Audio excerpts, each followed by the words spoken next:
looks a bit stronger today and a bit more consistent and just a little bit more strength about it. I think it's going to be a good day. It sure is. Yesterday we got through the first couple of rounds of the men's event. We saw some fantastic performances. This morning is all about the women, and we've got some great heats established in that opening round, and expecting some solid performances and an increased performance level with that increase in the swell. Yeah, well, there's a few of the young ladies in this first round. You know, I don't know too much about, but I've heard about them. I'm really looking forward to seeing them surf, starting with the first heat. Yeah, Sarah Baum is going to be out there. The South African, originally now living down there in the Newcastle area. She's had some big QS victories in the past and has actually gotten to the top end of the qualifying series ratings before. So expecting her to perform well. Coco Cairns, she's from the Sunshine Coast. Great young talent, starting to get some big results in those Queensland state titles. And Jade Wheatley, well, she's a surfer from Currumbin, and she also has had some big finishes at the state level. So looking forward to watching this one play out. It's going to be Coco getting things started here on the second day of competition for this qualifying series 5000. This is the biggest qualifying series event we've had in the Australasian region. And as I said before, this is going to determine who gets that golden ticket, Wonka's golden ticket, to take on those Challenger Series events. And well, we're loving it because, as you said, there is plenty of surfers in the mix that we're not too familiar with. So for us, Bugs, it's a great opportunity, a great crystal ball into the future of Australian surfing here. It really is, Ronnie, and they're all here too. I mean, this is the beauty about the regional qualifying series. You know, you get the full span, you know, the full bookends from the youngest to the seasoned veterans. It's accessible to all of them. So the qualifying series is just one component of this event, the Oakberry Tweed Coast Pro. The other was the Pro Junior, which finished up on the weekend, and we want to say a big congratulations to Lennox Smith, who was victorious in the men's division, and in the women's division, Sai Maniwa. She was very strong, and they were extremely buzzed to break through and get the big W. I'm sure we'll see them both competing in this QS 5000 as well. In fact, Sai's going to be surfing in Heat 3 of the morning. 18 and a half minutes to go, and Coco Cairns opens up her account nicely with a 4.5. Strong, regular footer, and she has a fantastic frontside hook on show there. And it certainly was on show there, and for one manoeuvre, that's a pretty strong score. And, you know, nice style too. Yeah, working with a couple of shapers up there on the Sunshine Coast, Stu Campbell, Ryan Campbell, getting their boards under her feet. And she's onto something pretty special. I think she's got a pretty bright future, Coco. Seen some great images of her surfing. The form and technique is spot on. And I guess that's really sort of the first thing that you're looking for when you're getting eyes on a fresh talent initially, Bugs, is, you know, is there the potential to grow that surfing within that technique and form? And you saw on Coco's first wave, just all the parts in the right place. There was that extension of that back leg to really generate some speed and power out of the turn. And that's right. And as you said, you know, there's a lot, you know, to work with there. And as the power comes into a surfing, you know, that, you know, we saw a flash of that great hook she's got, and she really brings it around with a bit of flair, and that's going to serve her well. Sure is. Well, just under 17 minutes to go here, and we're going to be really having a close look at the regional rankings, qualifying series rankings, as we move through towards finals day. But Sarah Baum, her story is interesting because she is #1 in the African region. But she's not placed on the Australian qualifying series rankings at the moment. So we'll get some clarity on what that means for her, because spends most of her time here in Australia now. And, you know, I think that she's carrying over some results performing in Africa last year, potentially at the beginning of the season. But she's had qualifying series victories before. She is an exceptional talent. she's been campaigning on the QS for about a decade now. So it's go time for Sarah. She really wants to get into that Challenger Series and give it a good shake-up. Yeah, well, that'll be the place where, she'll feel comfortable. She's got a lot of experience behind her, and there's a big opportunity. It sure is. I don't think it can be underestimated, the importance of each of these heats. Even in these earlier rounds, as we see there, it looks like Charlotte Mulley gearing up for the next heat. But, yeah, it's going to be really interesting watching these earlier heats, because even though there's some surfers well ahead on the qualifying series ratings and looking good to crack that Challenger Series, there's a lot of young surfers that have entered this QS 5000 for the opportunity to improve their seed in their progression to the top end of the QS. So seeding points are going to be on the line as well. Yeah, and I think that's the part that, where 2020... Smithy, I can hear you, mate. It's really backed up the system a fair bit. That 2020, the fact that it's the seeding in these 1 to 5s that wasn't able to progress. So this is a big opportunity where the wheels are moving again, and I think it'll take a little while, Ronnie, to kind of balance out and get into the proper gear. Just because of that fact that last year, there was. Obviously at the highest end of the tour, the CTs was a full carryover. And there's some carryover this year. It's a bit of an overlap of two different systems.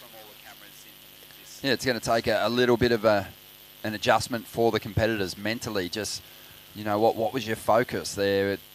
Was probably a bunch of surfers last year that were really lining up their last full run in the professional junior events. And they missed that opportunity. And now they've got to set their focus on these qualifying series contests. The good news is that those events, you've got a major tour that you can tackle domestically now. And, I'm sure for you, with a son with aspirations in competitive surfing, the thought of sending him away as a young teenager to compete internationally can be quite daunting. But the fact that you'll be able to travel with him to Australia and watch him perform in qualifying series events, it's his first step on his road to potential qualification is a much more comfortable thought.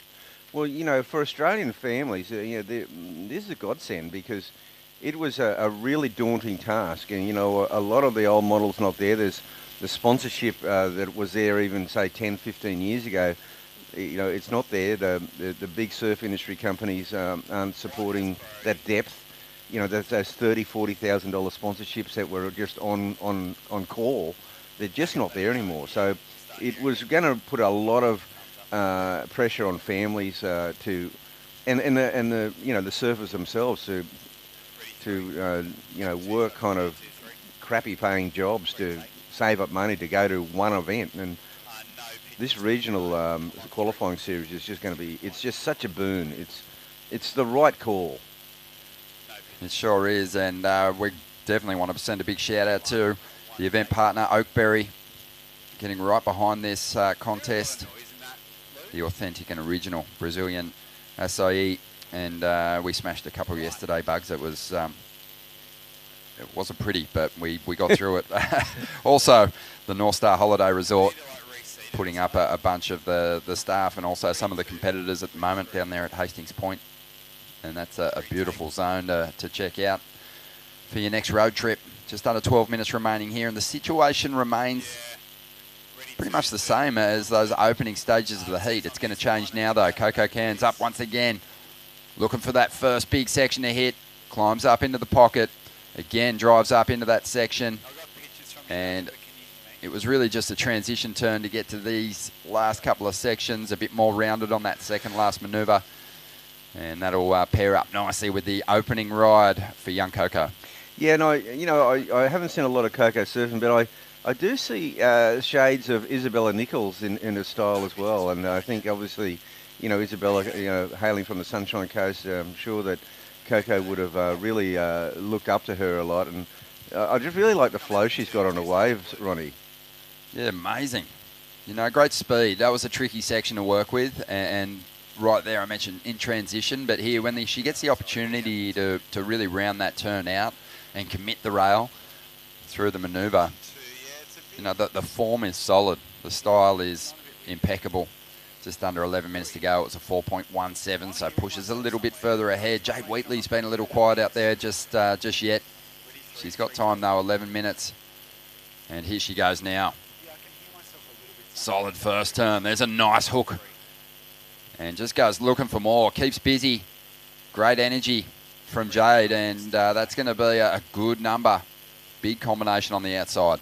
Oh, well, Jade's been really working on her power surfing, there's no doubt about that, and that was a strong opening ride. She waited pretty much halfway through the heat. She used her priority, and, she nailed that wave. Yeah, this turn here, Ronnie, wow, she gouges that, and she maintains the speed and gets that nice finishing move. She puts a little ribbon on, a little bow on that one. It's just amazing how competitive these earlier rounds have been over the past couple of days. There's some serious form there. That was a good number at any level of competition. 6.33 for Jade to get things started here, and she was so patient in the opening stages. Didn't get frazzled, and that is going to get her right back in this heat. In fact, she's jumped in the second spot. But yesterday afternoon, Bugs, we saw the conditions kind of improving. This little sandbar section has a lot of potential. Yeah, I mean, there's only three women in this heat, but this is kind of a gnarly heat. You know, they're all really credentialed, and I think Coco is probably one of her first dipping a toe in the water at this level. And, yeah, definitely with the major QSs, for sure. But as I mentioned before, some success in those state events, the Queensland titles. A couple of the great Aussie coaches there. Jay Thompson, he's just had an unbelievable run with his stars. Morgan Siblick, Matt McGilvray, he had a big result during that Australian Championship Tour leg. Liam O'Brien, semi-final in his first ever CT, and But yeah, Jay's phone's ringing hot. He's probably actually muted it so he can watch these heats unfold, because he's no doubt got a couple of rising talents out there in the water, maybe even Jade Wheatley, just based on where she lives. I'd say so. I couldn't be certain, but it certainly seems like Jade's had some progression in her power surfing, just based on that opening ride. And I think that was Martin Dunn that she was speaking, that Bottle was talking to in deep conversation. Yeah, well, Martin Dunn was kind of a groundbreaker back in the day. He did a lot of coaching, technical coaching, but he was one guy who really invested into True Starling. Oh, that's not true, sorry. True is part of our commentary team. She's also well situated on the qualifying series ranking. She'll be calling some of the action today. But Martin Dunn, he really started to identify major judging trends and helping surfers formulate an approach that would take them, to victory. And he had some really successful surfers. He did. And I've got to tell you, there was this one little moment of juncture, though. I came back from the US Open in 2011, and I saw Martin Dunn, and I said, Martin, throw it all out the window. It's changed. Because I just saw Felipe Toledo, Galo Andino, John Florence, and Gabriel Medina just change the face of surfing all in one go. Yeah, I really felt like Martin was responsible for almost helping young surfers find a mature approach early on in their competitive days. Yeah. He was really big on setting up turns with a committed strong bottom turn and always fading back and getting in the most critical part of the wave. But as you said, that formula did kind of get thrown out the window somewhat. But to your point, though, I mean, he kind of reminded me like when you see the an NRL rugby league coach. He really reminded me of that mould. That's how he would approach it and bring a young athlete to maturity.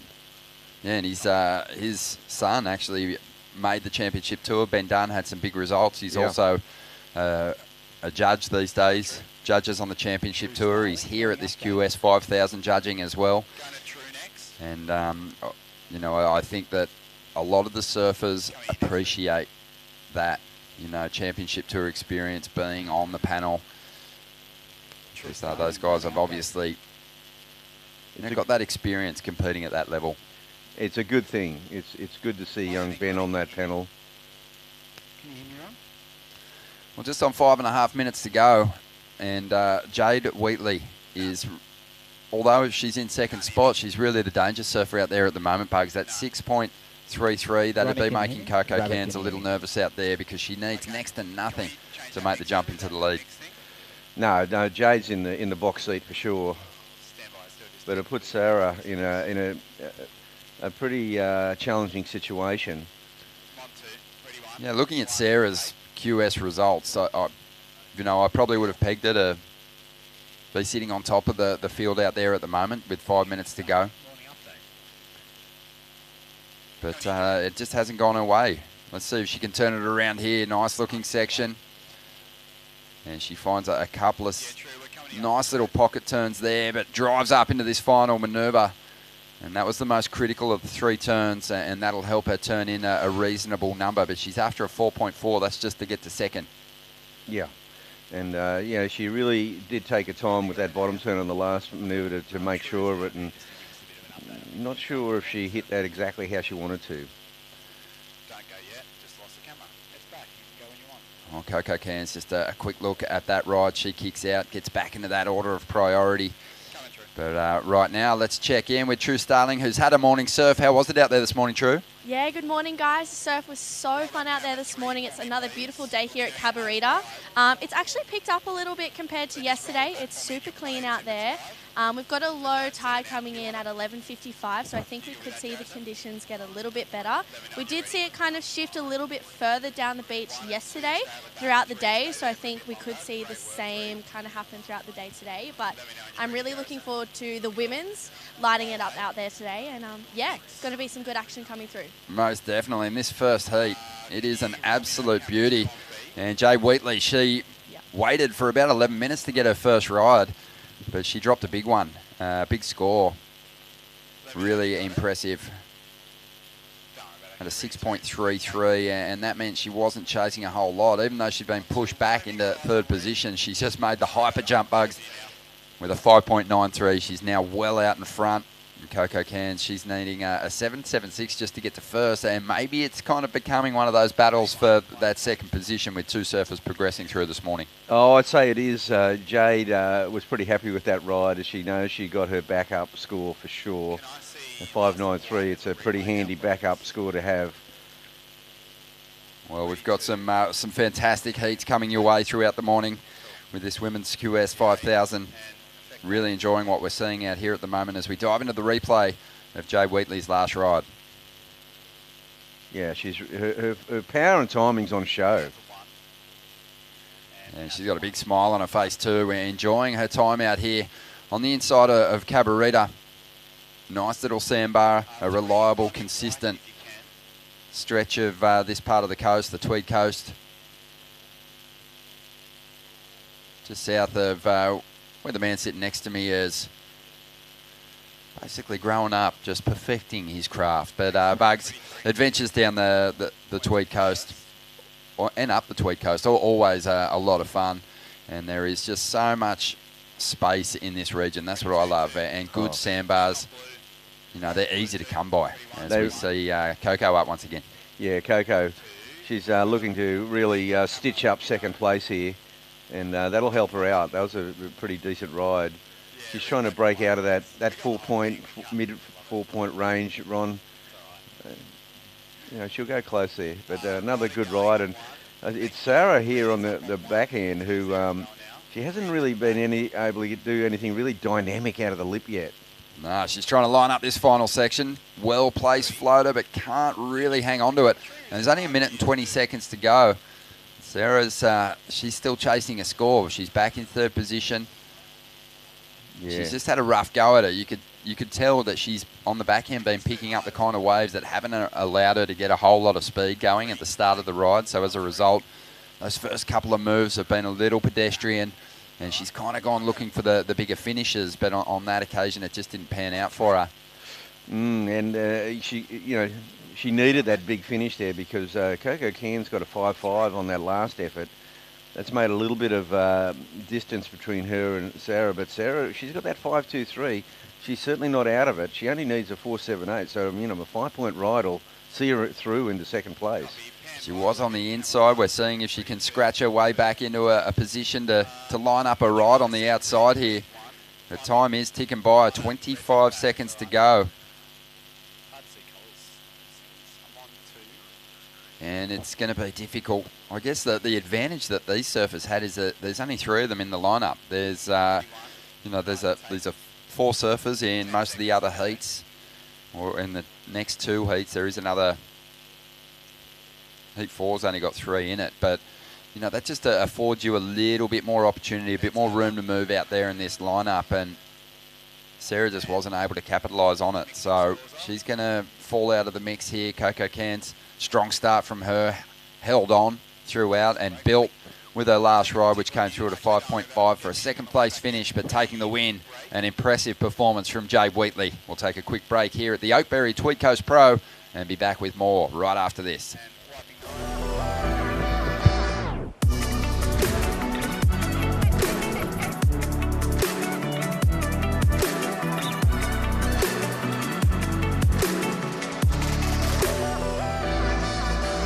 Starting the day with freshness, giving us the energy to paddle out and live life to the fullest. All natural and organic, a superfood bursting with flavor and taking you to your own piece of paradise. Sharing moments with friends, sharing them with Oakberry. When I think of the Tweed region, it's very untouched and beautiful. Really fun waves, good people, so many beautiful cafes and restaurants. A lot of overseas trips, it's always nice coming back here. Just reset, connect with nature, and it's a great place to come back to. It's a perfect day in the Tweed region. The ocean, the valleys, very beautiful. It's a great place to come.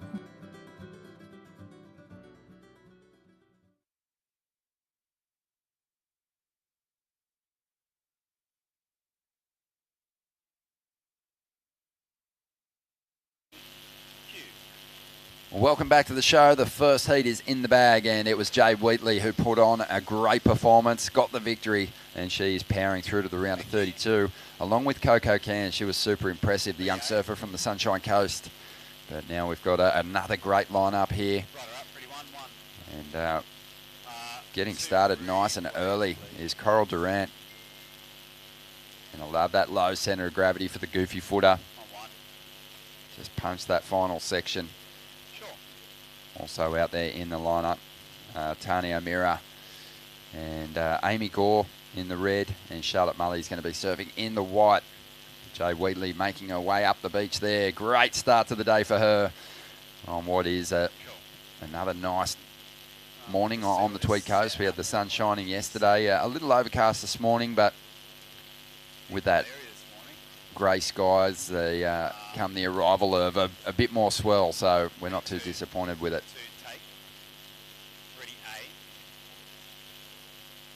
Yeah, one thing that we're enjoying yesterday is some really good competitive heats on the men's side. I've been thinking a lot about rivalries and just how early on they can start. They do start in the junior events sometimes. You've got groups of talented surfers pushing each other through the ranks. It's no different here this morning. A lot of these women would have been competing against one another through their amateur careers and right up to this QS 5000. They trade off wins. And then in all those grommet events, the Skull Candy event, Ockies event, they're all those little grommet events that were just so classic, and they all went through them. Exactly. Well, you did it yourself, Bugs. You end up coming through the ranks with a group of surfers. You push yourselves to greatness, but inevitably, because you have so much history with those individuals, these rivalries just keep coming, and you're travelling the world together. And who are some of the ultimate rivals for you as you were progressing through your younger days?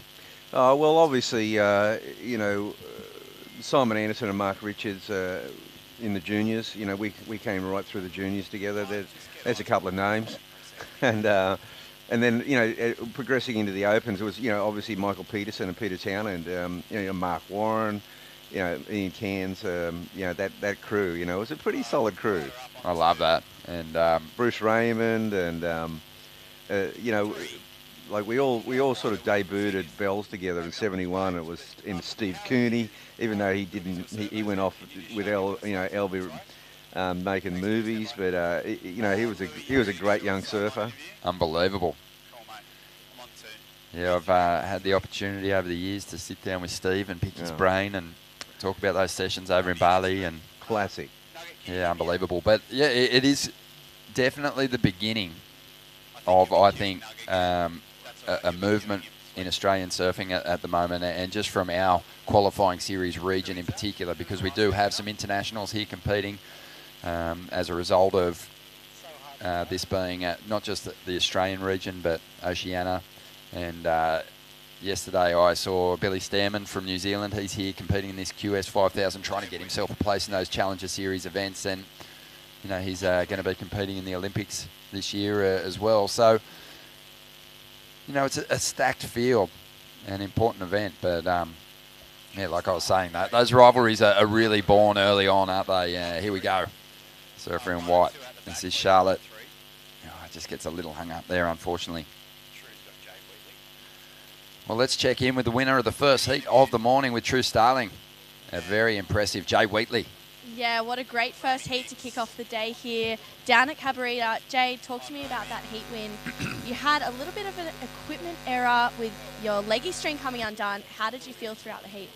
It was a bit of a slow start for me. The ocean kind of went a little bit fat, but I just tried to stay calm and just wait for the right wave. And then I lost my stringer after my first or second wave, so I was like trying not to fall on my last turns, and I actually think it maybe made me surf better. I don't know. So do you think coming into the next round maybe you'll tap into that and go leggyless?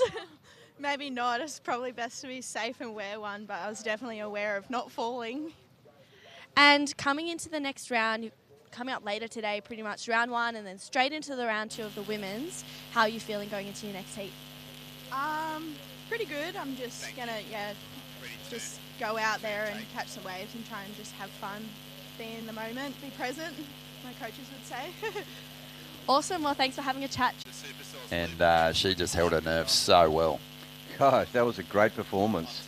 Jade looked, just unfazed by the fact that, for half the heat she didn't even catch a wave. And it was one of those classic, you just need two rides. And she got two beauties.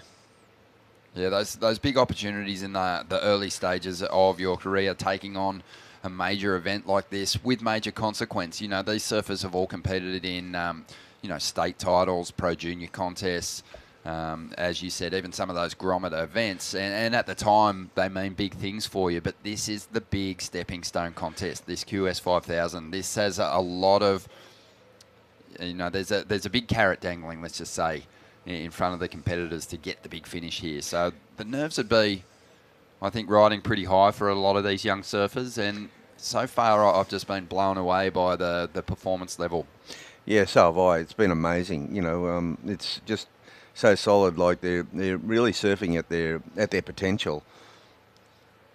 And that's the key, isn't it? I mean, even watching championship tour surfers, we know there's still some surfers that haven't found that freedom in the jersey, and they're desperately seeking it. And the more pressure that builds with that run of poor results, the harder it is to tap into your very best. Yeah, it's the key. The key is to be able to produce your best surfing with the jersey on. There's no doubt about it. And sometimes you get to the point where you can produce more than your best surfing, where you surf better. Some people surf better with the jersey on, and that's the key. It's to be able to surf at that level. And it's it's easy to get a little bit conservative in a heat as well, with the jersey on, and you pull back, you're a little bit more conservative, and that's just it's not going to work in this day and age. No, it's not. The pace is being well and truly set at the top end of professional surfing, and I think what we're going to see is a real trickle-down effect. That's going to have to be the new approach at these events. Not that we haven't seen that kind of, push, boundary pushing in these kind of contests before and qualifying series events, but it is the new pace, all out. Oh, it's all out, yeah, and that is it, and that's the key, and that's the message. There's the great Mark Occhilupo on screen. Yep. And he is helping Grace Karma get set for her clash, her first heat here at the Oakberry Tweed Coast Pro. She's coming up in the next heat. Just helping identify the best part of the sandbar where the scoring opportunity is. And it's classic when you're around these events, how many great former professionals that you see, and all these young aspiring surfers tapping into their knowledge and using all that heat experience to their advantage. I bumped into Sasha Stocker this morning, former championship tour surfer, and he's working with a couple of the surfers here. Jay Thompson, we've seen him as well. Glenn Hall's got surfers in the draw. So even on the beach, it's a bit of a who's who. Yeah, it sure is. And, coaching is, there's just they've got their stable of surfers, and the coaches they're tuned in. They're on the money, and particularly those coaches that have just come off those 4 Australian events. I mean, how tuned in would Bottle and Micro be? Oh, extremely. Yeah, and, quite often they're just helping eliminate some of the head noise that the surfers can build up in preparation for a heat, overthinking it. It's simplifying that strategy to get yourself through to the next round.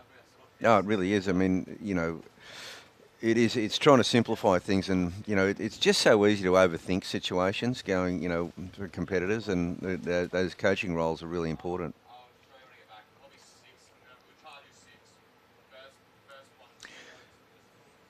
Because another great coach from this local area, Adam Dufner, but I think he might be in quarantine. I know he's in El Salvador. He was over there with the Filipino team, Team Philippine, and I'm not sure if all those guys are through quarantine yet. I think they're just reaching the end, probably in their last couple of days, or maybe just free, and no doubt enjoying being back on the coast. Just on 8 minutes remaining here, and Coral Durant got off to a good start, holding a 5.5, still looking for that solid backup number. Charlotte Mulley in second place at the moment. She's after a 3.78. Tania O'Meara is back in third position, looking for a 3.07. And Amy Gore's back in fourth. She's after a 4.73, sorry, to make the jump up in the second position. So today we've got a big program, Ronnie. We've got this first round. We'll go into the second round of the women's, and then I believe third round of the men's. That's right, mate. Yeah, we're going to be saying goodbye to some great surfers, but we're also going to really start to expose the form surfers of this contest, the surfers that are really in sync with the conditions that are on hand, and those that have come to chase down a big finish in what will be the last qualifying series event of 2021. Yes, and as the week progresses, we'll get a bit of a fix and a bit more of a handle on how that 10's looking. Exactly. Well, a lot of these younger competitors are relishing the opportunity to compete in a qualifying series event of this size for the first time. So they don't have a lot of points, and the likelihood of them, even with a victory, getting themselves into that Challenger series is going to be difficult, because they'll have to get right to into the top 10. There's already some big results established by some surfers who competed very well at the start of 2020. Those results carry over. Oh yeah, guys like Matt Banting. Oh, Matty Banting's not here. He's injured, but he to me he's safe. He's in there, and he should be. And then just to explain things, those surfers who are on the championship tour who don't re-qualify when they finish the final event in Tahiti, those surfers are in. They get the ticket. They get the ticket into those Challenger Series events. So, it's going to be difficult for the Challenger Series surfers to break through, but more often than not, quite a few of them do. And there is an extra couple of spots up for grabs too. So it's only the top 20 now on the men's championship tour that are progressing through, and on the women's tour, it is the top 8. So it is getting ultra competitive, as we see now. Charlotte up once again. Oh, she was on her way to a pretty decent second score there, but just caught that nose rail. And she goes down, unfortunately. So 5.5 minutes remaining here. Yeah, what I like about the whole new system, though, Ronnie, is that if you go on a tear and you get this really incredible run in a purple patch with momentum, you can just cut through it. Exactly. Well, like you said, purple patches come and go. Yeah. And, that has been the grind of the qualifying series in the past. We have seen surfers do spectacular things in the Australian leg of the qualifying series in the past before. They can travel the rest of the world for the rest of the season and not bag a decent result. Yep. And, go from the top 10 to falling out of the mix in the final couple of events over in Hawaii. So, just maintaining that role for a shorter period of time is going to be a lot easier. And I just think it kind of sets up well. There's obviously a lot of surfers that we see who don't have maybe the financial backing in the past, that that the big results hurt them. The poor results really hurt them financially, and that becomes a worry in the back of their mind. So they're not just fixated on the heats that they're surfing. They're getting worried about their cash reserves maybe running out. But here we go, surfing wide up. That was the replay of that fall on that last ride, and that was a big lost opportunity for Charlotte, because it was a good section standing up, and they had to come by. Yeah, I can certainly relate to that. Back in the day, people wouldn't realise it now, but we often used to travel on one-way air tickets, and you'd have to win your way to the next event. It was just, the reality of the situation. Did you ever find yourself stuck at a location because you had a bad result? No. No, because there was a lot of things happening at that time. We used to run on bogus air tickets and things like that. Love it. It was unbelievable. You should write a book. Oh. You already have. And it is an absolute beauty. Catch me if you can. 3 minutes. I loved the recent documentary, Girls Can't Surf. I thought that was brilliant. And I loved hearing the story about Pauline Mensah. She used to buy major stock of Levi's and denim in America, and then when she got to Europe, she'd flog it and make a profit. I used to travel to Europe with a suitcase full of leg ropes. There you go. And sell them for 10 francs at a time. Mate, the sport has come a long way. Jeez. I just remembered that. That's just all time. That's how you did it, though. Yeah, well, and you know what? It's not unusual these days for some of the battlers to maybe part with equipment to help. Once they've got their quiver, their reliable quiver, they might part with a board here and there to help fund their campaigns on the qualifying series in particular. But 2 minutes, 20 seconds to go here. Time ticking by for Tania O'Meara. And Amy Gore at the moment chasing just low numbers to get themselves into that top 2. And numbers that seem somewhat inconsequential, easy to track down, but there's just so much riding on it at the moment for these competitors. And they're getting desperate at the moment. 2 minutes to go. Love these drone visions. They give you a good idea of just the quality of this sandbar. The odd wave will just connect beautifully and reel off. It's pretty much a carbon copy of yesterday. It looked a little bit stronger this morning, but now it just seems it really looks similar to yesterday. That's a nice peeling wave there. Isn't it? Probably on the left looked good. The left, the right's gone a little bit fat on me. Well, the left yesterday, I think, was a great option when time was becoming a bit of a problem for you in a heat. If you had an air and you could line up something going left, you know, it's less about threading turns together on that left and just loading up and launching something. And you can turn in a good number that way. Yeah, and yesterday also I saw, you know, on the right, some of the backhand performances. Backhand is just such a weapon these days, you know. Oh, man. Well, it's just evolved so much. You know, the standard of backhand surfing, from goofy footers in particular, has just gone to a new level. I think with the influence of, you know, guys like Owen Wright, Connor O'Leary, but, you know, you've obviously got to highlight Italo and Medina and what they've been able to do, because they broke regular foot strongholds on events that hadn't been won by goofy footers in 15 years. And they completely turned it around, and I think they just set a new standard. And as we said before, there's that trickle-down effect, isn't there, that happens with performances like that.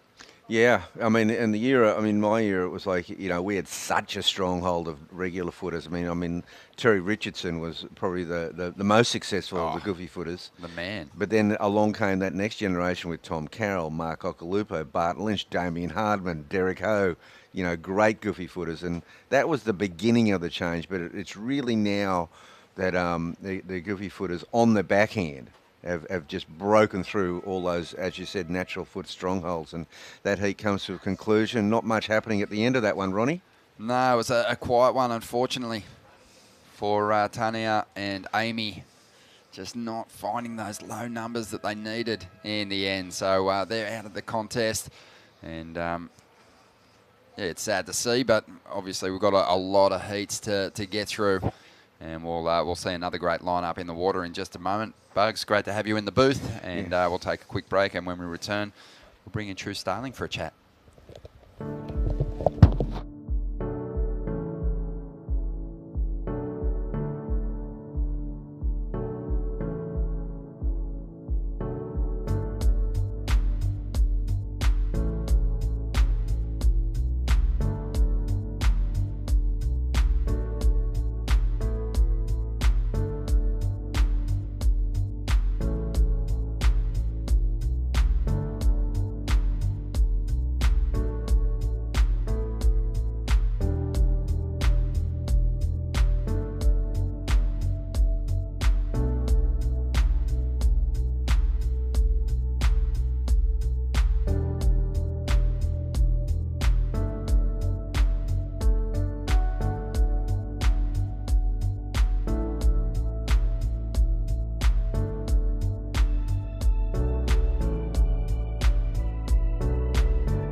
Welcome back to the show. A couple of big heats out of the way already. Some great performances, and looking for a couple more here as we see the winner of the Oakberry Tweed Coast Pro Junior, Simonella. She is out there at the moment. She's in the red jersey.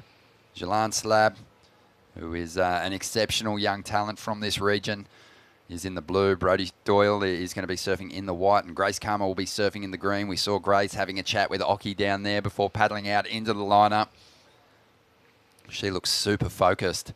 Ronnie Blakey joined by the current number 32 on the qualifying series ratings, True Starling. And True, you're doing double duty here, chasing a spot in the Challenger Series, but also doing a bit of commentary as well, which is great for us. Yeah, I'm loving it this morning. I was able to have a surf and then come straight back in on the tools. It's been really fun. So I'm excited to have a heat later, but watching all of the girls this morning tear it up, it's got me excited, and yeah, lots of energy around. I'm blown away by what I saw in those first couple of heats. Jade Wheatley, she has already, I think, established herself as a threat in this contest, taking off on a first wave, banking a 6.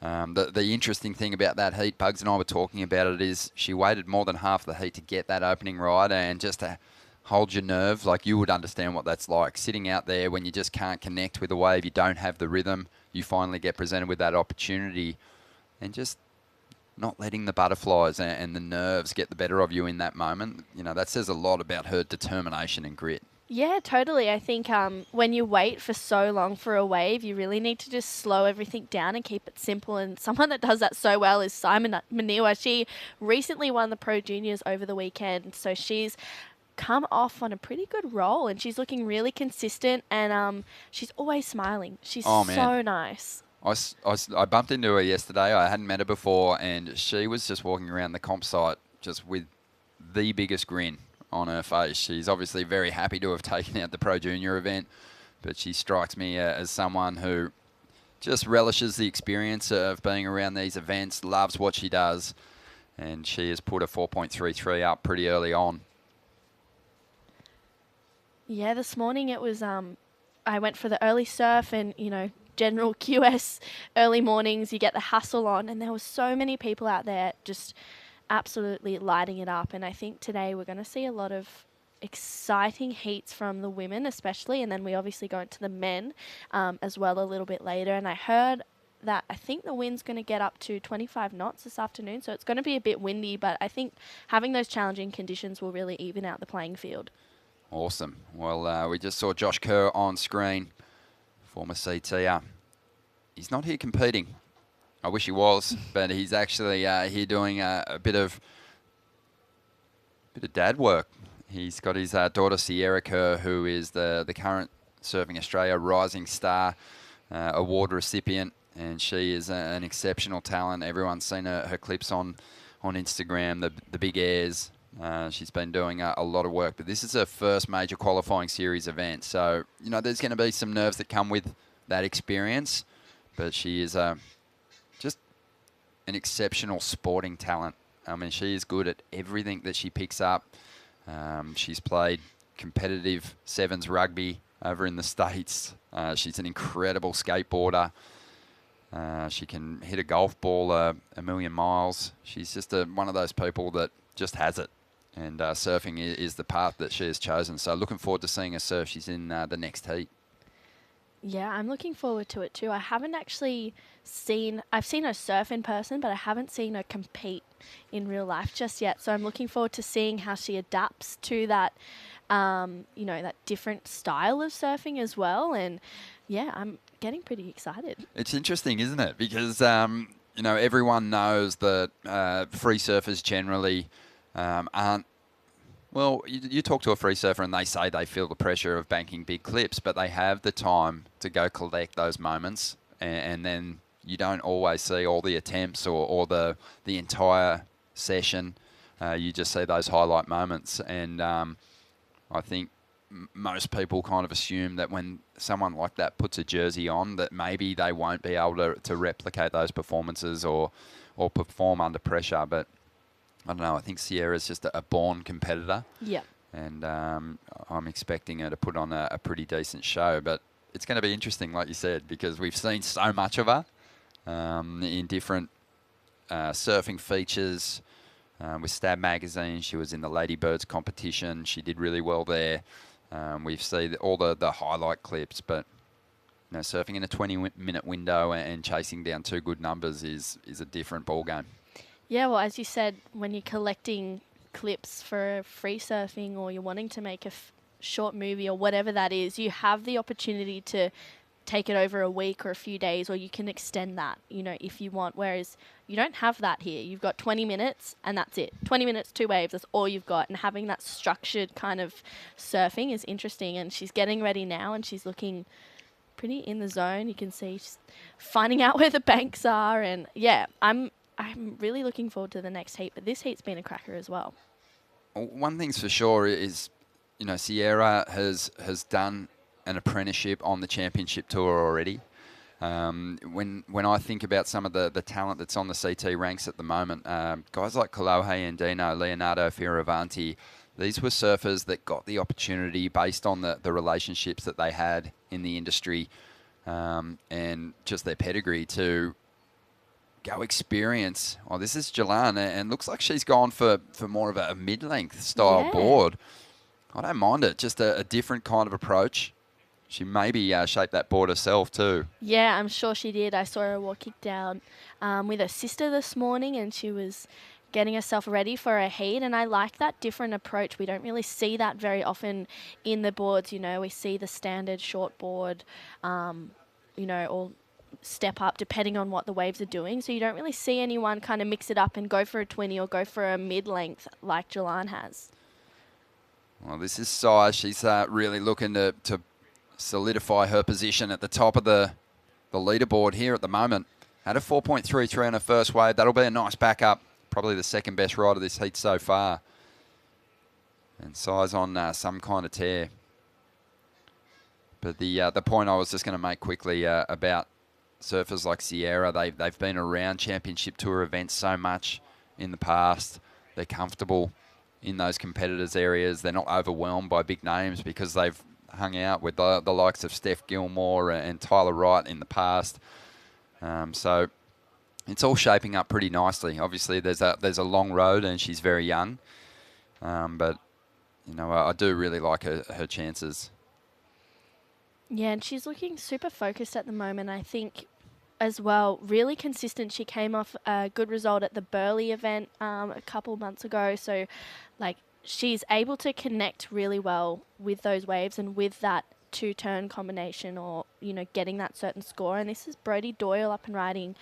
I believe this is a replay of her previous wave, taking this one back to the power source and trying to find this inside connection, and she gets it.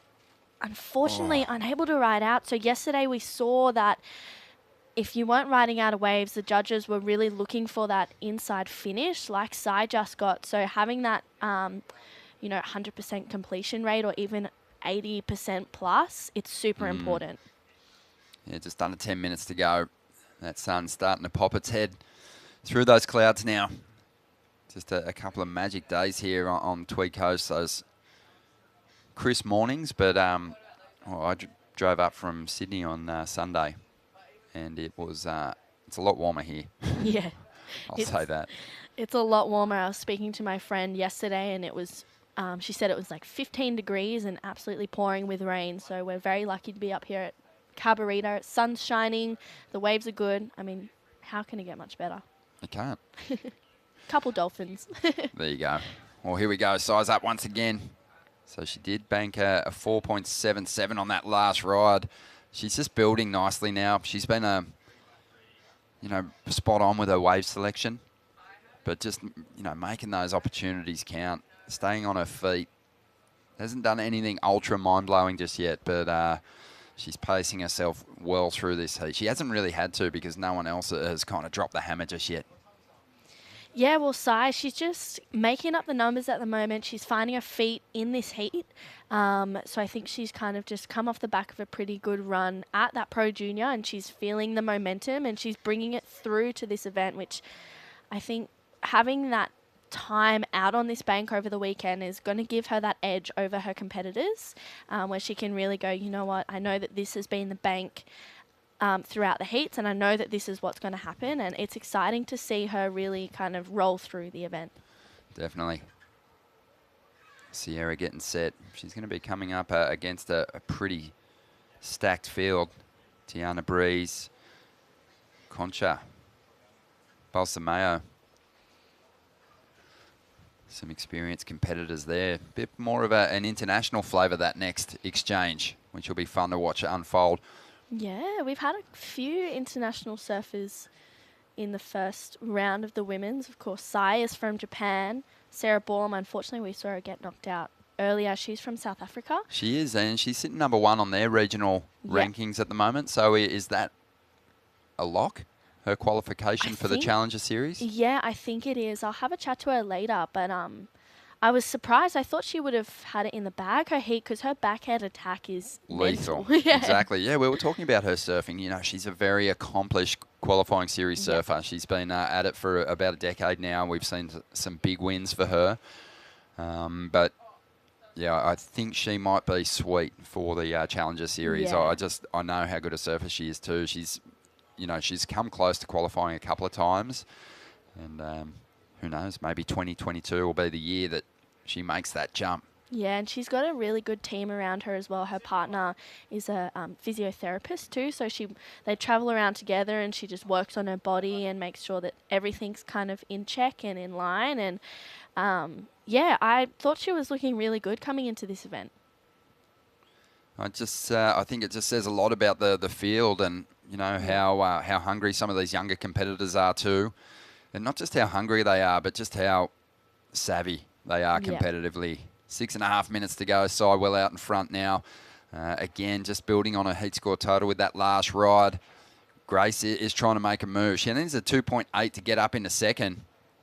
Flowing nicely down the line here. There's a solid transition turn to get to this end section. And sadly, just can't hang on to the finish. And that would have been the score to take her up into the top 2. It still might help her situation because she was only hanging on to a 2.13, but without a doubt, she would have made the jump into the top 2 with that final manoeuvre. So a lost opportunity there. 6 minutes remaining. And I am loving seeing Jalan Slab out there. And I don't know how many other surfers in the draw here at the Oakberry Tweed Coast Pro would have shaped their own board and ridden it in this contest. I'd say she's the only one. Yeah, well, Summer Longbottom has actually just started shaping her own boards as well. Of course she has. With the guidance of her dad, so I think Dylan Longbottom. So she may even be riding her own boards, but she won't be taking the same approach as Jalan on her mid-length. No, Jalan's up at the moment and just can't hang on to that finish. Oh, I guess that is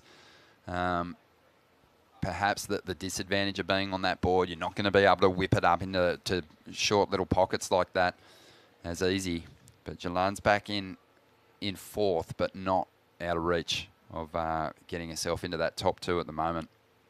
Still no one's got that big score just yet. So that means from 1 to 4, anyone can get themselves on a good ride here and turn this heat around.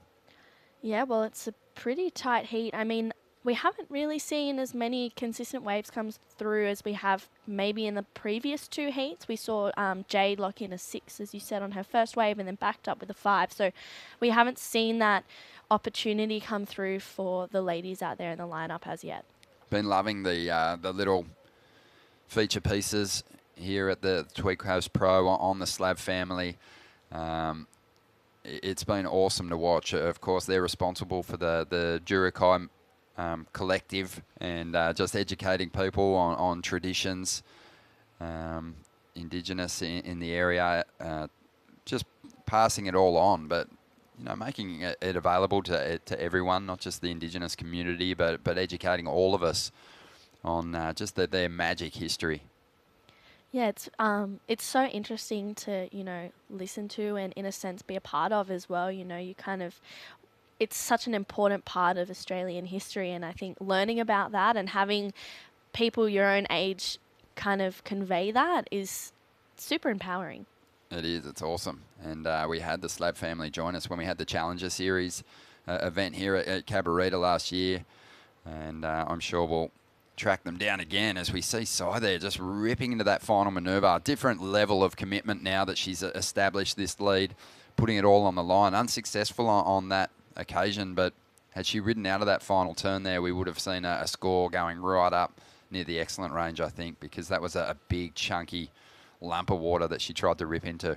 Yeah, well, I think this morning I kind of found that watching everyone out there tagging that end section just a tad earlier and coming out in front of the whitewash was super important to make that end section, especially if you're wanting to commit to that. So I think Cy's trying to connect with that, but she's in a good spot sitting in first.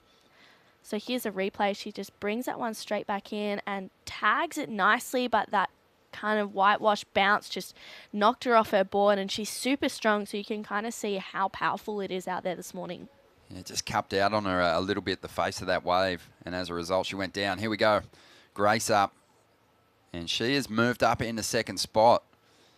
So she did do enough work on her previous ride to get herself into the 2nd position, and she makes sure now that she gets out in front of this section, and she was just trying to get rid of a 2.13, so she'll strengthen her spot in 2nd place at the moment. She needed a 6.11 to move into the lead, but that was a bit more like it, just a bit more composed at the end of that ride there. Yeah, well, Grace, she was having a chat with Occy before a heat, so having that pre-heat experience knowledge passed on to her, and even like during the heats as well. I think she's got that edge over the competitors out there in the lineup, with Oki giving her some tips, and obviously Jay surfed yesterday, and Oki was in his corner too. So Grace is wanting to make him and her family proud, I think, this morning. She's doing a good job so far. Just 1 minute and 40 seconds to go. We'll see if she can hang on, because not too far behind Brodie Doyle, only looking for a 4.3. And Jalan is after just a 4.57, and we've got some waves rolling in. They look like they're pretty decent in size. So could be some good opportunities here in the final stages. Might see a buzzer beater. Let's hope so. I love a buzzer beater. So good. So, True, you're out there a little later on this morning. How are you feeling? Looking forward to it. I've still got a little while until I compete, so I'm just kind of focusing on what I have to do in this moment, and then when I need to prepare for my heat, I'll get myself sorted. But hopefully the waves continue to be as they are now, because it looks so fun out there. I'm looking forward to getting the Rashi on. Pretty cool to get a bit of obviously a really close look at sort of what you're going to be facing. We've seen some solid performances this morning, and I think really some of these younger surfers or less experienced lower seeds are relishing this opportunity in a QS 5000, as we see wide up at the moment. That's Brodie Doyle, and that was a big individual turn. She's after a 4.3. What are your thoughts? She was committed into that section. It was a critical section. I liked it. Whether it's a 4.3, I think it's almost there. I'm not too sure. We'll have to wait and see what the judges think, but not long now to go in this one with Jalan up and riding. Oh, Jalan swings that board up into the lip. Unsuccessful for the finish. But I love just how much she stands back on the tail of that board, and never looks overly desperate, just waits for the wave to stand up and do its thing, and then she goes on the attack. But she will fall short on that last ride. Scores starting to roll through for Brodie Doyle now. Very close. Couple of judges have their numbers in, but it came through, and it was just a 4.1, just shy of the requirement. So Grace Karma is going to hold on to second position, and Sai gets the win. Our Pro Junior winner is through to the next round here at the Oakberry Tweed Coast Pro. Well, heat number 4 just around the corner, and it is filled with big names. Stick around to watch it unfold. Julian Slab from Finglehead. Learned about my culture from real young, learning the language, fishing and surfing. It runs in the family, always passing it down and that. Taught to have a connection with the ocean. Taught that it was important. Super lucky to live here, so close to the ocean. The family's here, and I always feel connected. It's a spiritual place. Surfing to me is sort of like a getaway. Whatever comes naturally, just do it. Favourite surfers, Asher Pacey, Rasta and Dan Reynolds and Craig Anderson. Look up to them blokes since I was little as. Just love their surfing and style and the way they look in the water. I want to be a free surfer, take my surfing in that direction. It always looked fun to me. No pressure competing or anything. You're just doing it because you love it. Just take it around the world, show off my surfing and just learn about other things and hopefully teach some people as well. I love everything about my culture. There's always something new to learn. Yeah, I definitely see myself passing the generation. I sort of want to pass it through surfing as well. Teach other young Aboriginal surfers just, to keep their culture.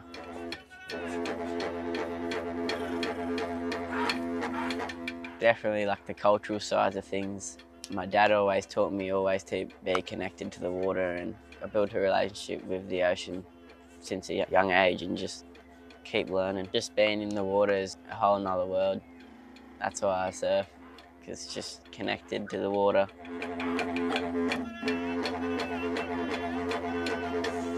Thankful to know that my culture's still in me and around this place. Always good, perfect life. No, not complaining ever.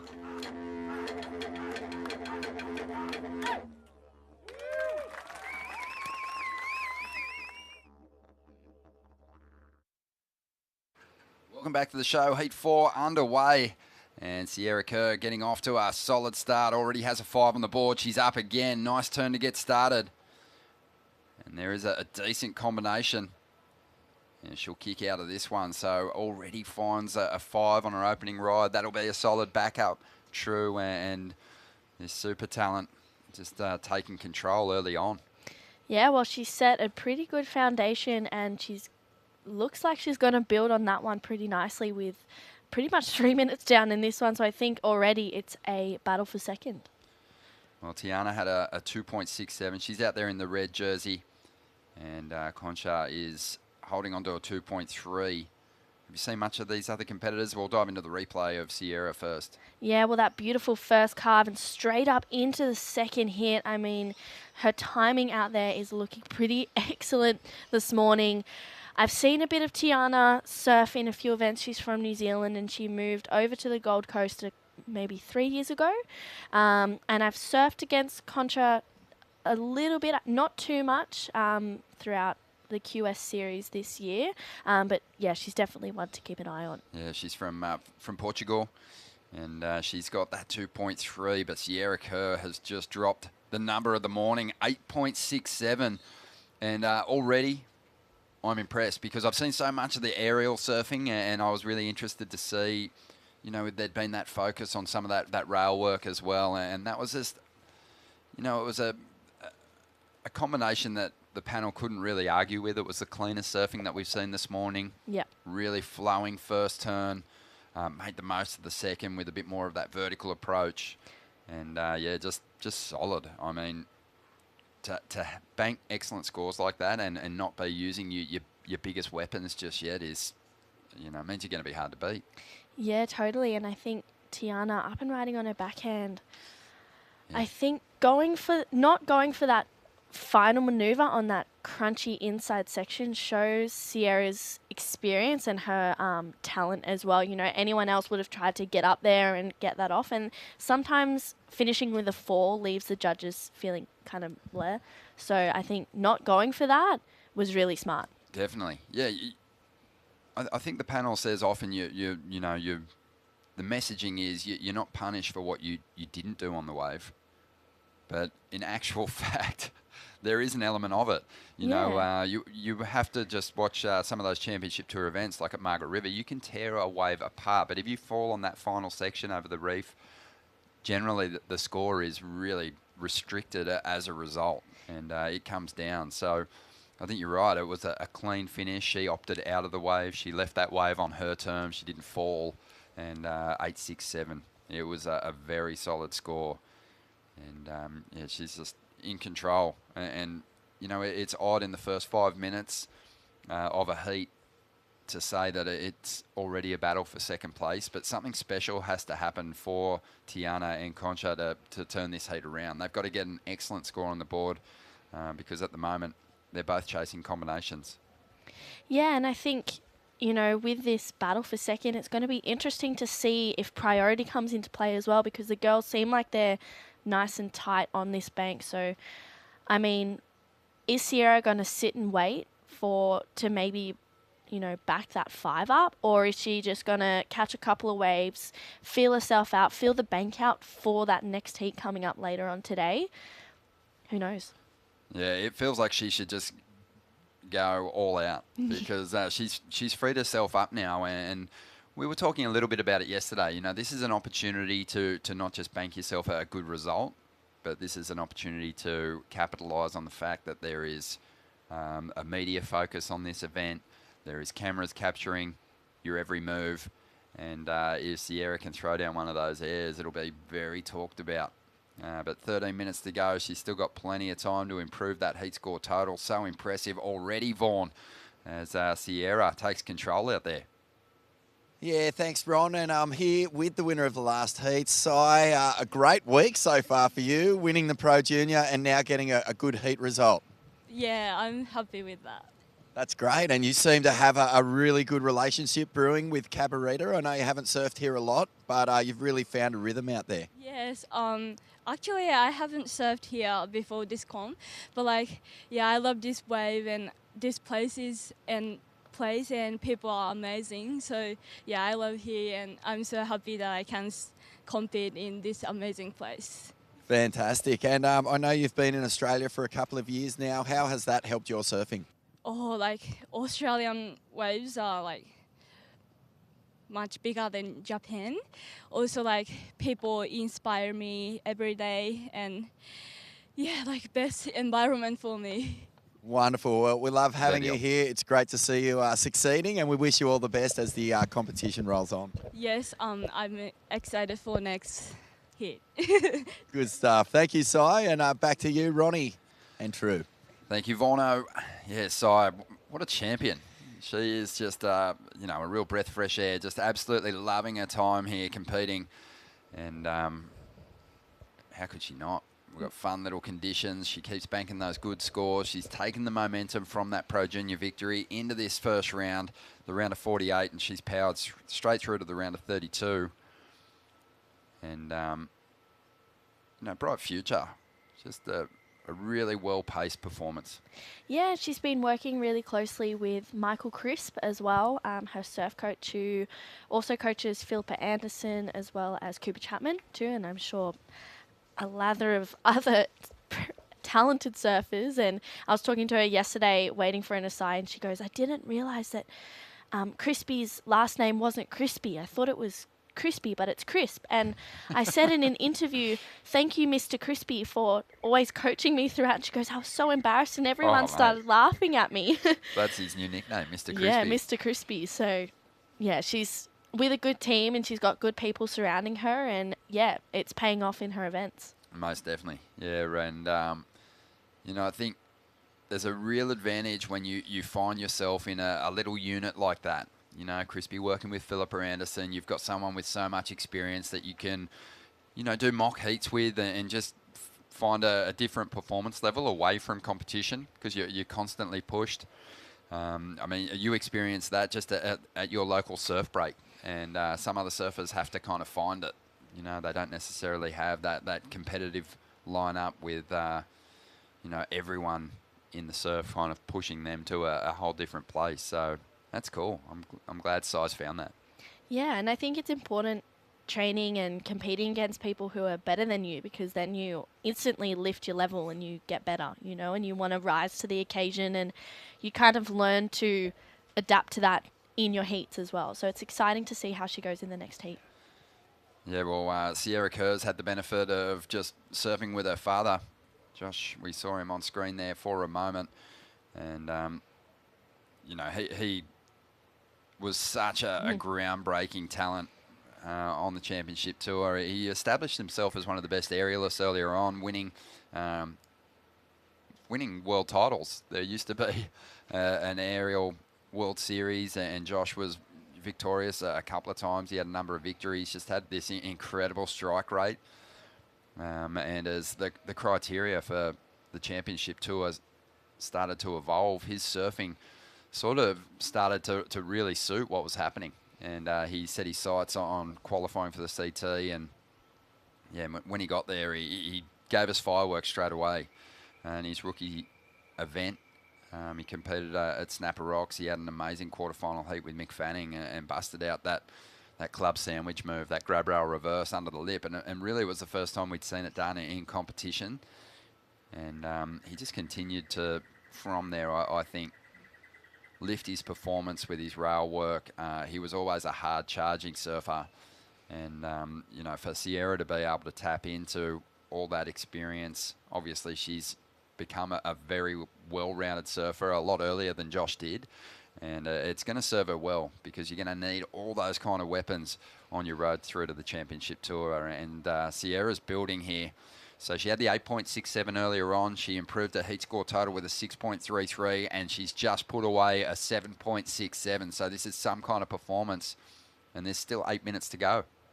Yeah, well, Sierra, every single wave that she's had started with a 5, backed it up with an 8, backed the 5 up with a 6, and then she's bettered that 6, gone for a 7. So she's looking strong on her feet, and it well and truly is a battle for second now, as we see Tiana up and riding as she is looking for a 4 to get herself up into second with 7.5 to go, Ronnie. Yeah, awesome. Yeah, you know you've had a special kind of heat when your 2 scores that you're not counting would still have you well and truly in front of the field. So this has been, I think, a memorable performance for Sierra in her first QS 5000. This is something special. So, yeah, we'll see what unfolds in the final 7 minutes here. But I really feel like, you know, it's time to start working on those more progressive manoeuvres now and just find that freedom with the jersey on, as we see now. Concha in the blue. You know, the battle for second place is well and truly alive. It's really close between the 2 competitors. As we see the replay of that last ride for Sierra, nice layback jam. Yeah, it was insane. I actually think that was her 6.33, and this is her 7 here. That's right. Just her nose digs, and she just brings it straight back out, and she's like, cool, I got this. I mean, what kind of wax is she using? Because I want some of that. Yeah, I mean, that's been a challenge for the competitors this morning, just digging your board out of those cupped-out faces on that closeout section. But Sierra hanging on to it. Jay Wheatley, she's going to be heading out in that first heat. Already saw her compete earlier today in the first heat of the morning. Dropped some solid numbers. And she wants to get out there nice and early and find her place in this lineup. Yeah, I'm sure she's checking her leggy string a number of times. She had a equipment issue in her first heat. She goes, it literally happened in the first 3 minutes of the heat, and the rest of the heat I surfed with no leggy on. So, brave. Very brave of her to do that. What did she do with the leash? She just kept it on. I don't know what just she did. dangling behind her. Yeah. She did really well. Just on 5.5 minutes to go here. And, well, Concha dropped a 4.5. So the requirement for Tiana now is a 3.74. And as much as we're focused on that battle for second position at the moment, also really interested to see what Sierra serves up in the final 5 minutes of this heat. Yeah, if I was Sierra, she's got nothing to lose, so she may as well take to the air. I mean, there's definitely some good ramps out there, but it's just whether or not she gets that opportunity. But she's been in position with she's had priority on her side, and the waves have been on her side when she's needed them to. So I dare say she'll get that opportunity. Hasn't had a fall yet either, which is commendable. That was a whale out the back there, making its move up the coast. The big migration happening at the moment up toward the barrier reefs. And it's awesome in the mornings. You just get down to just about any beach on the Aussie East Coast, and you can start to see the whales making their move. Easy to spot at first light too, isn't it? Yeah, it's so magical as well. You know, you get the whales or the dolphins, or every now and then you get a few fish around, as that was Concha, unfortunately, getting hung up on that one. Yeah, you can even, head up onto the headlands either side, and you're able to watch them kind of migrate through. It's pretty cool. Really cool. Well, Concha's, she's going to be disappointed with that last wave, because she's been trying to get rid of this 2.3 for a while now. She can really put some pressure on Tiana going into the final few minutes of this heat if she can get rid of that 2.3 and replace it with something more solid. See our competitors just getting set for a big day down here on the beach. Still got to get through that round of 32 next. Seeing competitors gear up. But 3.5 minutes to go here. And Tiana's out there, just waiting for her opportunity to have a shot at this score. But Sierra's in the driver's seat. She's got that priority, and she's used it so well throughout the morning so far. Yeah, and she's just in that perfect rotation. And I feel like Concha and Tiana haven't really been able to tap into that just yet.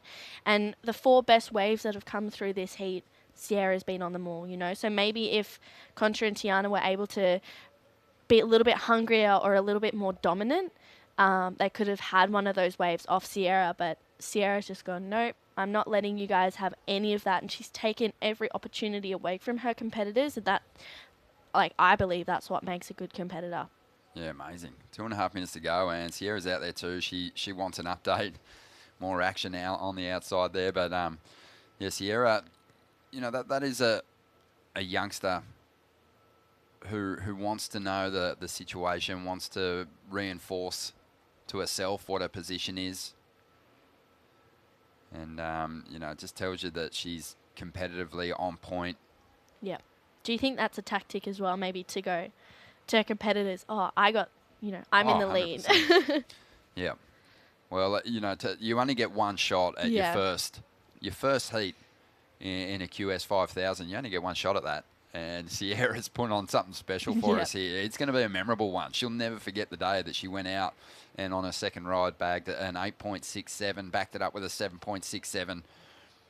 You know, I dare say her sponsors, she's, you know, really well backed for a good reason. She's got a lot of potential, but her sponsors, Vulcan, would be tuned in, watching this unfold and just saying, hey, well, we made a good move here because... You know, you just don't see performances like this too often for a first-timer in a QS 5000.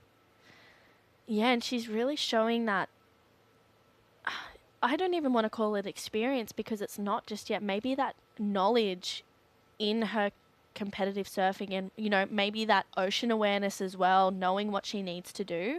And I think it's going to be scary. Josh is hoping that it counts down 5, 4, 3, 2, 1. Oh, man, there's a minute to go, but... You know, it's just so interesting. You know, I've known Josh for a long time, since he was a Grom, and I've actually never seen him look as nervous as he does now, and his daughter's got the field comboed. So, you know, he obviously is he's riding this experience as much as Sierra is. He's probably more nervous than she is at this point in time, but he needn't be because she's going to be in the next round. Just so strong in this opening heat.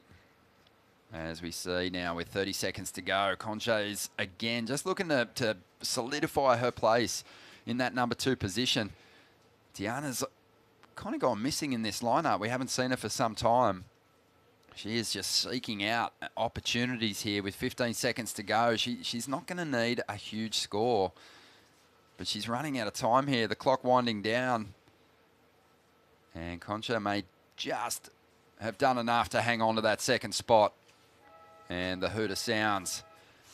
And she will be moving through to the next round. But what a performance from Sierra Kerr. Josh already fielding just obviously just an avalanche of text messages celebrating this victory. A memorable one. An 8.67 on that second ride and backed it up and has put together the heat score total of the morning so far. Sierra Kerr powers through to the next round. We'll take a quick break here. Best of luck, True, in the contest when your heat hits the water. And we'll bring in Vaughan and Bugs for a chat right after this.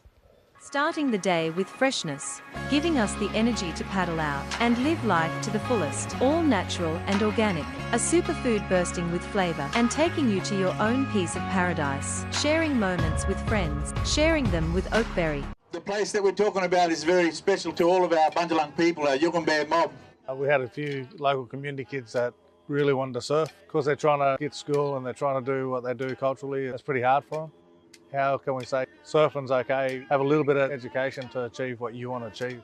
You know, teaching people about their culture, teaching people about the land around here. I personally have learnt so much from them. It's so special that we have a strong Indigenous culture here on the Tweed Coast. Super lucky to live here. It's a spiritual place.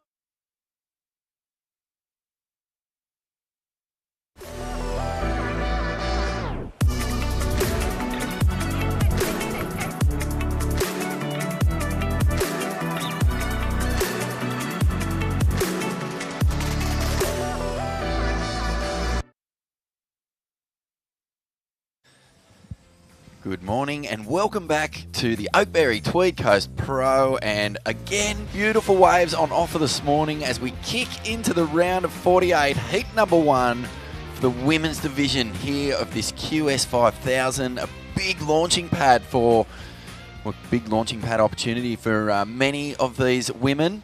We have first time QS surfers all the way up to journey women who have been doing it for quite a long time. And there's Sierra Kerr, Bugs, and the Hype, the Rising Star Award at the recent Surfing Australia Awards and the Hall of Fame inductee ceremony. She got to share the stage that night in that beautiful little crossover moment where Mick Fanning got inducted to join the likes of yourself and Australian surfing legends But Sierra Kerr, I mean, to get on stage in front of that crowd and to be recognised at such a young age, it bodes well for the future. Yeah, Sierra's a really exciting young surfer. And, there's Josh and Sarah on camera. And, wow, what a classic family. You know, I've known Josh since he was a kid. I knew his father really well. He's a great mate of mine. And, Sarah, the whole family would be so proud right now. Yeah, well, she has not had a whole lot of competitive experience, and this is her first really major QS. So, Josh, I think you heard Ronnie say there, first time he's ever seen him really look nervous on that level. He was always a really cool customer, even right throughout his CT career. Yeah, well, welcome to that space. It's a tough space, mate. Oh, man, I remember when my Groms never really got into surfing, but even just going down and watching them play touch footy with their mates was nerve-wracking for me. Isn't it? Yeah, it's classic. You ride with them in every sport they do and every pursuit they make. You just ride with them. Oh, mate, and I've got to say, I know you've got your son in the event, and Jagger. One thing, I used to commentate a lot of junior events, and he was just a 10s or 2 guy. Like, he'd paddle out and just absolutely blow up, get a 9.5 and an 8.7 or something like that, and then next heat just couldn't string together a couple of turns because he was always going for the big move. That's him. How do you cope with that when you know the game so well and you love the nitty gritty? When you just it's all or nothing. Oh, you cope with it really badly, and it's you're on a high, and then you just gut it, Oh, okay. Well, let's focus on the heat. I'm almost relieved my kids never really got into competitive surf, and I don't think I could deal with it. I'm just such a yeah. Well, because as you said, especially when you know every mistake in the book, and you just got to watch them make them. Oh dear, yeah. I mean, it's a nice metaphor for life in general, because I reckon I've hopefully made every mistake that the kids might make and can guide them through it. But look, mate, out in the water right now, it's heat number 1 of the round of 48. So we've already got through a full round this morning, and this is a great heat. Ellie Brooks out there at the moment against Moana Troja and Layla Rich and Jade Wheatley as well, who's already surfed a heat this morning. Yeah. Ellie Brooks, mate, been around for a fair while now on the queue, and I heard that she actually suffered a knee injury sort of just before the COVID shutdowns went down, and I think, after a few years and not penetrating deep into the QS like your childhood dreams kind of set you up to sort of put those goals up there, you can start to get disheartened. But I've noticed that time away from competition for Ellie has been really, really fruitful. She just seems to be surfing with a renewed fire at the moment. Yeah, and also Ellie she's got a lot of strings in her bow, Vaughan. She's ambassador for a lot of, environmental groups. She's really amazing. I'm really impressed with her as a young woman and how she's matured, and she's got so much more to her than just being a competitive surfer. And she is a great surfer, and this is a really tough heat because Jade Wheatley just came through this morning with a really good performance, and this is where around 48 is where the seeded surfers enter the fray. So this is the beginning of the business end, really. Yeah, it is. And yeah, you're right. Jade Wheatley is not to be taken lightly. The Queensland state champ last year, and the Aussie titles and the state titles and the regional titles, mate, when you're a young surfer, that is all you're focused on. Yeah. The dream of going QS and onto the CT, it's there. But the achievable goal, the one that you really want to get your mitts on, is those state, regional and Aussie titles. And so to get that under your belt is just such a big confidence boost. And if I may, I know how important those events were back, when surfing was really just kicking off, professional surfing. Because I know that the Aussie title was as good as the world title when you were coming through. Well, that's what we had. I mean, in like, for example, our state title in Queensland, it was you win the state title. That's like the equivalent of winning the Quicksilver Pro. I mean, it was the best of the best. Yeah. And the Aussie title was just such a showdown. There was just that cusp there where, And it was 1977. Like in 76, we were all in the Aussie titles.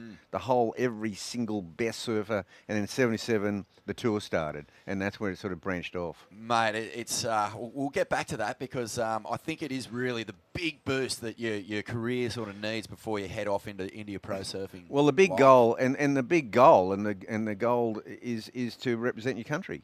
That's If right. you can make a national team and wear that green and gold, it is really something. It's the first part of your dream. Unreal, mate. Well, someone who is making dreams come true is Sierra Kerr. She's down at the beach with Ronnie Blakey. Thank you, Vaughn. Sierra, your first QS 5000, your first heat, and you had an amazing performance. How good does that feel? Oh, yeah, it feels so good because I was surfing down the beach and could barely get a turn. I was like, geez, this is going to be a bad heat, but went out there and it was so fun. Got a couple 2-turners and it was, good waves. It was amazing for us because obviously we've seen so much of your surfing and like your dad, you're an amazing aerialist. But this morning, you stuck to that fundamental stuff, and on your second wave, you got an 8.67. Is that a part of your surfing that you've been working on a lot? Yeah, I've been working on like my turns, like my down cars into the 1, which was what I ended up getting my 8 on. So been working on that a lot, so it's good to see it pay off. Oh, your variation was really well rewarded, and you showed us something different on each of your rides. The big question is, who was more nervous this morning going into that first heat, you or your dad? Because we saw him on screen and he looked pretty shaky. Oh, I didn't know he was that nervous, but I wasn't that nervous just because, anyways, like I'm just trying to get heat experience. Like, hopefully I do good, but I'm okay if I don't. So I was just going out to get a couple waves. What about the move back to Australia? Obviously, you're a resident in California as well, but how's it been for you being back here, competing against some of the up-and-coming surfers in this region?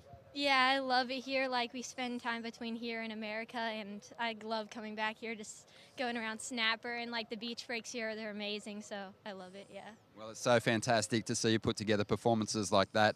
Best of luck as you move through the rounds, and, yeah, that was something special. Well done. Thank you so much. Back to you guys.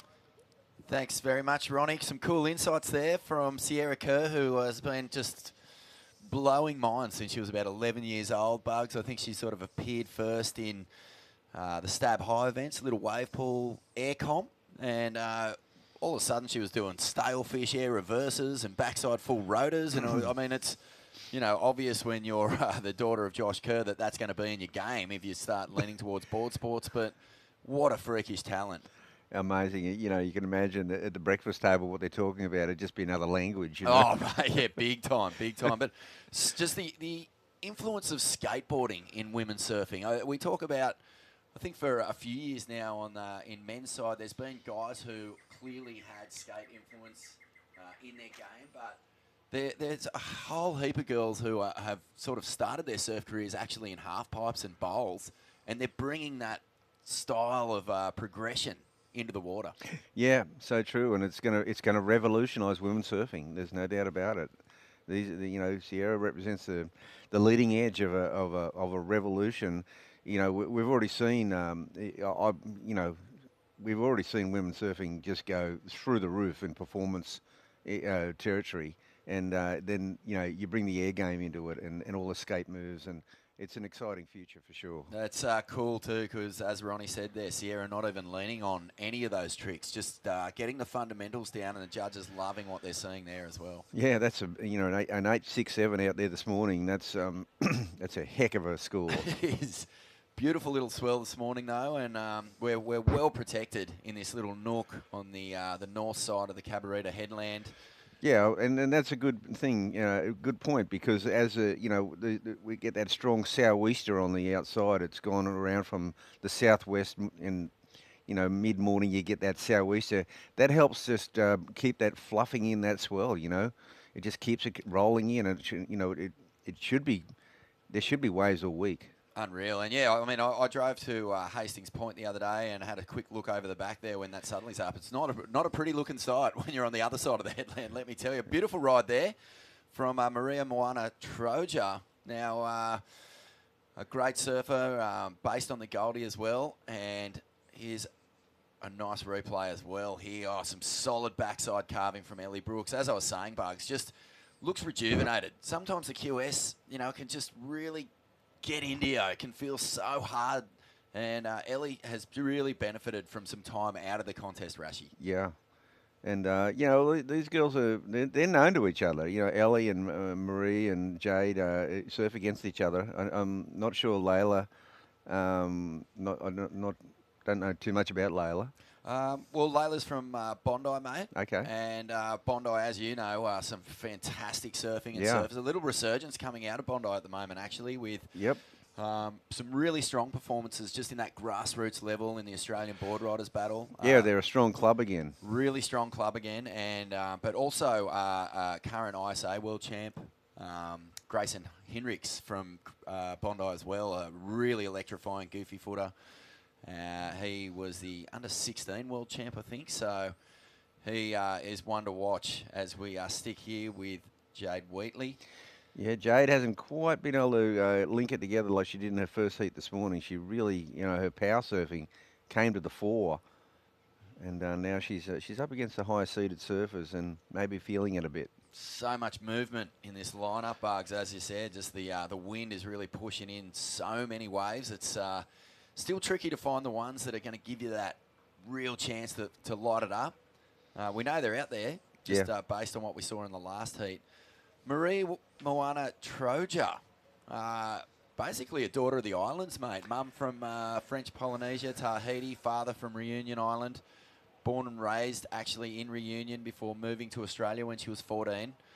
And finally headed off over to Tahiti where she reconnected with her mum's side of the family and surfs for Polynesia now, represents Tahiti. But relocated to Australia, but that's all islands, from the smallest to the biggest. Oh yeah, no, Marie's she's got this idyllic lifestyle, and you know, I know the outer island in Tahiti that she goes to quite well, and it's just paradise. You know, that's all I can say. Can't even imagine a life spent just island hopping. You know, all over the Indian, all over the Pacific. An amazing way to live, and I guess really. Going through some of her video clips and you know, the footage of her online, there is plenty of opportunities for Marie to showcase what she can do in heavy water. Yeah. And not surprisingly knows how to find the barrel. Yeah, and she's got a really strong backhand too. You know, obviously, you know, spent a lot of time at Snapper, and you know, she's honed her backhand on the Gold Coast, her forehand on the islands. Man, it's as far as surfing lifes go, it's basically the best you could possibly hope for. Oh, it really is. Yeah. No. I wonder if she's ever put a wetty on. It's just a lot of warm water and. Yeah, that's right. She goes between them, and I think she's been Marie might have been stuck here for a while now, but it's not a bad place to be shipwrecked. No, well, the Gold Coast. So it's funny, the Tweed Coast, mate. As you know, where I'm from and where Ronnie's from, we grew up at New Brighton, which is Newey. Just south of the Tweed Coast region, and it's beautiful. It has all the same benefits, and you know, beautiful coastline, the whales going by. And it's amazing. All of that, but I often used to come up here to Cabarita whenever the southerly would blow up, and then you know, it's just one of those places that has a little bit of everything on offer. You can find waves that are, you know, I guess when I was like between 13 and 15, there was so many friendly little entry points for where I was at in my surfing at the time. And then when I got better, I'd start sort of venturing a little bit further north. Yeah. But then, once you started sort of getting honed in on the tubes and stuff, there's a couple of secret little reefs on this side of the coast as well that are really challenging and fun. Oh, yeah, they're challenging, all right. I mean, they're quick and they're, but you know, and it's one of those things. You know, you've got to know those conditions. You've got to know exactly that swell direction. Everything's got to be right, and the tides, and you score them, and they're amazing. Oh, it's pinpoint knowledge that you've got to have for some of these spots. But you know, as we were saying yesterday, Bugs, the personality of the surfers that these individual breaks present. You know, because Cabarita has so many different faces, so many different moods. And as we see here, a nice, doesn't get the completion. Jade Wheatley, well, she was surfed very well this morning. Yep. Just a little bit out of rhythm in this one. Yeah, she's just not finishing. Well, her wave choice hasn't been as good. She's kind of getting these one manoeuvre waves and then having to really go for it on that one manoeuvre and not quite sticking it. Whereas this morning she was getting these link ups and she was really able to showcase her power surfing. Well, yesterday we saw the conditions change pretty radically. About this time yesterday, there was a good out the back section, then a bit of a full middle section, and then it would race onto this inside shorey that we see here, Bugs, and really slam down hard. Today, it looks like the swell is actually coming on a little straighter. Yeah, it's going to be wave choice today. There's no shortage of waves, but there, as you said before, it's there's some diamonds in the rough out there. 2 minutes 15 to go, and Ellie Brooks really in control of this heat at the moment. A 6.03 and a 5.5. Really powerful surfing. And I just think about, you know, that point in your career, as we were saying earlier, Bugs, where it just doesn't feel like it's going to come together. You start maybe looking outside of surfing for what your next chapter is going to be. But I see a lot of similarities in Morgan Siblick's story with Ellie. You know, a really strong junior. Ellie actually probably had a few more, you know, flags on her to push into that CT level. But Morgs was thinking of giving up surfing too at one point during the QS in the year that he qualified. I think he got to Japan and he was just thinking, you know what, I've got an injury. He had a bit of a tear in one of his knees. Wasn't he delivery, you know, working on a delivery van or something? Well, yeah, I think he was a glassy at one of the local pubs in Newey, and he basically said to a friend of his, like, I think I'm almost done. I might have to go and studying or do whatever. And his mate just said, no, just give it till the end of the year. And that's when he got on that mad tear. And by the end of the season, he qualified for the CT. And now look where he is. So there's a lot to be said there for just, you know, giving it a full-on crack and not getting too in your own headspace. Yeah, it's nearly it's a weird thing that you say, Vaughan, because so many times, and you see it in a lot of sport, but it happens in surfing, like just that one where you go, yeah, I won't bother with this one. That's the one that's got your name written on it. Yeah, exactly, mate. Oh, and because the QS was such a long and expensive, it takes so much commitment for years, so much commitment away from your friends and family. The new system is going to really showcase some surprising results, I think. Yeah. Well, it's open for anyone. I mean, if you've got to turn up, you've got to be hot on the day, you know, and you can turn it all around. So it does. It gives a lot of hope to those that have been battling away in the trenches and having to miss events because they couldn't afford to go there. They didn't have the sponsorship to make it to all the events they wanted to. It just opens the door for all that crew. It gives them a second wind. Guys and girls that had already given it away. Exactly, mate. And, excuse me, proving that right there, Ellie Brooks, as we said, a renewed fire, locking away a couple of good scores, a 6.03 and a 5.5. And Marie Moana Troja backing up her seeding in this round of 48 as well by moving through. So bad luck there to Layla Rich and Jade Wheatley. But we'll have a quick break and be back with more from the Oakberry Tweed Coast Pro in just a second. Starting the day with freshness, giving us the energy to paddle out and live life to the fullest. All natural and organic, a superfood bursting with flavour and taking you to your own piece of paradise. Sharing moments with friends, sharing them with Oakberry. I was born in Murwillumbah, and so I've grown up surfing here in the Tweed region. The more I travel, the more I come home and really understand how special this area is. It's unlike any other place in the world that I've seen. The amount of waves, the wave quality, and you're right next to the most wonderful, healthy farmland. One of the dreamiest destinations for anybody to come visit. Yeah, the Tweed Coast region really holds a special place in my heart.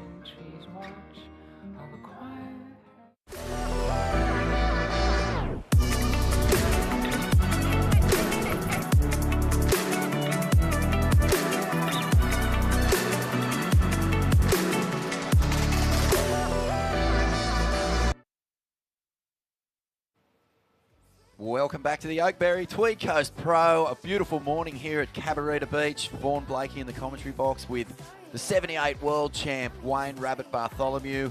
We're up to heat number 2 of the round of 48 here in the QS 5000, the last big one of the year, Bugs. A huge opportunity here for so many surfers to, if not scrape or scratch or solidify their way into that Challenger Series than to at least make a big statement for the next QS season. Well, that's right, and either move up the seeding order, or there's a takeaway for everyone. There's lessons to be learned here. And I spoke to Sasha Stocker just a bit before. Sasha is a local here. He does a lot of coaching. He does a lot of surfing.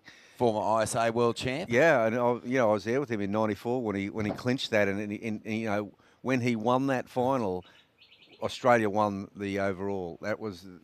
Australia won gold because he won that final. That was such a great thing. 1994 in Rio de Janeiro. But Sasha also pointed out a classic thing about Cabba, and we just saw it with Jade Wheatley, that this is a really hard wave to coach and compete in. It changes a lot, and the waves that you thought were going to be really good in the morning, or like suddenly they're not the waves. He just pointed out how tricky this break is to keep putting in good performances, and it just changes up all the time. And we just saw that with Jade Wheatley, because in this morning she completely dominated. She had big scores, connecting all the waves. That time she couldn't buy one.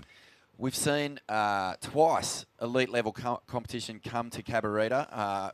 CT level competition, we had, I think it might have been, correct me if I'm wrong, around about 1996 or 7 was the Billabong Pro held here with that's it. Bo Emmett and Nathan Webster in the final. Yeah, I moved it here, and I was running that event. No, that was that was '99. '99, okay, yeah, that sorry, was that's the right. last one. I'd just stepped in as CEO of ASP, and that was the changeover. That was I used to run those events, the Billabong Pros, and that was the last one I ran. And we'd run the quarterfinals at Kerr. That's right. It wasn't very good Kerr. It was just funky little Kerr, not the full barreling Kerr. And the next morning, we're on Kerr Headland, and I was with Gordon Merchant, and I looked at him and I said, I think I'm going to move the event to Cabarita. And he was went, are you kidding? He was in shock. And it worked out, it was down here. Cabba was like 5-6 feet and really, really good. It was great, yeah. And Bo Emerton and Nathan Webster, at that time, probably weren't the highest seeded surfers. Two young guys who burst onto the scene, and Bo had a big win. And I feel like maybe Mick Lowe was in the semis as well. There was a real big push after quite a lot of Kelly Slater and Momentum era generation domination. It really started to swing the needle a little bit. A big heat here. It's a tricky wave. There's no doubt about it. But the start of this heat has had some real quality. And Emily Burke, out there in the red. Sage Goldsberry out there as well in the blue. Logan Dalton out there in the white, and Coco Cairns. So surfers from all over the place here, Bugs. Emily from Merriweather Beach surfs alongside Ryan Callanan, of course, Philippa Anderson. Sage Goldsberry from Phillip Island. So the island producing more top-level female talent. Of course, Nikki Van Dyke from down that way as well. I think Sage's mum, Amber, actually a really top-quality surfer and competitive surfer in her time. And g'day, Amber and Cam. I think her dad from Phillip Island, one of the nicest core lords you'll ever meet down there. Oh, yeah, that's awesome. We just saw a thing before with Steph Gilmore, and of course Steph's, synonymous with the area. She was, she's also synonymous with Snapper too. But I mean, she, Kingscliff. She went to Kingscliff High, born in Murwillumbah. Now I was born in Murwillumbah too, Vaughan. And it's pretty classic. But you got to remember back then, that was such a long time ago. It was the only hospital around. Mate, Murwillumbah's contribution to Australian surfing is nothing to be smirked at. Murbar. It's a little bit like Collaroy. It never really gets the props it deserves in Australian surf history. But Nat Young and Simon Anderson was even born and raised and learned to surf at Collaroy. That's awesome. Yeah, crazy. I knew Nat was. That's, I think, and funnily enough, mate, the first house I ever lived in when I was born was at Collaroy, so there you go. That's where Desi has lived, isn't it? Oh, mate. Yeah, so Murwillumbah, and then, just out of, for sentimental sake, we had my firstborn son, Jago, who was born in Murwillumbah. That's too. epic. But Fantastic. of course, the funny thing is that I actually, went to Tweed Primary School. I ended up going to Miami High School in the end, but you know, once I got across the river and found Green Mountain and Snapper, I knew where I was hanging out. Yeah, but I became they did this thing with you know the best sportsmen to come out of the Tweed, you know, and even though I was born in Wollumbar, went to Tweed Primary School, lived in Tweed Heads, was actually you know kindergarten raised here, I didn't qualify because I was so synonymous with the Gold Coast. Oh, mate. They went, he's a blow-in. Oh, I think they would have felt pretty. They must have been ignorant to the fact, Bugs. No, that's what I'm saying. Like they actually thought I was, you know. Oh, fair dinkum. Yeah, I know right. they had no idea I came from here. Oh, dearie me. What a missed opportunity to celebrate one of the Tweed's absolute greats. Fantastic. But, yeah, Steph Gilmore, as you say, I remember she was taking days off school to actually drive up to her first CT win. Yeah. So still based around Kingscliff. Oh, yeah, at that Kingscliff. time. Yeah, well, I went to school with her father, Jeff, at Tweed River High, you know, and we were pretty much the only surfers in the school. We used to have to kind of circle the wagons a bit, you know, the long blonde hair. And we were called, on the good days, we were called skegheads. And on the bad days, we were called seaweed suckers. Oh, mate, well, if it's any consolation, I've heard that certain types of seaweed can reduce methane. So at least you weren't the smelly kids in school. Mate, Logan Dalton is out there as well, also from Bar Beach, so another Newcastle surfer out in the water at the moment. And Coco Cairns from Noosa Head, so a real smattering of East Coast talent here. And, of course, one from down there in Victoria. And we've off to a pretty slow heat. I actually thought we saw some, but full props here, Bugs. We've let one slide, an 8-point ride for Sage Goldsberry. So she's come out and really blasted one. And I think, you know, nearing the halfway point of this heat, that is an amazing score to have on the board. Yeah, that's a big score. I mean, you know, we saw Sierra Kerr get the 8.67, so they're out there, the excellent scores. And, you know, Coco Cairns, she also got through that first wave and that first heat. How nice was that bottom turn? I mean, a lot of points when you really commit off the bottom, drive it up into the lip. Really strong fundamental surfing there from Sage, and has form in QSs in the past, mate. Finished 5th to Sophie McCulloch, which is, you know, always a really tough heat. That was just at the Great Lakes Pro this year, and then in 2018 made another quarterfinal at Burleigh. So really strong on the backhand, obviously. Another thing about Sage is one of those surfers who can skate, goes to the bowl, and you know what that means, knows how to go to the air as well. That's right. So let's stay here with Emily Burke. Yeah, Emily needs a wave here because she's languishing in 4th place. She had priority, so she utilised it on that wave, a smaller wave. You know, she's really only carrying that 0.67 as a backup score, but she didn't need much, you know, because Coco Cairns is sitting in 2nd place, but she's only got that 2.7 and 2.33. Coco, again, got through that first round this morning. She was in the same heat with, I believe, Jade Wheatley. And she's a young girl. She's got a great style. But this 2nd place is really open up for grabs here. I mean, I think Sage, she just got another wave there. She'll, with that 8-point ride, she's going to pretty much lock up 1st place halfway through the heat. Well, while we wait for that score to drop in, we're just going to flick down to Ronnie Blakey, who's on the beach with the winner of that last heat, Ellie Brooks. Thank you, Vaughn. Ellie, what a great performance. And I can tell that you're recovering from an injury, a full ACL reconstruction last September. So to go out there must feel really good on your road to recovery. Yeah, I was just excited to get back in the water and, I don't know, have some fun. It's been such a big process, so just taking the challenge was like the biggest thing for me. Definitely. You did really well. Your equipment looked really sharp. What did you opt for out there today?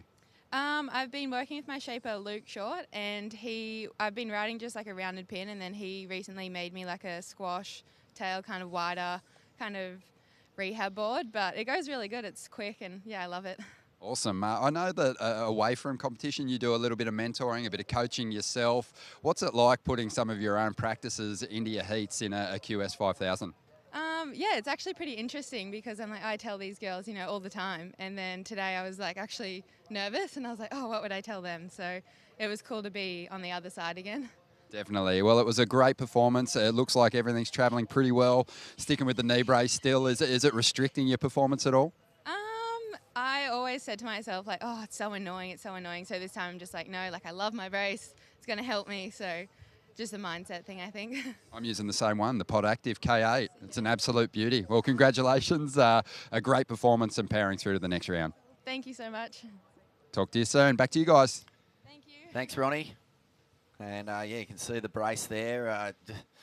Seen a lot of knee injuries over the past few years as surfing just gets more and more radical. I mean, the most talked about, obviously, being John Florence, mate. And, again, Olympics sort of thrown into chaos there with a couple of injuries to the US team as we stick here with Emily Burke sitting in second. But, mate, how do you bounce back from a major injury? How much does it start playing into the mind of a top-line athlete? Yeah, well, look, I was pretty lucky, but I did have a knee injury at Haleiwa, and I was in a knee brace for a while, and I had surgery, and what happens? One thing that for sure happens is that when you come back, you pay a lot of attention to technique. You pay a lot of attention to landing flush. So in actual fact, you can use it to make your surfing better. That you're actually thinking about. You're very aware, and particularly when you come back using a knee brace to start with, there's only a certain amount of movement it'll allow you to do, and it's a good thing. And then as you take it off, and then you go, right, everything's got to be very technically sound and balanced, and so that you're not straining it. I mean, the most famous comeback from a life-threatening leg injury, at least, or a career-threatening injury, was the Mick Fanning one, the hamstring off the bone. But the way that he was able to educate himself on every aspect of healing, technique, as you say, it changed his surfing, and it changed him as a competitor. And all of a sudden, he just... it was sort of in that Kelly and Andy domination years, and he came back from that injury in 2004 and was just a different athlete. He had a much better understanding of who he was, what he was capable of, and what his body, the levels he could push it to. Yeah, well, that exemplifies it perfectly. It was a turning point, a key turn moment for Mick Fanning, and then he revolutionised the cross-training and sport-specific surf training outside the surf. I mean, he revolutionised it. He showed the way forward, and his dedication and commitment, paid off with 3 world titles. That's right. Another really impressive return from injury that sort of changed the way and the approach of this surfer was Wade Goodall. He was a free surfer mostly. He did have a pretty impressive junior career, but he broke his legs twice, and it just felt like, for a free surfer who relied a lot on aerials, that might be the end. But he said he had to teach himself how to surf from scratch twice, and I'm talking like, that journey where you're, basically having to change every single thing about your technique, and he just came back better and better and better each time. So there's definitely something to be said as we look at this heat recap. And it has been all about Sage Goldberry. This wave bug's just a real ripper for the 8-point ride. Yeah, and it is a superior wave, and she surfed it to its potential. Well, Emily Burke's moved into second place now, so that's a bit of a development. Yep, Emily there. This was the wave that got her back into this heat. She was in 4th, but finishes strong. I don't know if she did get the complete on that score, but got herself up into 2nd, and then a nice ride here from Coco Cairns from up there at Noosa, riding the Stewie and Ryan Campbell boards from up that way, mate. Both talented surfers, and a big shout out to those guys if they're watching. Sunny Coast legends. And then flying along, Sage backed up her 8 with this really speedy little left. Yeah, 5, 6, 7. That clinched the heat for sure.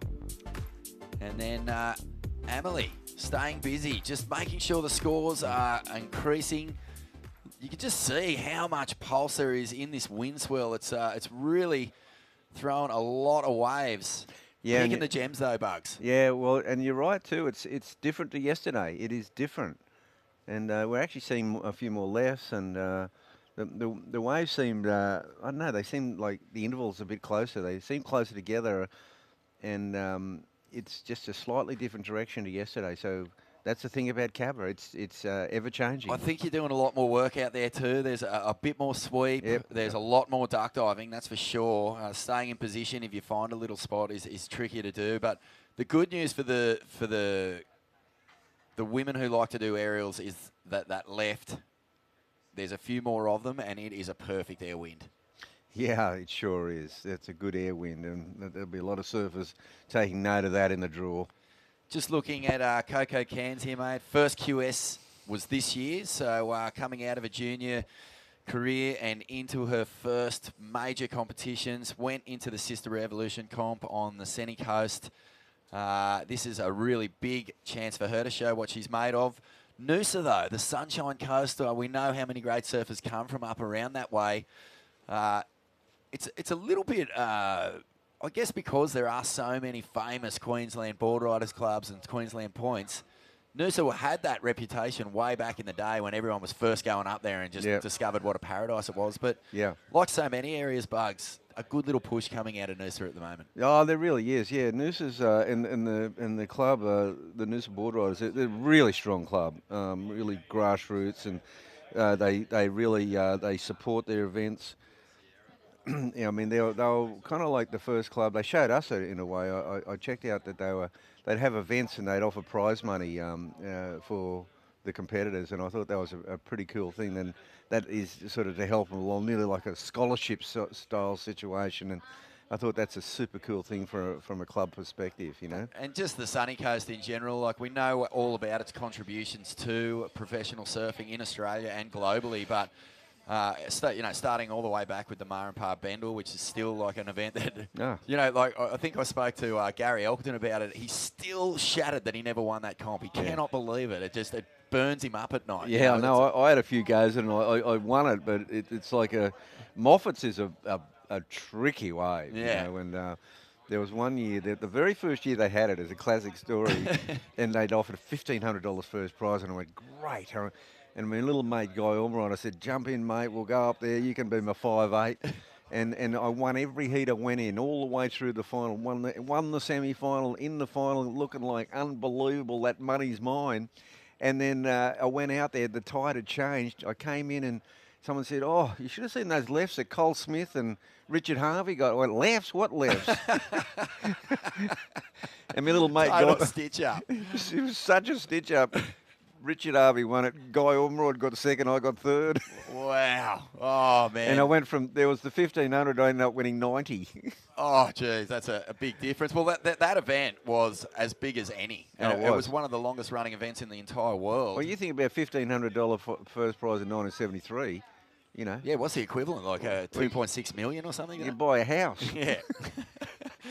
And then just recently, mate, we saw North Shore board riders take out the ABB.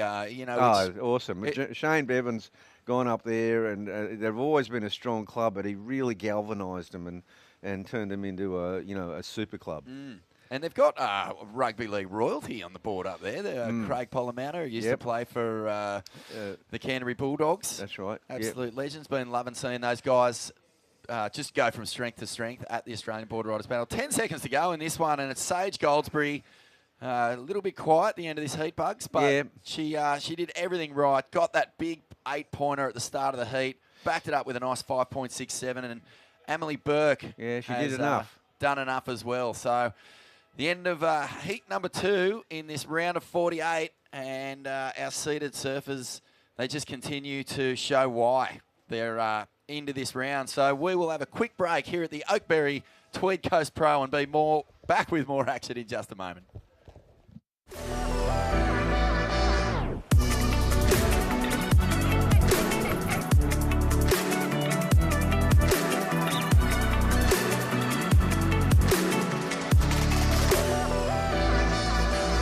Starting the day with freshness, giving us the energy to paddle out and live life to the fullest. All natural and organic, a superfood bursting with flavor and taking you to your own piece of paradise. Sharing moments with friends, sharing them with Oakberry.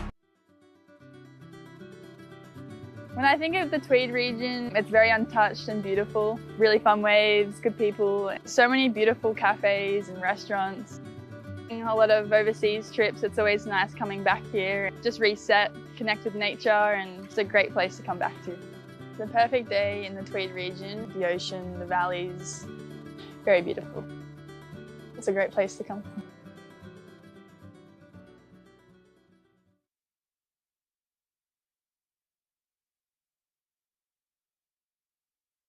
Everyone, it is the Oakberry Tweed Coast Pro. It is Vaughan Blakey with True Starling, and here is the magic. It's the magic potion, the Oakberry Classics. Cheers to you, True. Cheers to you, Vaughan. Wonderful morning down here at Cabarita Beach. Flawless surf. Well, flawless for us. I mean, any QS 5000 with draining little cross-shore, offshore air winds blowing up the face. We're in for a wonderful treat in this round of 48. And I know that you're feeling the nerves in this one because your sister is in this heat, Jess Starling. My baby sister. There you go. So it's Jess up against Sophie Fletcher. She'll be out there in the red. Madison Parker is out there in the white, and Coral Durant is out there in the green. So how is Jess going to go in this one? I mean, we're concerned about how everyone's going to go, of course, but I know that you're feeling the nerves, True. Yes, I always feel the nerves whenever family compete. I've got Jessie here, and yeah, she was feeling good, I think, before her heat. I kind of just leave her to her own devices. She does her thing, and I gave her a quick hug before I came back in here. I said, good luck, stick to your strengths, and we'll see how it plays out. I mean, I'm rooting for her, but Sophie Fletcher, Coral and Madison have all been surfing really well throughout the free surfs too, so it's a pretty stacked heat. Unreal. Well, you'll get stuck into this in a minute. I was just going to say, does Jess listen when you give her advice? Because, like, Ronnie's my younger brother, obviously, and whenever I start to sort of say, look, Ron, I think that, you know, with your commentary, maybe say this or say that, his eyes just glaze over. They start doing sort of cartwheels in his head. He's like... Yeah, I get the exact same look. Maybe just keep to yourself. Yeah, and, that's what I do. I've learnt to just congratulate her, and that's it. Nice work. All right. Well, Sophie Fletcher from Phillip Island, currently living just down the road in Hastings Point, so a little bit of local knowledge could come into play here. Has won a QS Mandurah Pro in West Oz back in 2018, and a little bit different. I think it was sort of like long left-hand runners in that event, and did really well to crack that maiden win. Always a huge confidence boost when you can get a Kiwi win in your back pocket. Yeah, totally. And Sophie, she's a woman of many talents as well. She also has her own like sticker company as well. So she like draws all these beautiful like mandalas and other drawings as well, and she sells them at the Pottsville markets. And she does, like, you can do stickers on your phone, on your car, on your surfboard. It's pretty amazing what she does, and yeah, she gives it a red hot crack. That is awesome. Yeah, I actually did go online and check out some of her artwork, and it's so incredible. Like, she really gets stuck into those detailed, beautiful mandalas, as you said, and yeah, just a really talented young woman. As we look at Madison Parker, strangely from Redlands up in Brisbane. Yeah. So, you know, a surfer who's coming through and really wants to make a statement in this QS 5000. And then Coral Durant as well, who is from Red Bluff in the northwest of WA. And I don't know if you've seen the waves up there. I know you definitely have. It is for core lords of maximum charging capacity. So if there's one thing we know about Coral, it's that she can pack the big barrel. Yes, she can, and she's she's not scared at all, as we see. I believe this is Sophie up and riding, tags that end section, and does well to hang on to that one, Vaughan. Really good finish there. That inside shorey has brought so many surfers unstuck, and a good little 1-2 combo here, no complete.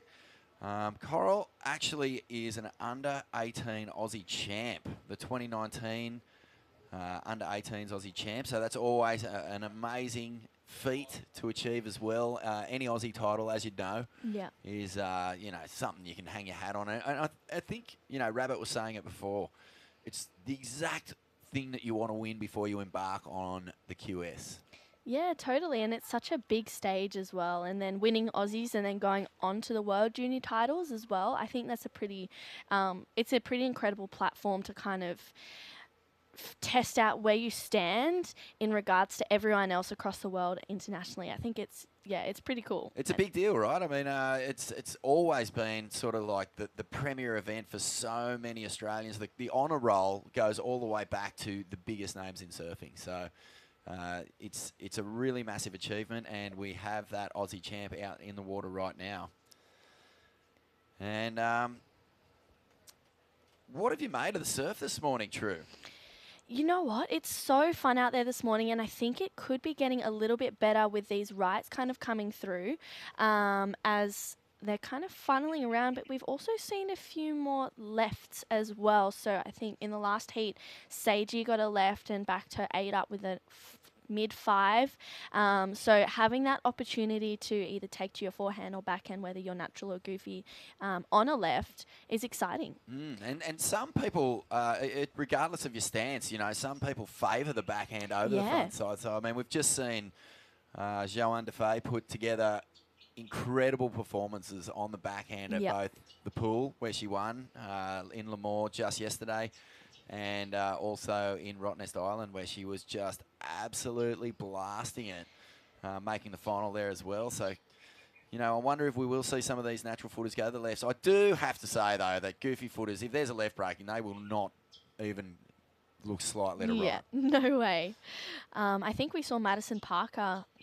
She might have had a board swap there in some sort of stage. We saw her running on the beach, so we'll have to have a look and see what that one's about. So scores to lock in. We saw Coral get a really nice looking right, 3 big turns on that one. So she was looking really strong in her early morning heat this morning. And Coral, her boyfriend Lennox Chell, he was surfing incredibly yesterday, put together a solid heat. So she's probably tapped into that off Lennox and, you know, is running that momentum through.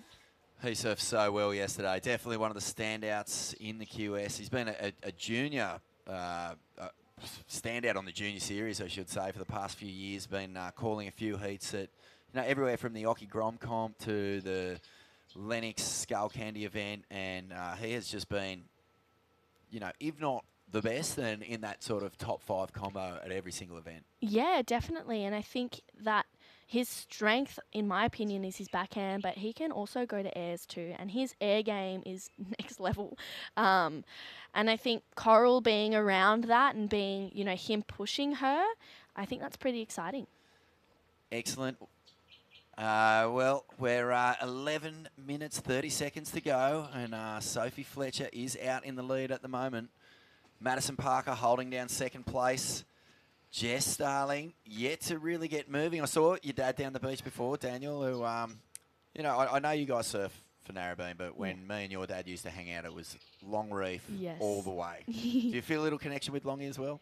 Yeah, of course I do. I sometimes go back to my roots and go surf Longy every now and then. And I think, you know, we've got such a great community at North Narrabeen as well, but also on the whole of the northern beaches. There's so many people supporting and, you know, encouraging both Jessie and I to just do our best. And I think Dad is the biggest supporter of that, and he's always down on the beach early in the mornings till late afternoons. And yeah, Jessie and I are both very lucky to have him. That's so cool. And yeah, I had a lot of fun with your dad way back in the day. Yeah, I'm sure you did. We used to hang out together, surf for the Long Reef Board Riders, as we were just saying, and a really strong community. Both clubs, you know, had a lot of fun competing against each other as well. Pretty intense rivalry, I have to say. You know, when Kobe said he was surfing Ali Rice, I was like, what? That never would have happened back in the day. Yeah.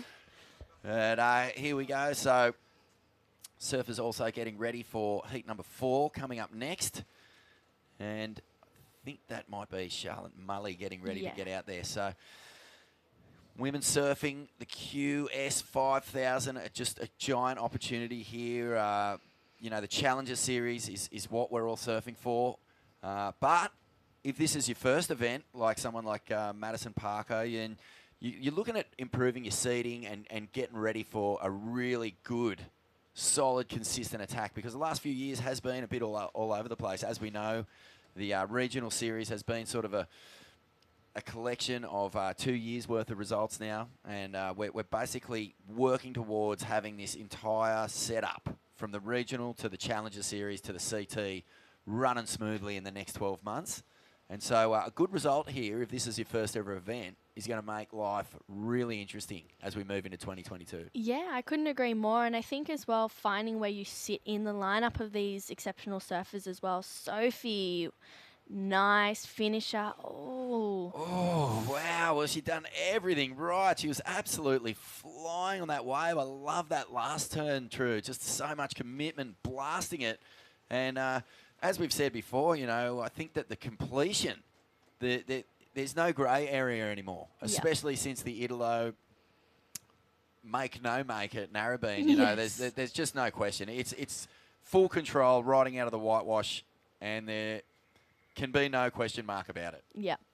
Yeah, I think, and especially throughout the first day, we saw so many people get really crucified for not making that final maneuver and riding out in front of the whitewash. So I think today, if I was, you know, in this heat, I'd really want to be making sure that I'm finishing that turn and finishing off that wave to leave the judges kind of pumped up.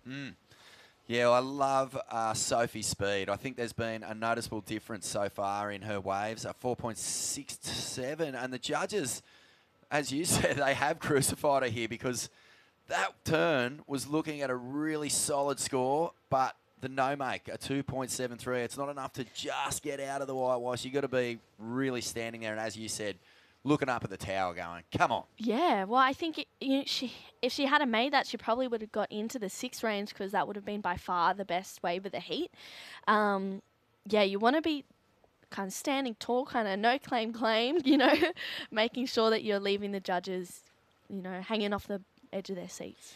Okay, so looking at the positions in this heat at the moment, Sophie Fletcher out in front. There's 7.5 minutes remaining. Madison Parker is holding down second, so doing extremely well here. And Coral Durant from West Oz in third place, a 4.33. Coral actually in a pretty good position here. A good solid ride, a 4.33. Only has a 1.03 as her backup score. So she needs a 1.11 to move into second and advance. And Jess Starling, you must be starting to chew the fingernails a little bit because 6 minutes 50 and she hasn't put a score on the board that's going to trouble the leaders just yet. The good news is to advance, she only needs a 3.5. Exactly. So everyone is still within reach. You know, you're just wanting to make sure that you're really capitalising on any opportunity that you've got out there. And I think Madison, as she's up and riding, Vaughn. Nice off the top here from Madison Parker. And she'll look for another opportunity. Just the one turn. You can see the waves are really straight, but you get the right one, and there's plenty of speed to be had, and there's a couple of really good sections too. And that was Jess, I think. Just a quick look, frustrating. Sometimes it can feel like you lose the rhythm in a heat, and you're just battling constantly to get it back rather than just relaxing, taking in the deep breaths, and trying to just stay focused on getting the one wave, because one wave will do it for Jess at the moment. Yeah, totally. Just staying calm and centered within yourself and kind of maybe even resetting what needs to be done. You know, there's just under 6 minutes to go. Small scores for third and fourth to get through. I mean, it's well within reach. Sophie hasn't really got a good second score, but Coral up and riding, Vaughn. She is blasting away on her back end. Love that first turn, True. And second one gets the completion. And look at this, just really leaves no doubt in the judge's mind that that was a clear make on that punchy little inside shorey section. The first turn is where the beef of the points is going to come from. Yeah, totally.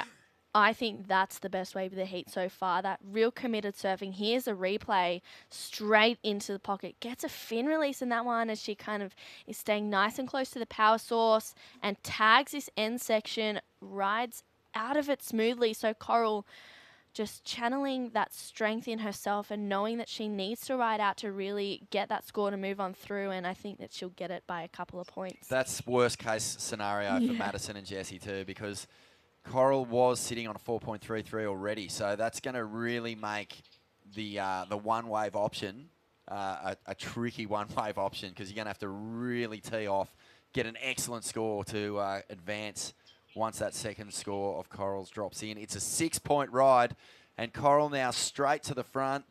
The young woman from up there in the northwest, representing the Bluff, has an Aussie title, as we said, a 6-point ride and a 4.33. It's a really strong heat she's putting together.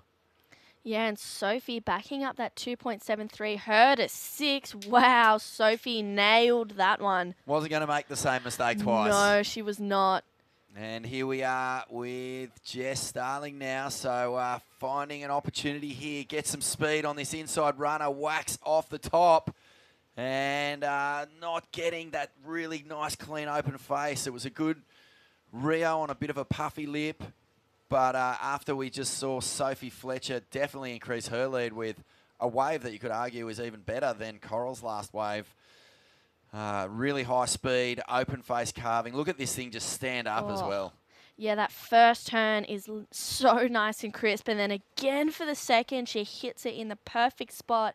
And I was saying earlier that, you know, really making sure that you hit it a little bit earlier and coming down in front of the whitewash is so important to kind of get through and ride out. And Sophie timed it perfectly. Oh, nothing better than seeing someone crack the lip and just that big plume of perfect spray in that beautiful arc. It screams perfect timing. Yeah, and I think it was the best wave of the heat, Vaughn. Wow, 7.17. So Sophie and Coral are basically just in this arm wrestle at the moment, really picking off the best waves, attacking them with everything in the artillery. And Madison Parker and Jessie Starling just cannot seem to get started in this heat. 2 minutes 40 remaining. Look, so many times in pro surfing we have seen surfers come back from this position, but the big problem today is opportunity. You can just see how much work there is to be done just to stay in position. There's a lot of sweep moving down the beach, and there's also a lot of waves. So you're doing a lot of duck diving, you're doing a lot of paddling. As we see here, Coral Durant again. Look at this. She just hammers that end section. And does she get the make? She does. Wow. She's really capable of pulling the board through some tricky positions here. Yeah, that was super smart surfing from Coral. She's heard Sophie got the 7.17. She's like, well, I'm not happy with second. You know, I haven't come here to get second. I've come here to win this heat and make it through to that next round. So we'll see. She only needs a 5.85 to jump up into first. I'm excited to see how the back end of this heat plays out. How many epic female goofy footers are coming out of the West at the moment? It is crazy. I mean, up there on the Bluff, she's got Imogen Caldwell, who is just, you know, we've all seen clips of her, photos of her just getting drained on the most impossibly heavy waves. And Bronte McCauley, who spends a lot of time up there as well, basically is mastering Toomies and doing things out there that hard to believe. And now we've got another goof smashing the lip there. That is Coral Durant, and plenty to get excited about over there in the West at the moment for women surfing. So exciting. And they all charge too. So they have that ability to compete and to surf really good waves, but then they'll go out when it's 15 foot and not even blink. You just can't help but daydream about these women attacking places like Chopu, Sunset Beach, of course, because, like as you say, really strong on the backhand, absolutely annihilating it vertically. And yeah, just I just get so excited for those heavy reef waves though, because that's where you're going to see a massive difference. It takes so much courage, you know, for any surfer to paddle out of a place like Chopu and really want a set. And I think that we're going to see Bronte really challenge that this year. And when you see someone doing that, it lifts everyone from your area, it lifts everyone from your state, lifts everyone from your country. And your competitors too. And your competitors as well. So some fantastic future heats coming up for, especially though for these young women from the West. 15 seconds remaining. Coral Durant moves into the lead with that last wave of 6.6. And Sophie Fletcher, well, she put together an amazing heat, but she's just going to have to be content with second as we count this one out. And bad luck there for Madison Parker and Jessie Starling. You'd almost say that, you know, it was just a rhythm thing. Yep. It wasn't really about anything to do with capability. It was just not finding the opportunity. Yeah, exactly, Vaughn. Okay, so we're going to have a quick break here at the Oakberry Tweed Coast Pro and be back with plenty more in just a moment.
Yeah, welcome back to the Oakberry Tweed Coast Pro. Sorry, you just sprung me. I was like halfway into the goods right when we came back from the break, and oh man, this is so good. Oh, the best. I am absolutely frothing on brekkie this morning. The Oakberry acai bowl, and it's got peanut butter and fresh fruit, and sure, it's going to be very hard to call this heat with that sitting next to me the whole time. I'm going to do my best. I'm going to do my best. Are you going to make it? Oh, I don't know. I'm not sure. It's pretty good. All right, I'll tell you what, if you don't mind talking for the next 20 minutes, I'll just rip this to pieces and then you can go after me. We got it. All right, so welcome back. Round of 48, heat number 4, and Ellie Clayton-Brown out there in the red. Jasmine Sampson in the blue, Grace Knight in the white, Charlotte Mulley in the green. So some really exciting young talent in this heat from all over the place. And yeah, True, what do you think? How do you see this one playing out?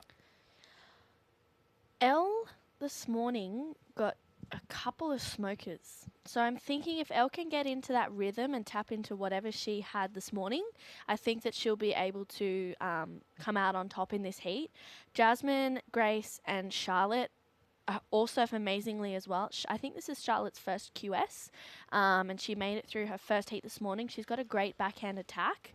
And Grace has surfed in a couple of QS events. She's made a few rounds, but she hasn't really been able to fully open up and show her true potential just yet. So I'm hoping she's able to do that in this one. Fantastic. Ellie Clayton-Brown and Jasmine Sampson, best buddies. Both growing up around Port Stephens.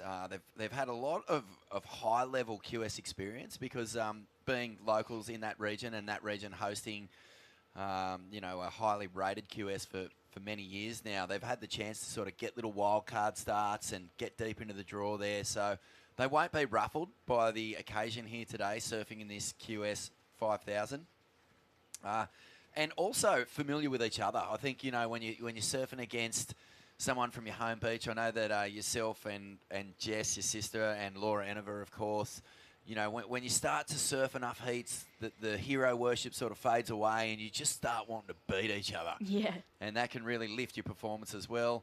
This is Grace Knight. Now, Grace is from South Australia originally, I believe, from the York Peninsula. And I think she's relocated to the Gold Coast. So this is going to be one of her first cracks at a huge QS like this. But obviously has done extremely well in South Australian events and is viewing herself as a pro surfer, wants to get deep into this draw, wants to make a statement and wants to represent her state, as we all do. Yes. But South Australia, you know, some fantastic surfers coming out of that region over the years.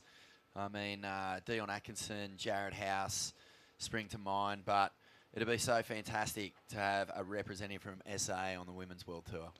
Yeah, totally. And I think Grace, if she can really open up in this heat, she'll be able to, as you said, get deeper into that draw. Only early stages, and she's had the first 2 waves. Well, I think it's a smart move. You don't want to get too lost out here. As we said, it's a busy lineup. You can paddle around, be looking for quality waves. I think if you just stay busy, it's not a bad way to go, as we see a beautiful off the top from Charlotte Mulley. No surprises, she lists Carolyn Marks as one of her favourite surfers. And I really think that Caroline, you know, as well as being an absolute freakish talent, she's really changed the way that we view you know, I guess aggressive, like a really aggressive, powerful approach to women's surfing. For so long, we had Steph and Sally, Lakey, Courtney, all women who just bring so much style and just competitive fire to competition. But what I've been loving about Carolyn Marks is just the power game. Yeah. It's pretty much, I can't think of anyone more powerful on tour. Yeah, that back-footed style that she has, I think anyone that wants to see good backhand surfing, just replicate that. I watch her like rides over and over and over and over again, you know, and it's exciting to have that powerful surfing introduced or reintroduced into female surfing. Reintroduced, yeah. I mean, throughout the 90s, we had so many amazing power surfers on the Women's World Tour. The Pauline Mensah springs to mind. Just, you know, such a low centre of gravity, beautiful style, and almost Curran-esque in the way that she approached waves. Wendy Botha was such a powerful surfer. You know, and then Melanie Redmond-Carr, she was really strong out of the lip. But the thing about Carolyn Marks, which has really changed the game, is the way that she gets the body torque off the bottom. It is so deep when she bottom turns, and she just twists up into the lip and absolutely explodes out of it. It's just miraculous to watch. And a good, strong hit off the lip there from Ellie Clayton-Brown. A strong surfing family, of course. Her brother Mikey contributes every year to Merryweather's run in the Australian Board Riders Battle. And it's another thing, isn't it? You have strong surfing families, and it helps contribute to your development as well. Yeah, totally. And I think both Elle and Mikey, they've just kind of fed off each other and fed off each other's wins, and they've brought each other up if they've lost as well. And I think that's really cool that they work together like that. And they've made such a, you know, big dent in the Merryweather Board Riders Club, especially in the ABB. It's an interesting dynamic, isn't it? The brother-sister surf-sibling combo. We're seeing it on tour at the moment. We're obviously with Owen, Mikey and Tyler Wright. It's just one of the most mind-blowing siblings sort of family situations out there. But Ellie Clayton-Brown, as you say, you know, a lot of her success has come alongside or at the same time as her brother Mikey. So they're really able to process what it is to win, what it is when something goes wrong. And I think that there's a lot to be gained in that scenario. Yeah, and I think if you've got someone next to you doing well, you kind of want to get one better than them too. So you push each other in the sense of you just keep winning, and if you keep winning, the other person kind of just goes up with that. And I think it's really cool to see that they have that connection with each other during events. And they're always, I don't think I've seen just one at an event. It's always both Mikey and Ellie, you know, so they're always there together. You know what? Another brother-sister family combo that is just an absolute joy for us surf fans and surf spectators to watch play out is Mason Ho and Coco Ho. They support each other, and they just love each other's surfing, and it's just such a genuine desire to see the other surf at their absolute peak. And I think that is just, I don't know, for me personally, as a fan of surfing, it's one of my favourite things to watch. Yeah, I agree. And, you know, you just watch them grow as well, and as you see them grow, it's really cool to just, like, they start off as kids and then they grow up into being the Mason Ho and Coco Ho, you know? It's so it's crazy. Like, it's so cool. So much personality and such a, you know, famous surfing family. Yeah. Coco Ho, of course, host of Getting Heated on the WSL media platforms, whether it's the website or on their streaming sites. Go check that out. She does a wonderful job. And right now, though, with just about to hit the halfway mark of this heat, looks like Ellie Clayton-Brown has made the best of it. Charlotte Mulley actually does have the top score of 5.5. That really strong backside attack. But Ellie Clayton-Brown, she's putting it together at the moment. 4.77. Just back that up with a 3. So increases her lead. Jasmine Sampson out there at the moment. Just looking to get going here. Has a 2.6 in her score, and a nice replay here of the last of Ellie Clayton-Brown. Doesn't get the completion, and that's points gone begging. 3 points for that one. I think, you know, if she rode out of that, probably would have got a mid-range 4. Yeah. Possibly even a 5 and moved even further out in front. Grace Knight from South Oz. Well, she started busy. We thought the tactics were good, but has been a little bit lost at sea since then. Yeah, and Charlotte just sitting in second off the back of one wave. So she only needs a small score to get herself up into the lead. So if Charlotte's in a good spot. She's got first priority as well. So she's kind of set herself up pretty well for the back end of this one. Just looking at these lineup, there's a touch of the Ali Wrights about it. It's sort of pushing away and down the beach with a bit of speed. It's one of my favourite waves. Love that little spot. Is it a secret spot at Narrabeen? Are we allowed to talk about it? We're allowed to talk about it. Okay, good. Yeah. Yeah, but it can breed a certain type of surfing. I feel like the natural footers, I wouldn't say it's a clear advantage or anything, but you know, I think back to people who are bred on that style, on that, you know, that fast-moving little right-hander and the ability to just rapid-fire turns. Laura had it, obviously, won a world title right there on the alley right. Yeah. Laura Enever, of course. And then Chris Davidson was probably someone she watched growing up who had it down on a string. So we see here, this is Jasmine Sampson, but it's definitely got some push moving down the beach. So speed management is pretty crucial. If you get too far out in front of it, you're just going to be doing these sort of fat backs. You've got to stay right in the pocket. Yeah, totally. And I think you also want to make sure that you're angling your board down the beach, coming out of like your off the lip turns too, because if you kind of go straight in, if you're angling towards the beach on your first turn, you're going to miss that whole section and it just runs off without you. So you're wanting to make sure you're moving through the line too. Great pick up there. You can see here, just a little bit too far out in front. Does get the finish, but the wave not really standing up and draining. You can see how far down the beach Jasmine is there too. But a good score coming through. Jasmine Sampson's currently into second. So a 2.97. So basically Charlotte's sitting on a 5.5. I'm just looking for anything to move back into that advancing scenario. And there's that strong backhand again. But they are so far down the beach here, True, and you can just see how much push there is in this little wind swell. And it only gets stronger. This is one of the great things about the Tweed Coast, or basically one of the trademarks of this coastline, is that when those southerlies blow up, it doesn't take long for the sweep to kick in after it. Yeah, totally. And it looks like Charlotte opted to do that run around, and she's probably hearing the score 5-2-7 on her last one, so she's feeling good being in the lead.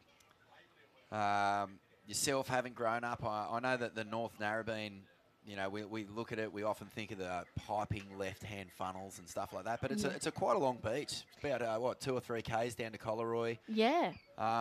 Is the sweep something you've got to deal with? Is there a fair bit of paddling to be done out at Narrabeen? Yeah, there's definitely a bit of paddling for sure, especially when that left is good. So you're always wanting to either running around or you're doing that paddle back out. And it's actually been pretty intense over the past few weeks. I think this is Jasmine on her answer back.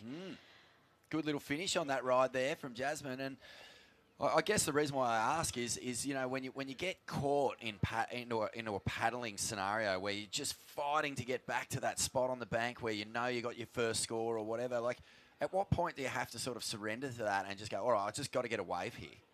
Because you can spend a lot of time. We saw it happen right throughout the Aussie leg. Guys and the women would just sit there and just be like, I'm just waiting for a wave here. And instead of just surfing, you end up sort of paddling around and searching instead of surfing. Yeah, I think, you know, you got to know when to dump plan A and move to plan B. I'm thinking first 5 minutes, if you haven't had a wave on plan A and nothing's come through and everyone else has had waves further down the beach, that's when you kind of go, okay, is this when I have to dump it? And it's, you know, if you have the luxury of having someone on the beach and saying, you know what, no, you need to go further down, that's when you trust their advice. But it's super important to just be aware of the ocean and your surroundings too. I think it's a smart idea to be doing this run around because she's in the lead. There's 5 minutes to go. She probably has enough time to get one more wave if she hurries back out there. But I dare say she's on her way to the next round. Charlotte Marley backed up that 5.5 with a 5.27, constructing a really strong heat here, but electing to do the run around. And the other smart thing about that is you almost just rinse priority out of the equation because all the other women in this heat are battling that rip. So by the time Charlotte gets back out there, they're probably going to be even a little bit further down the beach, and that will free up the entire lineup, and especially that little rich takeoff zone, which is much more in front of the contest site than it is compared to what we're seeing on screen right now, where I think that's Grace Knight down there. And I think that's Ellie as well. Ellie as well. So Ellie's sitting in second. You can just see how much work they're having to do to paddle against this sweep. It's really kicked up as the southerlies kicked in. Yeah, and you can kind of see as well, they're getting tired too.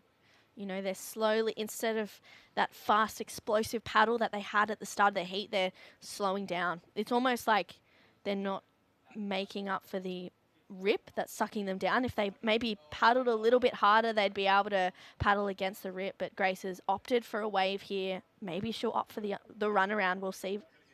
Well, I think this is just a really good call from Grace. She gets one turn in, which it might not seem like much, but it is going to improve her situation for sure. She's sitting on a pair of ones at the moment.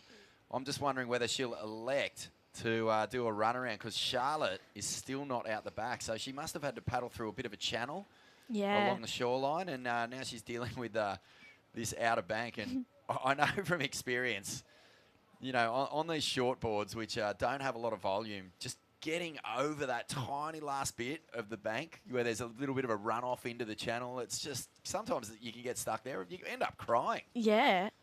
There's definitely a channel coming, so you have to paddle through like dead water, and there's no waves breaking. You can't even get a wave to get momentum in. So Charlotte's probably gotten stuck in that, and I've definitely seen people have heats where they haven't actually caught a wave just because they've been paddling the whole time. So it's scary when there's a rip coming through and you go, okay, I need to make sure I'm in the spot and I need to make sure I'm doing the right thing. And Jasmine has opted for this run around. We'll have to see if she gets out there. There's 2.5 minutes to go. It's going to be close. It's going to be very close. But you can see along the shoreline right here in the foreground of your screen just how deep that channel is, and it's quite a long channel. Yeah. That is not close to the beach. So you've got to basically run, swim, run it to get back out into the lineup. Because every single one of these competitors trains the house down. I don't think that you can really even get to this level of surfing without having some sort of athletic program as part of your training. Diet, obviously, a huge factor in that now. It's just changed a lot since the 80s, but, you know, surfing at the most elite level, you will not find many people up there who, you know, don't have every single box ticked when it comes to preparation for not just their heats, but their overall career in their surfing. Yeah, totally. I think it's important to have that physical training in, as well as your nutrition and your like mental training too. I think that's probably the most important thing. You know, if you're physically prepared and if your body is feeling good, but if your mind is out of sync, sometimes it doesn't all link up.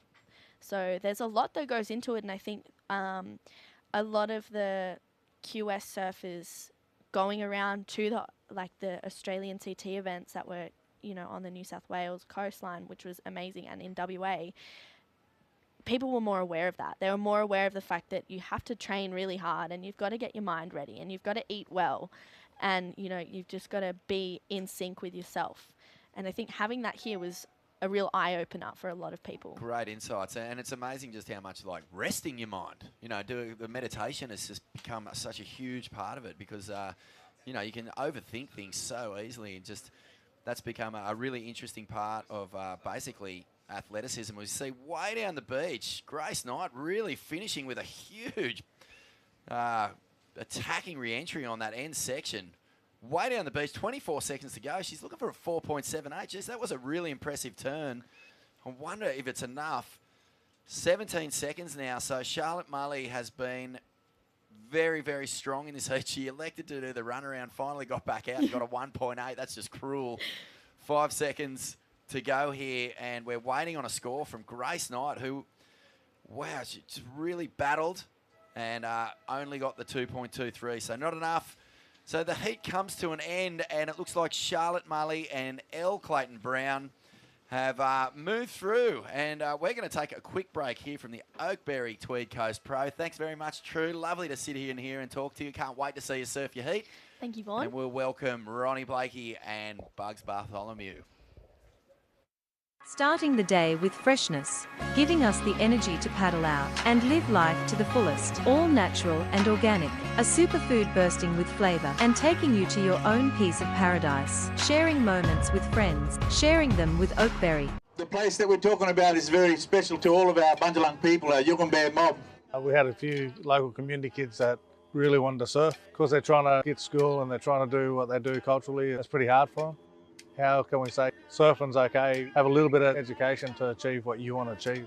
You know, teaching people about their culture, teaching people about the land around here. I personally have learnt so much from them. It's so special that we have a strong Indigenous culture here on the Tweed Coast. Super lucky to live here. It's a spiritual place.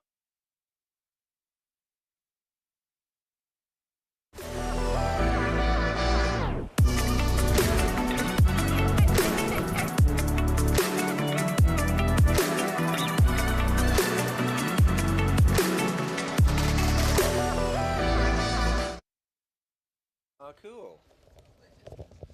Welcome back. This is the Oakberry Tweed Coast Pro. Ronnie Blakey with Wayne Rabbit Bartholomew to call these next 4 heats for you. And this is a big one. Sai Manewa, she was victorious in the Pro Junior. She went out this morning, carried the momentum into her first round heat.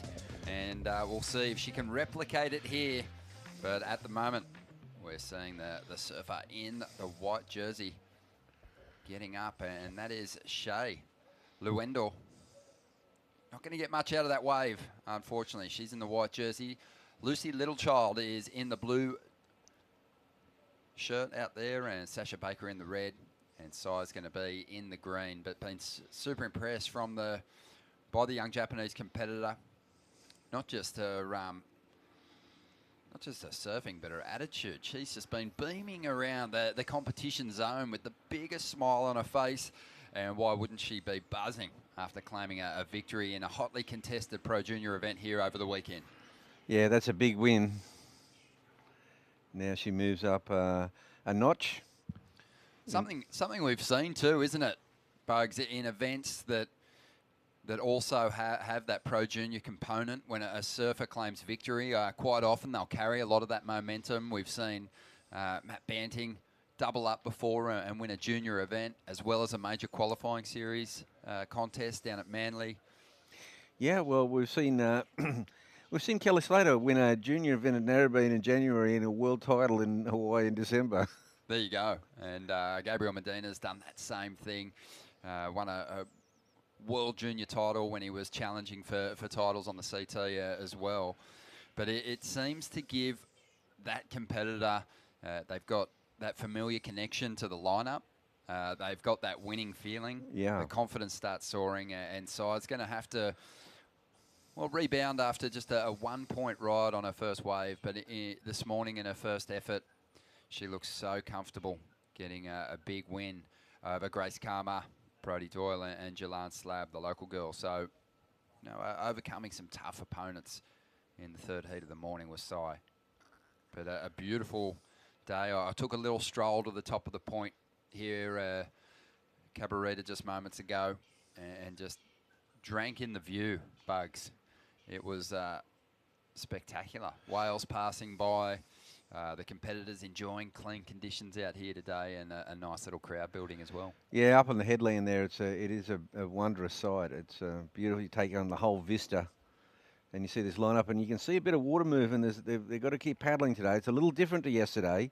Yesterday was pretty easy going out there. Today, there's definitely that the wind's gone around more southeast on the outside, and we've got a bit of a current running on the inside here. And yeah, there's a bit more work to be done today to stay in your position and get back to the takeoff zone.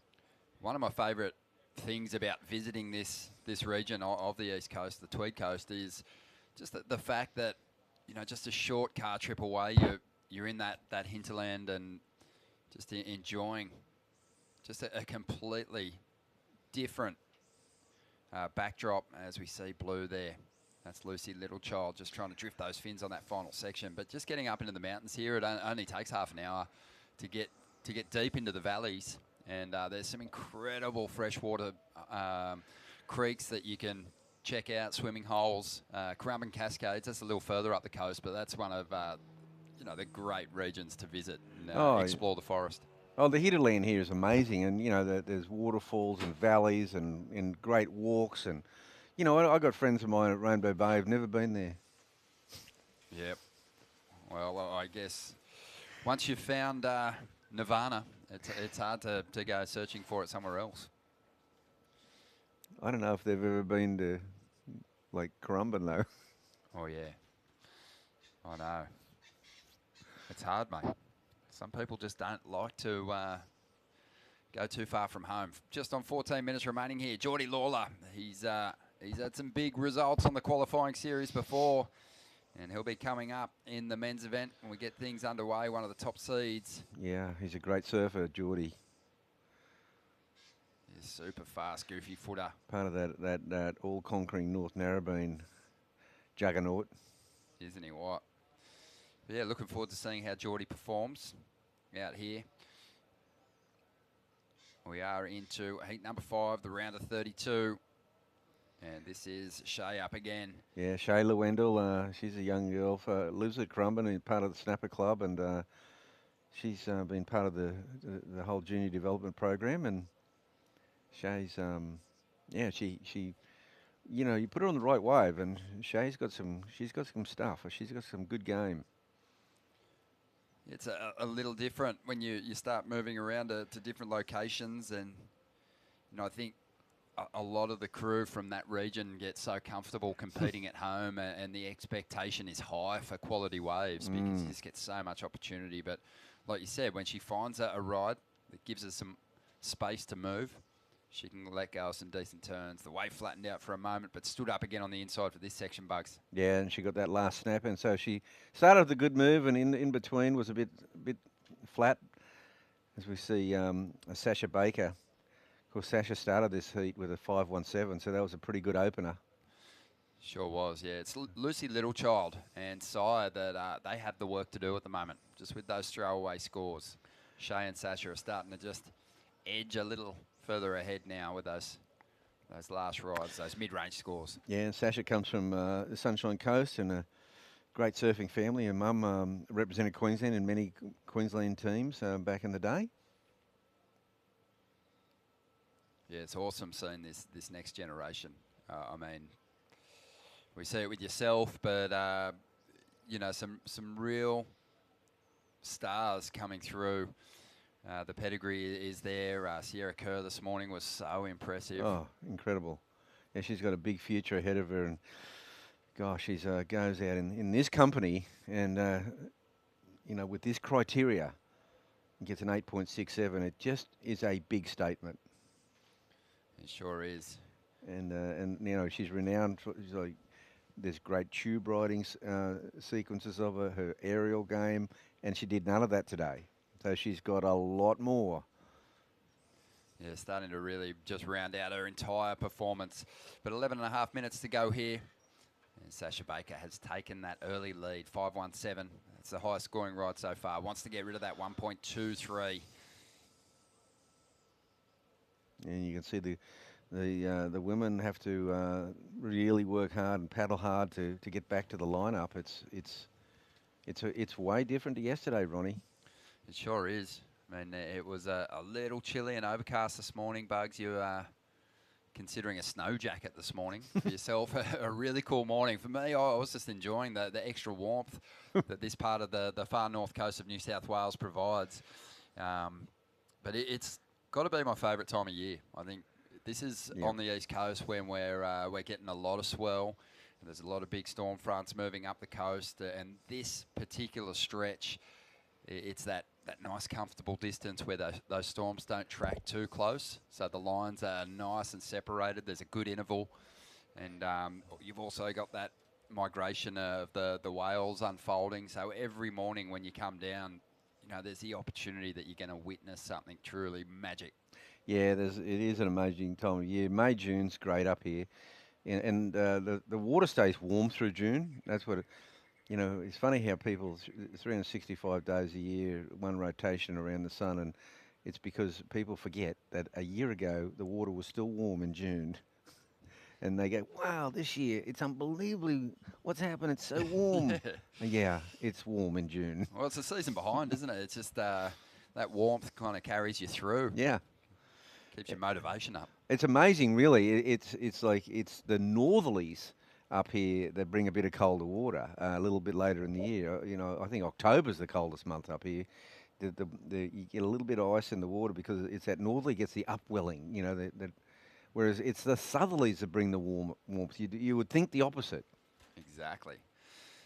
Yeah, just over 9 minutes to go and no changes with the situation. One thing that we can say for certain is, you know, navigating those cooler days has never been easier. Just the quality of wetsuits these days is freakish. You know, for me, I had a spring suit, the same spring suit from the age of about 9 to 15. I didn't get a new one for a while. I wasn't allowed to get a new one until that one had worn out, and it was so robust, that thing, but the seams weren't glued. It hung off my leg like flares. You know, it was bought to grow into. Yeah. These days it's a little different. Yeah, well, you know, my first winter surfing up here was in a t-shirt. Yeah. You know, we didn't know any better. We just surfed. Still surf 3-4 times a day, just in a boardies and a t-shirt right through winter. Of course, I went to Bell's for the first time, and I lashed out with it was a short john. Oh yeah. Yeah, that's like a spring suit without the arms. Yep. Yeah, that was a little cooler. A little cooler. And famously down that area prior to the invention of the wetsuit, it was football jerseys. That's right. And which, you know, when you think about it, you know, T-shirts and football jerseys in winter, you get that wind in them. They're colder. Yeah, exactly. It's colder. Well, just under 8 minutes to go here.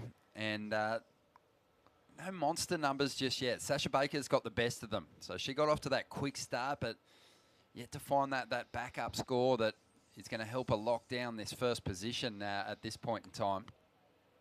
Yeah, I think this current has got a lot stronger in the last couple of hours, and you know the girl. I mean, the Lucy and Sai are really struggling. Like they're really having to paddle and stay in position, and they're not being able to catch too many waves. Really good pick up, and just chatting to Sierra Kerr before I interviewed her after a win, I heard her chatting to her dad, and he was like, "Yeah, with about 30 seconds to go, you missed a good right just kind of down the beach," and she said, "Oh, my arms were toast." Yeah.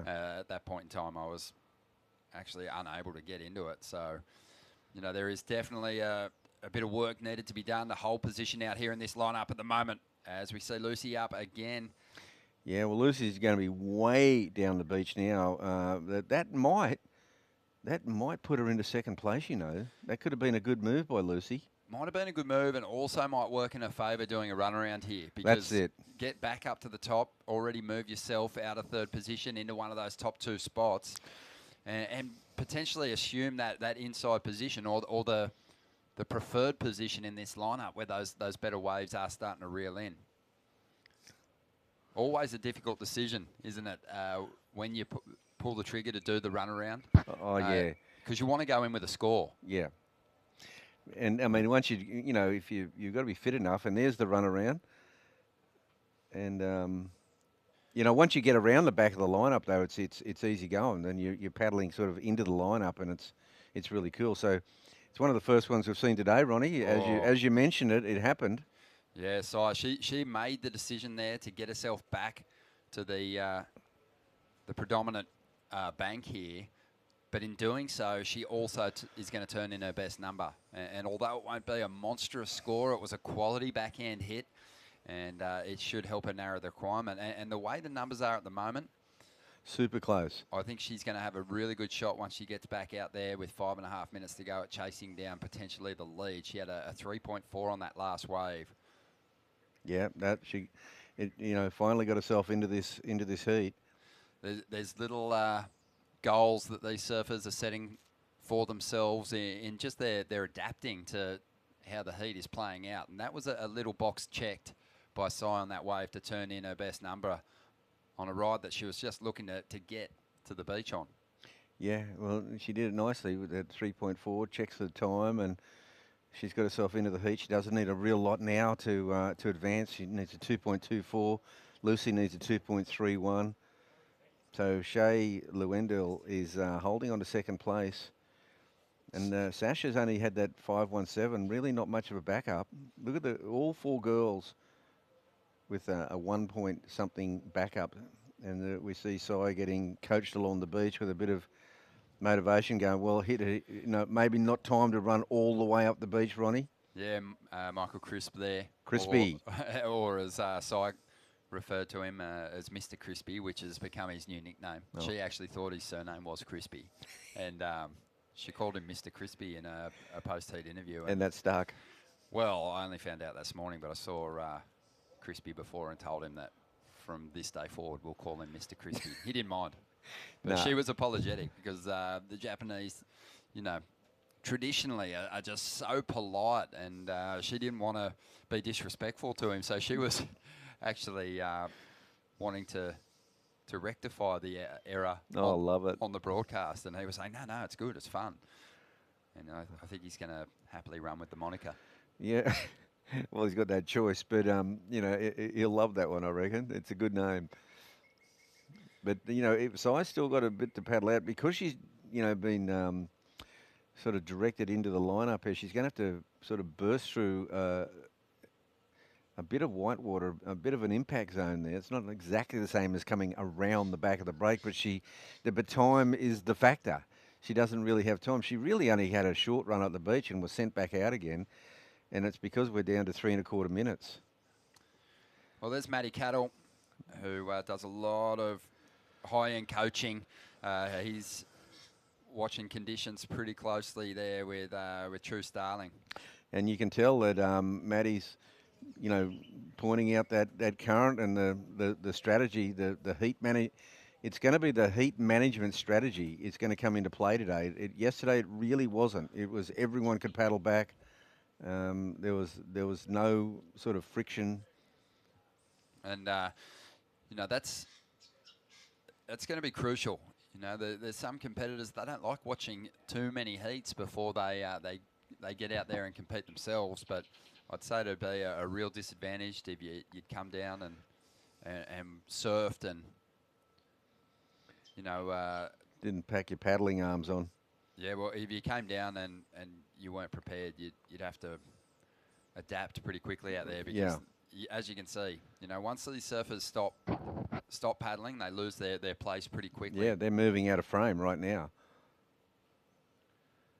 And there we see Sasha Baker though. She'll take this wave. She's looking to improve on a 1.23, so she'll definitely do that.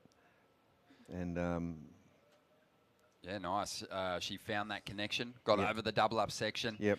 Kind of lost her behind post there for a moment, but I think she let go of an okay turn. Yeah. It'll definitely get rid of the 1.23. She's got the benefit with just under 2 minutes to go of hanging on to the highest score at the moment. So she'll increase her heat score. The other surfers already with their strongest rides are playing catch up. They're already a point or so behind her. So Sasha Baker just making sure she finishes that ride on her feet. Wasn't too concerned about, you know, really maximising the full potential out of that ride, and she got a 4.33. So that's going to serve her pretty nicely. Shay's looking to consolidate second position here, even go after the lead. It was a nice steep section, but she's wasted that opportunity to get rid of her 1.3. Oh, she's also left herself vulnerable here for a bit of a rearguard action from either Lucy or Sai, because Shay is a little bit out of the lineup now, so we don't know how the other ladies are positioned. So I had to do a fair bit of paddling out, Ronnie. She did. Oh, we see someone up and riding there. Yeah, well, smart move here from Lucy. She didn't need a big score. Not sure if she's going to get enough out of that one. Sasha's up again as well. Nice turn to get started. This section standing up. And there is a high-quality manoeuvre to finish this heat off. Looking to improve on a 4.33. Should do that with 20 seconds to go. The first place is going to be a lock here. Yep. But second position is up for grabs, and we're waiting on the numbers to come through for Lucy. I'll be surprised if Lucy hasn't taken second here. So Shay, the fall was critical. Yeah, the wave came through at a 1.2. And there it is, Lucy Littlechild, 2.87, made the smart decision to take on an insider, even though she wasn't out the back. It wasn't a high-quality wave. She just didn't need much. She got a 2.87, and she's made that jump.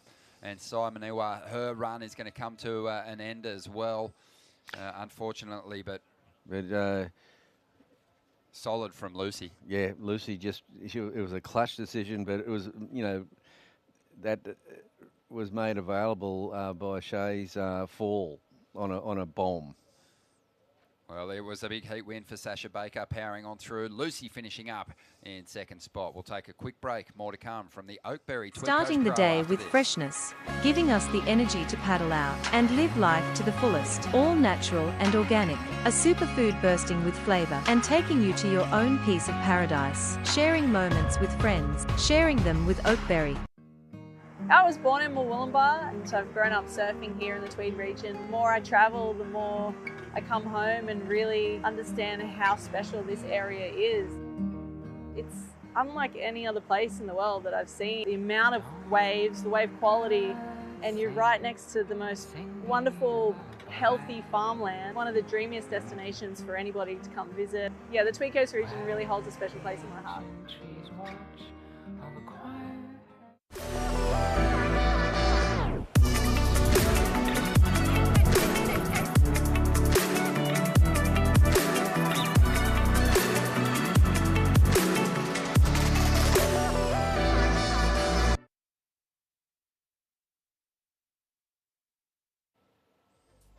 Loving our time here on the Tweed Coast, here for the last big qualifying series event of the season for this region. And as a result is a race to the finish line. Who can make the top 10 in the men's regional QS rankings and the top 8 for the women to earn their place in the Challenger Series events that will determine who makes the jump onto the Championship Tour in 2022. Right now, with 18 minutes to go, is heat number 6, but Lucy Littlechild. Impressive performance from her in the dying stages. The numbers weren't fantastic, Bugs, but it was the decision-making and the strategy in the final moments that saw her progress through. No, it was a good move by Lucy to get that wave with only a minute to go. That was a really wise decision and worked out really good for her. Didn't it what? Well, this will be a fantastic heat, this one. Grace Karma, she is out there. She progressed through earlier today. Clutch performance from her already, 2.83 on her first wave of this new heat. As we see Sierra Kerr getting set to hit the lineup once again. Just set the beach on fire earlier today. Her first QS heat, and she went excellent. Just a really solid performance there with her dad, Josh Kerr, Volcom's team manager. Matt Bemrose on hand too, and Matt's been travelling a lot with Jack Robinson. And really helped Jack get over the line on the qualifying series at the end of 2019. So he's got some coaching chops, and he's just here to back up Josh, no doubt. Just offer some positive reinforcements before Sierra hits the lineup once again. But based on her performance this morning, you know, she's going to go into that heat as the youngest surfer, but probably as the favourite. Here we go. Nixie Ryan is up at the moment. Found a nice wall. Yeah, Nixie is she is an accomplished surfer. And, you know, I've seen her come through the junior ranks, and Nixie is, you know, she's got a lot in her repertoire. And it's this will be one of her first big step-ups. I think she'll handle herself pretty well. Oh, that was a great start. 5-point ride. I mean, that was a nice reeling wave, but it didn't have a lot of steep face. No. So to get on the get on that open face, even though it was pretty flat, and let go of some nice flowing manoeuvres for a 5, that's a positive. As the seated surfers start to make their way down here and check in and get prepped. So some daunting heats for these surfers that progressed through this morning, but I think a bit of a rattle fest too for those competitors who are seated, who would have watched the standard of surfing this morning. It was impressive. Yeah, there's a few of the women coming through round 1 put in some good performances, and that could definitely rattle a few cages, because there's 2 surfers seeded into the round of 48 in each heat, and they're meeting those that progressed this morning through round 1. So Ellie Harrison out there in the white, yet to put a number on the board. Ellia Smith in the red. She's also waiting for her first shot at it. And as we picked up just at the start of this heat, this sweep to the north has intensified a little bit, making positioning a real challenge for our competitors. I mean, it's not an issue when you're free surfing. When my brother and I were surfing the beach breaks around New Brighton, we used to drift as far as Blackrock before we did the run around. It was a long one. And if it was a radical south to north sweep, sometimes you'd walk all the way down to North Wall near Brunswick Heads and surf all the way home. But in a heat, there's obviously a window that you have to stay in for the judges to be able to see you. You can't obviously drift too far out of the area. No, that's a big call to go from Newey to Blackrock. Although I do remember you telling me a story, Bugs, about competing on the, maybe it was the beach breaks in California, where you drift sort of a little further down the beach from the contest area, and there may have been instances where you ducked behind the breaking wave, not necessarily in the tube, but from the angle of the angle. I was against Tom Curran at the time, and it was actually Atlantic City. Atlantic City. It was Atlantic City, but I had got a wave, and it was a super long wave. But it was seriously groin to groin, and as I got right way down, I sort of went, I know my instinct was so good. I said, I'm way out of. I might just duck down here, do a little pig dog on a. Wow. Oh, that was a great move. Wasn't it? What? Ellie Harrison, she waited 7 minutes for that ride, and she's going to make it count. Could be one of the better waves of this heat. Yeah. But, yeah, you ducked down and threw your hands up like you'd been completely pitted, and it worked. And they just brought out the computer system. It was the very, very first time, and I scored a 10. Wow. Yeah, a 10, beat Tom Curran. And, but it was Atlantic City. I rolled the dice. There you go. Don't let the truth get in the way of a good story. And, that's...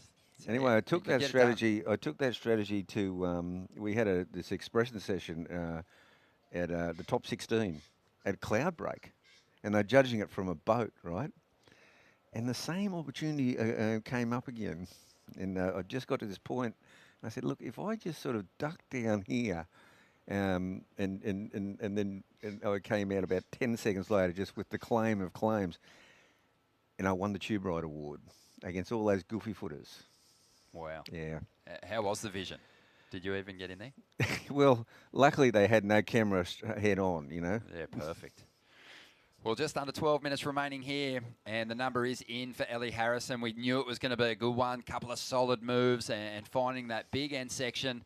Fully committed. 6.5. She rockets into the lead. Nixie Ryan hanging on to that second spot. She's got a 5 and a 1.3. But Grace Karma, Ellia Smith, they've got work to do. Still hanging on to what you'd call throwaway scores. Yeah, and of course, back in those days, I mean, when you got these specialty awards and it's $2,000, I mean, you do what you got to do, mate. Gets all those pesky goofy footers, like. I don't begrudge it at all. Good move. Tactical. Incredibly tactical. I wasn't one to claim. I only claimed things I didn't do. There you go. Perfect. That's how they do it on the championship tour as well. Oh, here we go. Let's see the replay of this last ride. I mean, all the action was at the end of this wave. This last turn's solid. So solid. It's one of the best turns of the day. I mean, that's really well done. Yep. Made even more dramatic by the fact that that wave really dropped out on her. So difficult when you're getting tangled up in all that impacting water to maintain that control. And she was so determined to get clear of that white water and get the finish. Ellie Harrison really well positioned now with 10 minutes, 20 seconds to go. She can bide her time for that priority and look to shut it down with another solid score. But even if she finds a backup, it's going to be the application of pressure to her rivals out here.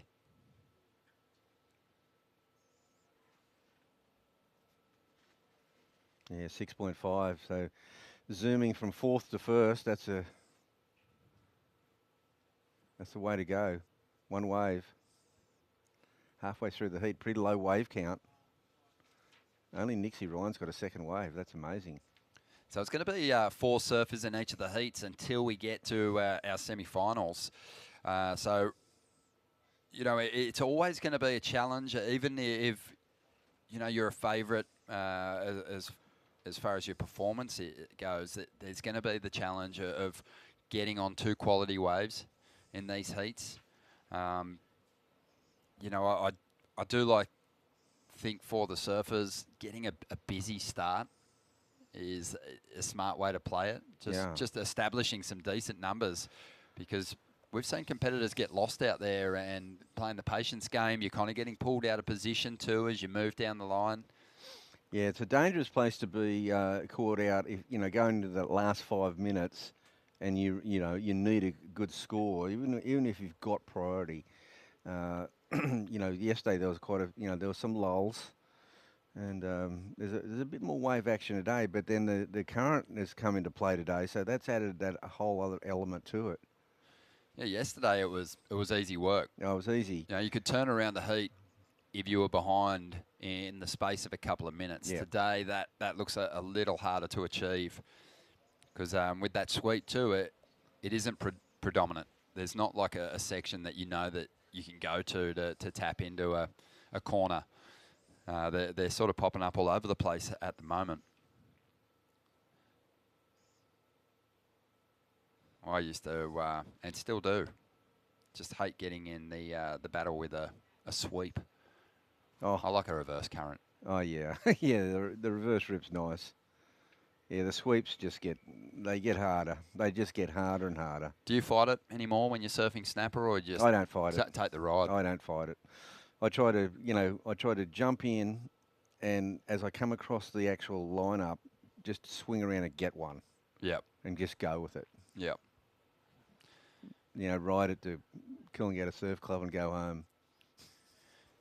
I know you're not going to give me the answer, but is it true that snapper locals generally just drop in on anyone that they don't know, and if they don't hear their name called, they don't kick out? Is that how it works? Well, I'd say that in a nutshell, yes. But the thing is that it's a different scenario there because you don't from surf to surf you very rarely see locals. It's just a different place. I was going to say, because if that is the case, did you hear me screaming bugs when I was up there last time? Because, mate, I was yelling as loud as I possibly could. Well, I've had that neck problem, and then the ears go too. True Starling on screen. She is coming up in a couple of heats' time. She'll be surfing in heat 8. Rhea Campbell's in her heat. Gia Lawrenson. But it's been great. True's got a big future in competitive surfing, but she's also got a big future in commentary as well. Worked with her at the Championship Tour event down there at Narrabeen. She was doing the live call. Did a fantastic job, and yeah, it's been fantastic to pick her brain and get her insights on these competitors, because she's much more familiar with the women on this tour, and even has watched a lot of the men's heat. So she's really had a keen eye on the rising talent through the Australian ranks, and it's going to be fun to see what she can do. She's well positioned in 32nd spot on the regional QS rankings at the moment, so she has a serious chance at getting herself into those Challenger Series events. She's coming up in a couple of heats' time. But 6 minutes to go. Backup number falling through for Ellie Harrison here, 3.6. And now, I think with that backup score, she's in a real position to go seeking out, a quality wave to shut this heat out. Nixie Ryan, she's well positioned as well. She's got a 5, she's got a 4, so a bit more of a balanced numbers for her, which makes it difficult for Grace Karma and Elia Smith at the moment to chase her down. Yeah, they both need to get something up around that 5 mark to well, even more. So look at the run around now. Gosh, it's just full on. So this has changed the whole complexion of this event. It's brought in the Iron Woman effect.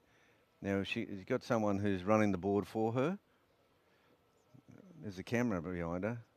Where's the surfboard? Where's the caddy? I hope the caddy's fit. Yeah, there's one very important component missing from this run. There it is. Oh, look at that. Yeah. Oh, is that Sheldon? I don't think so. No, it's not Sheldon. Sorry. It's a fair impersonation. Yeah, no, I just saw the backward, Michael Jackson moonwalk. Yep. So she's feeling pretty comfortable. That would have been almost an enjoyable jog, but well positioned at the moment. obviously going to a different board here. Yeah, you still got to. There's still work to be done. You got to get across that little gutter. It's not much, but you know what? It's nearly to the point where it's not that deep enough to paddle. But you know, when you're going through water that's knee high, it takes a while. It's a slog. Takes more out of your legs, and then you've got this little sandbar out the back. Now that you do have to walk across. You know, that's not easy going. No, for sure. I think, you know, there's probably just a level of comfort in her position on the leaderboard that allowed her just to breathe comfortably then and just canter back to where that backup board was, as opposed to being in 4th position and scrambling and trying to get back out there and chase down a lead. So Ellie Harrison has given herself that breathing space. The 6.5 is a solid number. Yeah, well, you know, the run around, there's an art to it, because you know, if you run too hard, gosh, you don't have much left. I mean, you can't hit the water puffing and panting. It's you know, there's a lot in it. It takes a lot out of you. I've never mastered it. The paddling against the sweep too. You know, there's a lot of energy that's expelled in that effort, and you've got to make sure you've got something in the reserves to give to that ride once you tap into it. And right now we're seeing Elliott Smith try and do just that. Oh, she needs one, and she really needs a good wave. And look, once she gets going, she's definitely got, you know, point scoring potential. So she's going to opt to head back out and try and just reposition herself, paddling against that sweep, and I think it's probably a good move, because with 2.5 minutes to go, it would have been hard to get back out there after the big run around.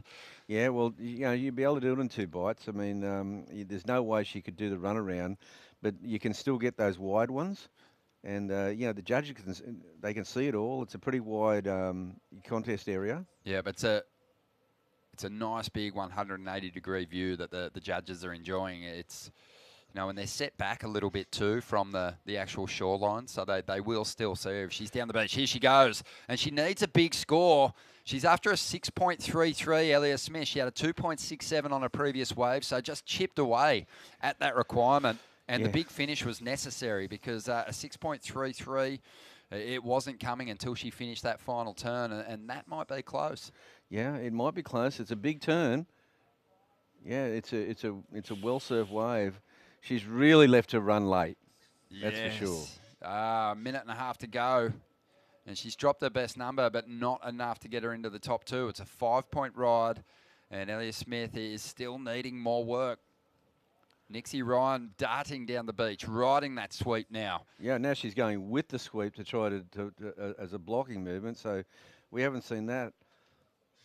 And, you know, this is amazing. Yeah, it's just awesome to see how tack sharp the competitors are with their strategy. I mean, you know, I think there was a time, Bugs, when you'd come to events like this, especially in these earlier rounds, where, you know, in that situation, the surfer in blue may just sort of post up and a long way from her rival in that instance, who she holds an edge over, and maybe post up and, you know, hope that things go away in the final moments as the clock winds down. But Nixie's taking no chances. She just raced down the beach.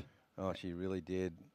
So the blocking action's in play. And she's got priority over her rival, who's trying to knock her out of that second position. So Nixie's not taking any chances. It's less about riding waves now and more about just keeping the opportunity for Elia at bay. Yeah, and well, Grace Karma's still out there, and you know, haven't seen much of Grace in the last. There she is. I was wondering where she got to. She got a wave within the time. Nice backhand turn there. Yeah, put it up there. I think she might have needed a bit more than that, though. A 6.17 was the requirement for Grace. Yeah, she kind of went missing there in the middle part of that heat, Ronnie, and probably got caught up in that rip, and she didn't do the run around, so she just paddled and paddled and paddled. Elliott Smith, she left her run a little late, but it was a good effort in the final stages, but not enough to get ahead of the surfer in blue, Nixie Ryan. She's moving through.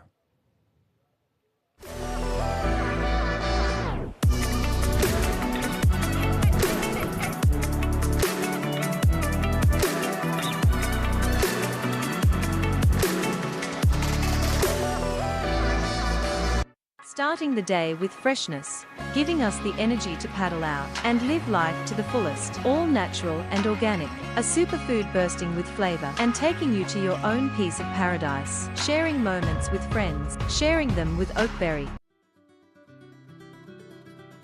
When I think of the Tweed region, it's very untouched and beautiful. Really fun waves, good people, so many beautiful cafes and restaurants.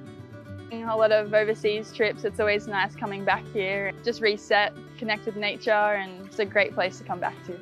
The perfect day in the Tweed region, the ocean, the valleys, very beautiful. It's a great place to come.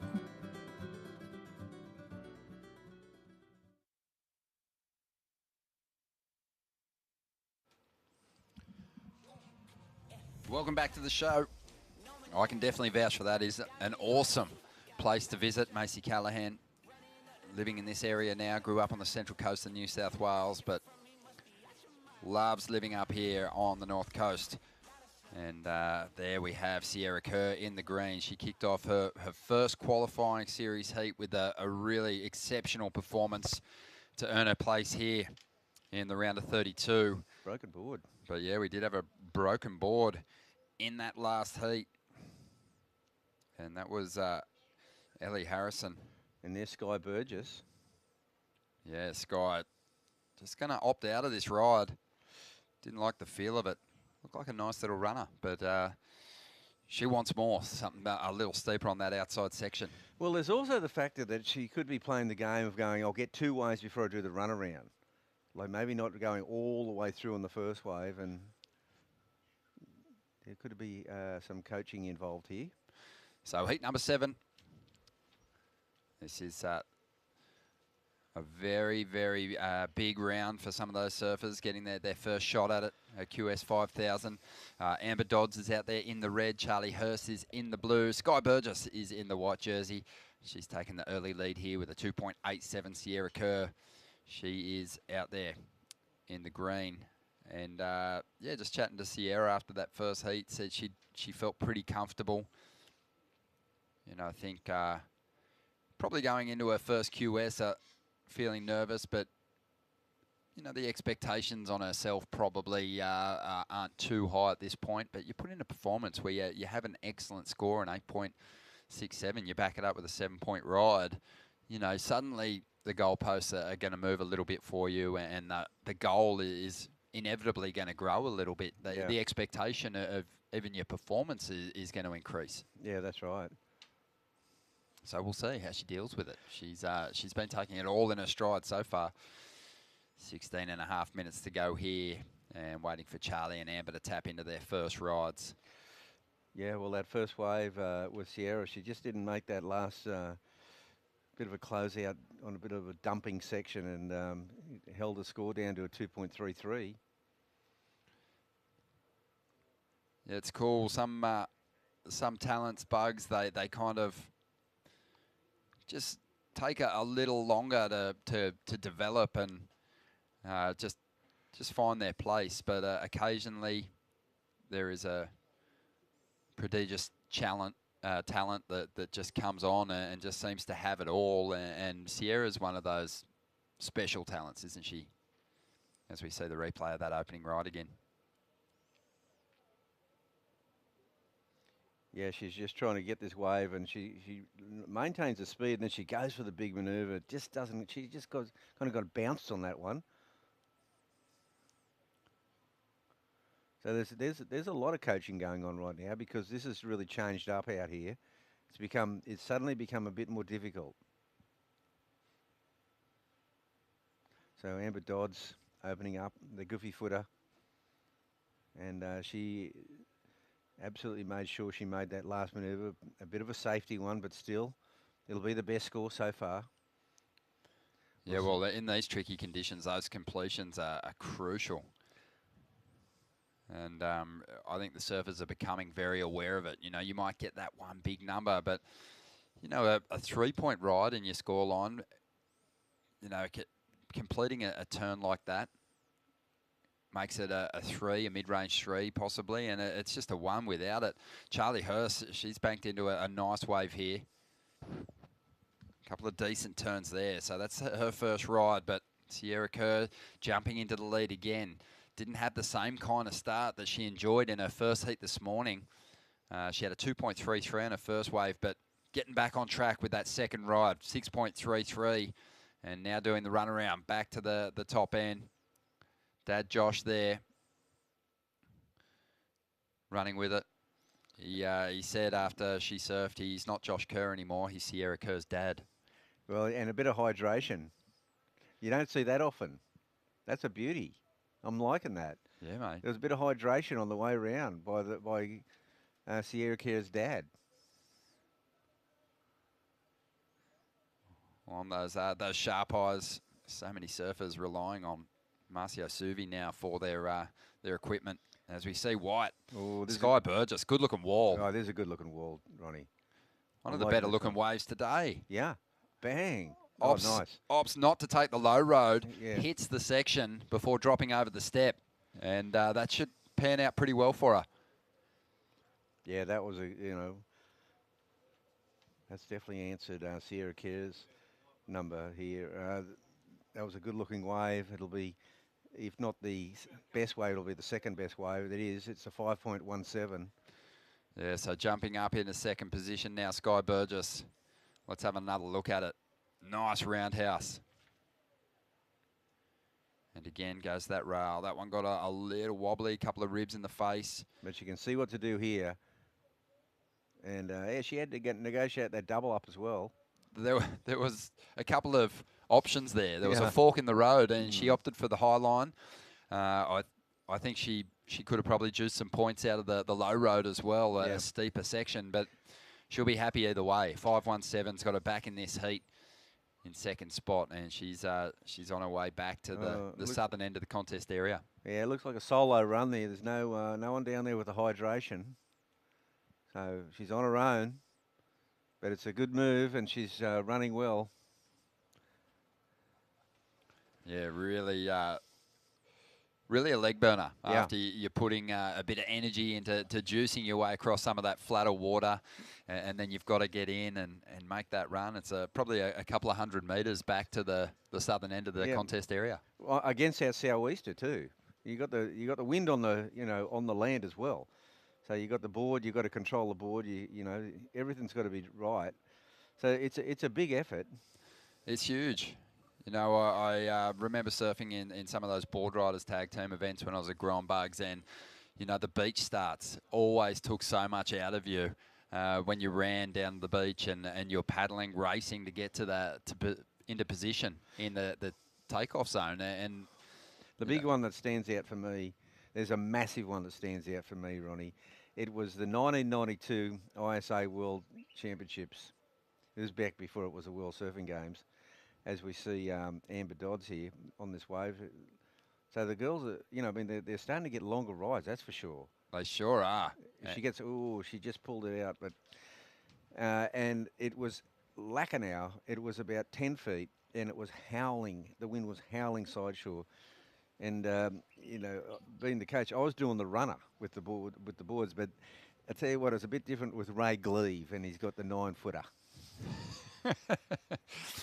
Love it. That was a big run, that one. Oh, mate.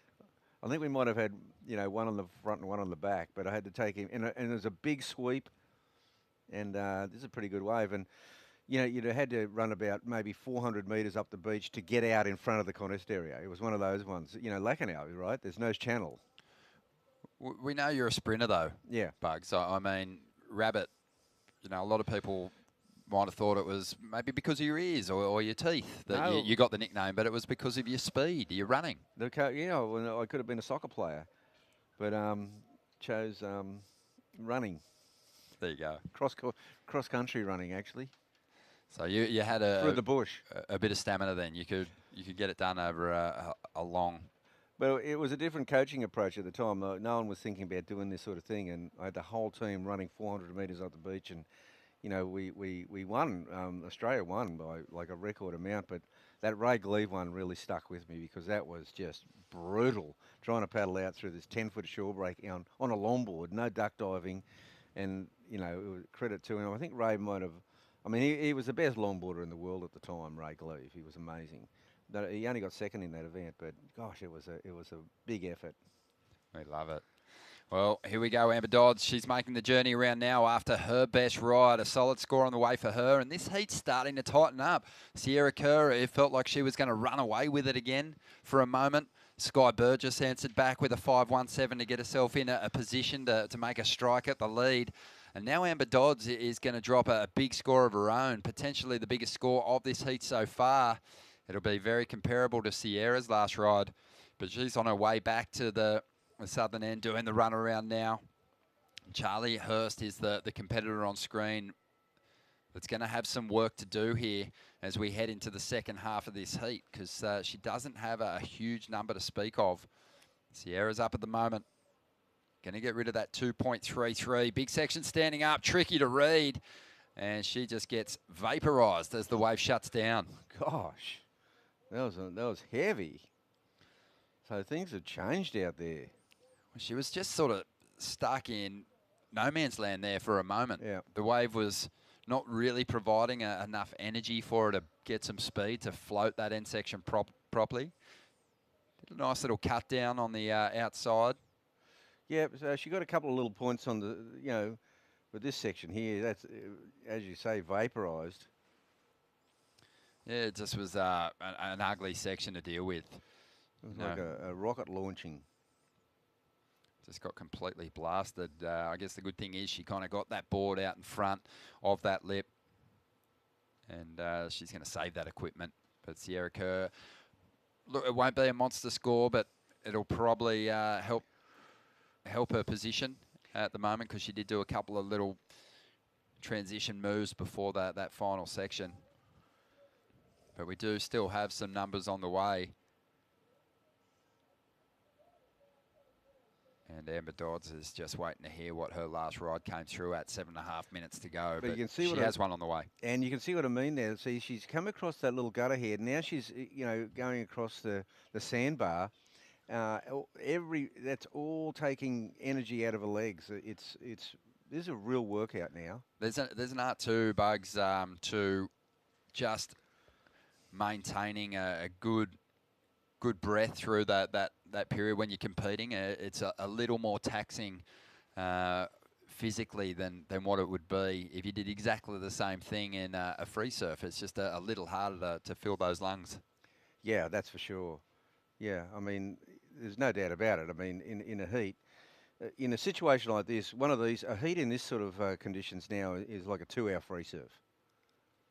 You don't have the time to rest in between. You got to run. You got to go across all this funky. Look, see the uneven contours. That's where your ankles go into that. You can't run through things like that. You know. And you hear a lot of competitors these days, even on the CT, just saying, I was concentrating on my breathing, in big conditions, just making sure that they're actually being mindful of it, making sure that they've got enough oxygen moving through their system. As we see there, Charlie Hurst starting to make her move. She had a 4.17 on the board. She's back in third place. No, she won't be for long.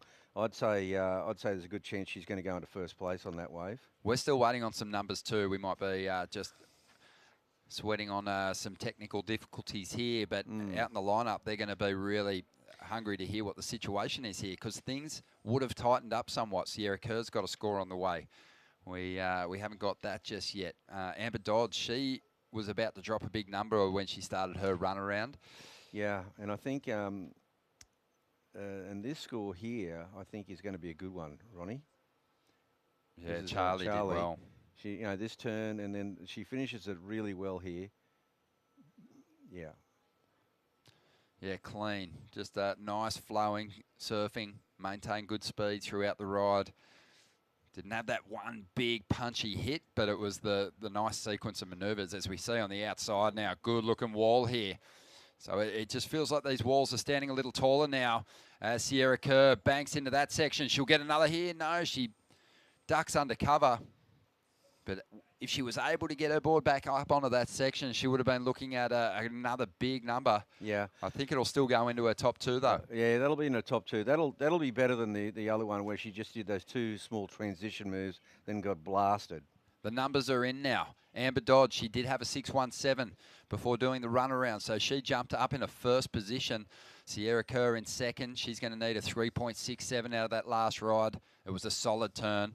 I'm guessing that she will be making the move back into the number 1 spot. Charlie Hurst has a pair of 4-point rides, but needs a high range 4.74 to jump into second. And Sky Burgess back in 4th position after a 4.07. Here's the replay of Sierra. Yeah, this move here, she goes for it on that one. That's all she got, but at one manoeuvre, yeah, a little bit more, she would have got a huge score. But now, Charlie Hirsch, she only got a 4.5 on that one before. It was probably because the finish it was a good-looking wave, but a bit of a soft finish.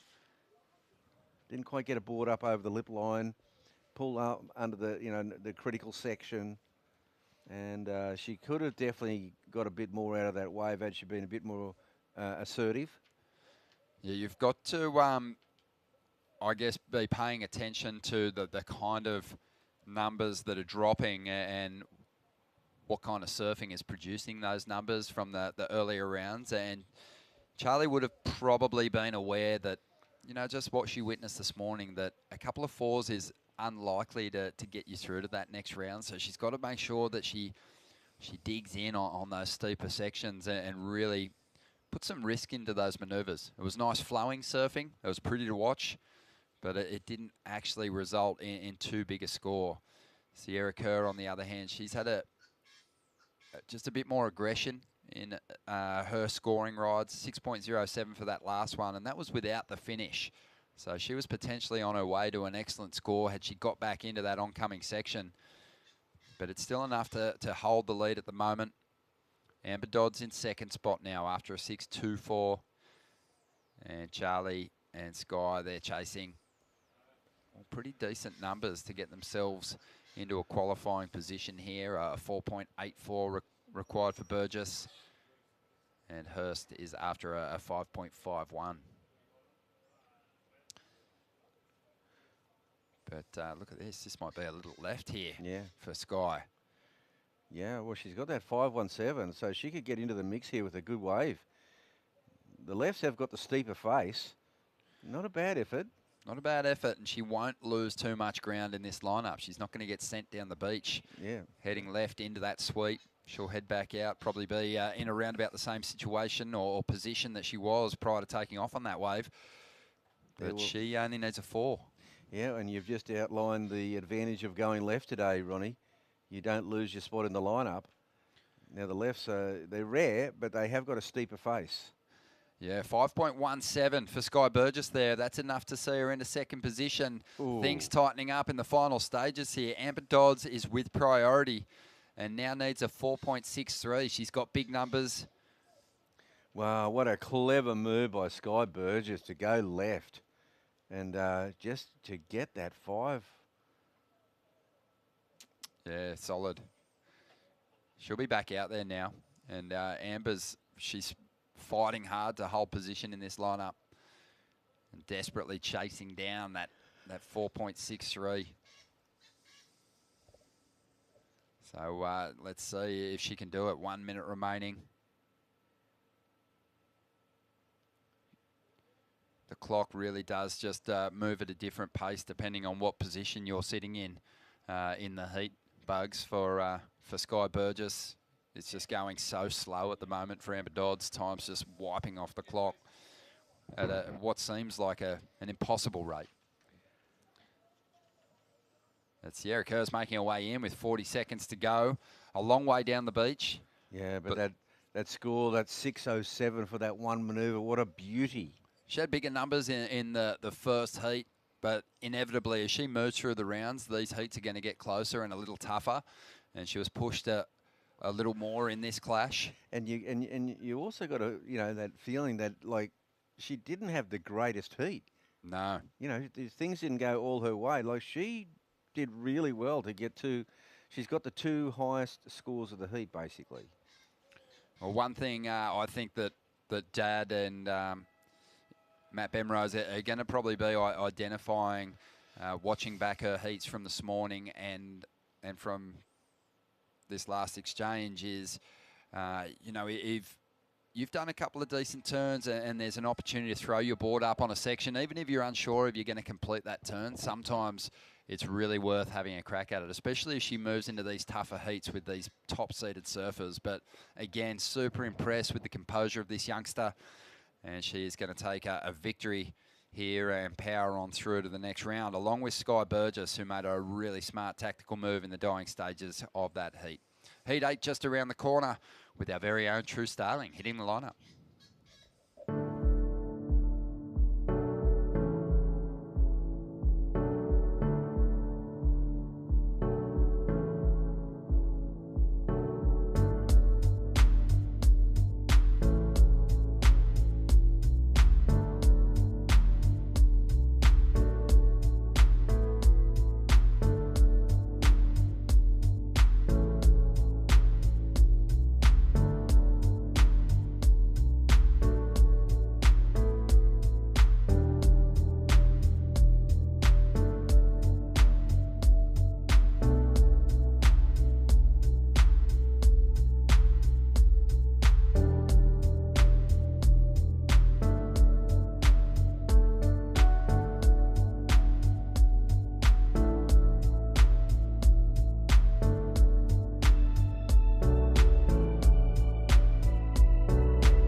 Welcome back to the show. What started as a grey morning here at Cabarita has since cleared. Blue skies, blue water, and big performances from these aspiring young champions.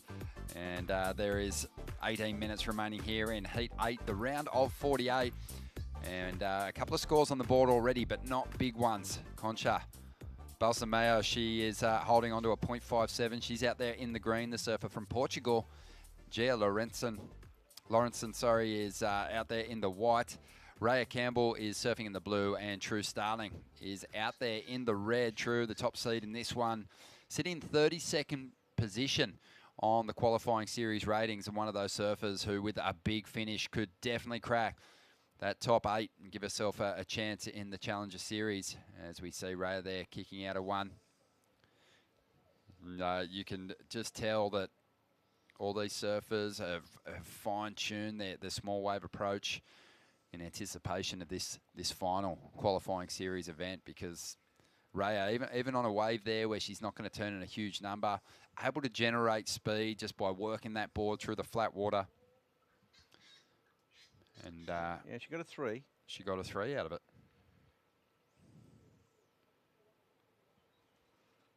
Yeah, make every wave count. I think if you commit to a ride at the moment and it's taking you out of position, you know, it'd have to be a real lemon or a bad call from the takeoff not to just commit and try and get something on the board, because, you know, we've seen some of what we think are throwaway numbers still count at the end of some of these heats. Looks like Raya down the beach here, and I think she's looking for a wave to come in on nearly. Look how far down she got for that 3-point ride. She's so far down the beach, and here's True. Yeah, nice cut back, gets away from the bowl, gets back to the power source, starting to generate some real speed. Solid hit there, gets to that end section and hangs on for the finish. Well, that was well done. For a second there, I thought she might have overcooked it. Yeah, there was some real patience and belief that wave was going to give her some time to set up that inside when she got away from the pocket at the start, drew out that roundhouse. And sometimes those big roundhouse cutbacks, you know, they're not always massive scoring turns, but what they provide is flow. And, you know, obviously it was really a set-up manoeuvre to help get back to the power source and get some speed going into those final turns. But let's see what Concha can do. Already surfing this morning, progressed through earlier on in the round of 56 to earn a place here. Or in the first round, I should say. Oh, True. Nice. That's a 5-5. That's a good start for True. Yeah, really positive. And something to build on. All the other competitors kind of a little scrappier in their opening ride. So a good nerve settler. And see, we can see in the picture here, Raya Campbell, she she only got that 3-point right. She really kind of did stick with that wave, and she's still paddling back from way down the beach. From this angle, it looks like the current has eased off a bit, but we might be just seeing a bit of a lull here. And but she's going to be the last in line back to the takeoff zone. We see a bit of a paddle battle there. Looks like Concha just trying to get the priority. About this time yesterday, the conditions started to really improve, and Stu Kennedy went into the lineup. Obviously, look at this little paddle battle unfolding, but he obviously has the ability with the speed that he possesses to come from deep on the point to find some open face. So, not wasting anything on these rides. And it feels like as the afternoon goes on, these competitors will be able to get a little bit deeper. You can see where the swell lines are standing up on that outside sandbar, and they'll start to pitch at that point pretty soon. I think our competitors are aware of that and just keeping a close eye on it. But right now, 14 minutes to go. Let's hear from the winner of the last heat with Vaughan Blakey. Thanks, Bronny. Yep, here with the winner of the last heat, Sierra Kerr. Also, the Surfing Australia 2020 Rising Star champion. Congratulations on getting through that heat. This morning, you were off to a flyer. This time, having to really dig deep to get some momentum. For sure, it was. This morning, it was like, I luckily got a bunch of fun lens. And I went out there and it was like, lost at sea, man. I was like, getting sucked down the beach, had to do runaround, still catching my breath. It was pretty gnarly. Yeah, give us a little bit of an idea of that sweep, because it's really pushing down the beach right now. Yeah, it's like you'll start over at the rock, and by the end you'll be at the end of the comp zone. Like within like a minute or two, you're like fighting. I don't need to be in a steamer right now. I could just be like in a half suit and still sweating. I'm so curious to know. We haven't really seen you in competition a lot before. Obviously, your free surfing clips are just mind-blowing. But what are your expectations in this event? It's a huge QS 5000. You could really push yourself deep into this draw and get some valuable points. Where do you see yourself? What's a goal for you in this one? Yeah, for sure. I'm just trying to make heats, because I'm going against some of the best surfers here in Oz. Trying to get some experience for when I actually start pushing on the Kiwi. Fantastic. And do you have a goal for this one? Do you see a win in the picture? Yeah, well, obviously I always hope to win, but just trying to get as much experience and trying to put some good scores on the board. Well, fantastic. Look, it's unbelievable to have you here and surfing at home, and we just can't wait to see you in your next round as well. Thank you so much. There you go, boys. Sierra Kerr pushing through. Yeah, pushing through. And like Vaughan mentioned, a completely different heat than what she surfed in the first round, where she took off, started banking solid numbers instantly. On that occasion, only had a 2.33 to begin. But, I think that is perhaps the most impressive thing about that performance. She quickly washed it off, banked a 6, quickly found another score. And, there was, I don't know, I still feel like there was opportunity left on one of those rides at least to potentially turn it into an 8. Again, bank an excellent score. But we had a big exchange unfolding towards the end of that interview. Raya Campbell got herself a good-looking wave, but unable to finish it off. Yeah, that would have been a good score. That would have been a keeper for sure for Raya. Yeah, just a 3.9. So still enough to give her the lead. But, yeah, she's definitely still going to have work to do, because when you look at the top score for Gia at the moment, it's just a 3. That means she doesn't need that much to get up into to second spot or the lead. And Concha as well is not too far off the pace, but unlike yesterday where we saw quick turnarounds in the dying stages of heats with this sweep, it seems like opportunities will be limited if you don't have some decent numbers on the board in those, the first kind of 2/3 of the clash. You don't want to be chasing numbers when you're getting sucked down the beach. No, it's another element. It zaps the energy even more when you're just outside the takeoff zone. You've got to really get back there. You've already elected, you're paddling. There's no time left for a run around, and there is a kind of a bit of a no man's land. Having said that, there is the odd wide one.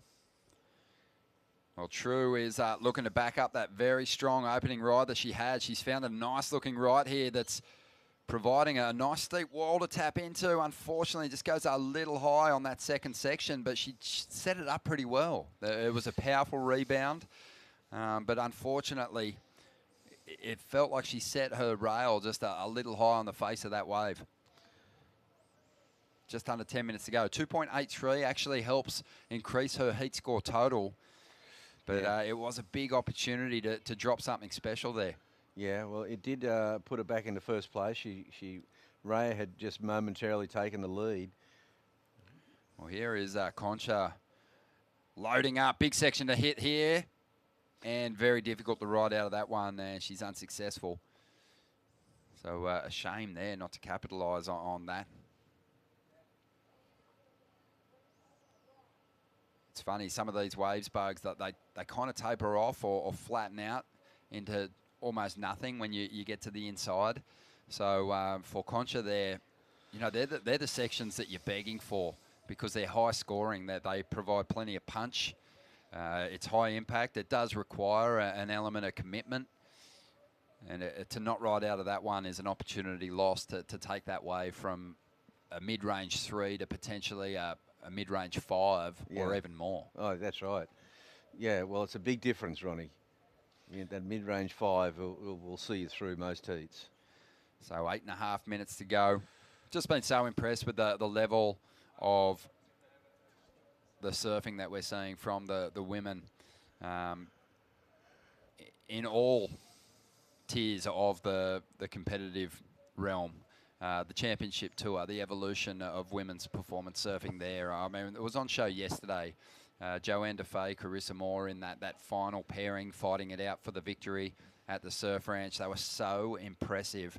And then you go down to, you know, the qualifying series and the Pro Junior now, and the performance we're seeing from this next generation of Super Groms, a movement that Sierra Kerr is well and truly a part of, is just unbelievable. I mean, the most amazing thing about them for me, Bugs, is technically above the lip, they're already kind of doing more impressive surfing in the air than those surfers on the championship tour. So it kind of suggests that this next generation is truly going to be breaking through that glass ceiling. Yeah, I think so, and that's the one of the final frontiers for women surfing, to bring it all together. We obviously some of the best surfers in the world. We saw Carissa Moore do that amazing air. Hang on to it, Gia. Oh, wow. Oh, that was a real shame. It was a good-looking, punchy little wave, and unfortunately, she just lost it at the end there. As our male competitors, the men, get set to hit the lineup once again here. And looking forward to diving into that. It's going to be a lot of fun. That was Jaden Thompson gearing up for Heat 1. But here's the replay here of Gia Lawrenson. And it just goes wrong here on the inside. Nice steep section. Just wasn't able to get that redirection back down through the bowl. And lost it on that outside rail. 6.5 minutes to go, but the work done on that ride for GR is going to see her in the second place, 4.33. But there's been a couple of missed opportunities in this heat on quality waves, and Gia let one go there. That could have been a 6-point ride quite easily. So she'll be happy to make that move into second position, but probably somewhat frustrated that she wasn't able to finish that wave off and get herself into the lead. Yeah, that's right. It's super close now, and yeah, Gia, she did enough. And see, Ray Campbell, she was kind of hanging in the second place, but she didn't have the big score. So Ray would be looking to try to get something around that 5.55 mark as well. But Bugs, I wanted to pick your brain about just women's surfing, because you've witnessed the progression from way back in the day to obviously where we're at right now. And I feel like you can't dismiss some of the greats of the different generations, but I think what we've got now is just monumental depth, and that's something that was maybe missing back in the day. There's always been standouts and some of the greats over the years that spring to mind for you. obviously you'll mention a couple of them, but now when you look at the world champions right through to the emerging talent, there is just so many names that you have to reference. There's a lot of people you can't leave out of the conversation. Oh, look, I love women's surfing. You know, the depth is amazing. There are true rivalries through that depth. You know, it's now, you know, it's more from the quarterfinals on. In the CTs, you know, it's like it's pretty gnarly from that third round on, and you see some great clashes, and you've got to bring your A game all the way. You know, I mean, obviously I've seen it all the way through from way back, you know, with Margot Oberg and, you know, Jericho Poplar, Rel Sun, you know, great surfers, Lynn Boyer, and then, you know, Pam Burridge and Jodie Cooper through that whole era there, through to Pauline Mensah, you know, and then we came into the era with, you know, Rochelle Ballard and there was, we were kind of robbed of a really beautiful rivalry between Lisa Anderson and Lane Beachley, I felt.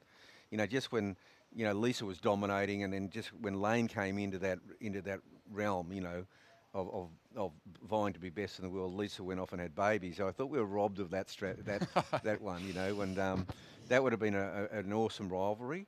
And you know, I was looking at women's tennis at the time and going, oh, you know, there's Serena and, you know, all these amazing, you know, rivalries. Even back in the day with Steffi Graf and that's what I knew the sport needed that, and it was when that depth was there of true rivalries where you had, you know, the big four were established, then then six, and we've got that now. You know, it's awesome. It's so great.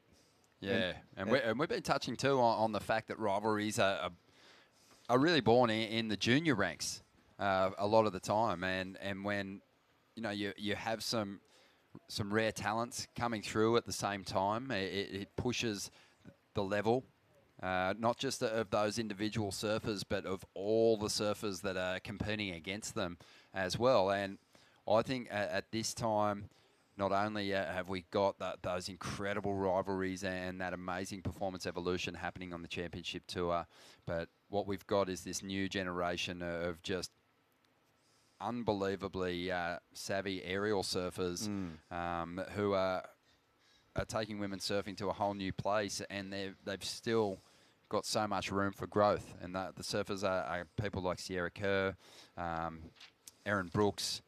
There is so many incredible international talents.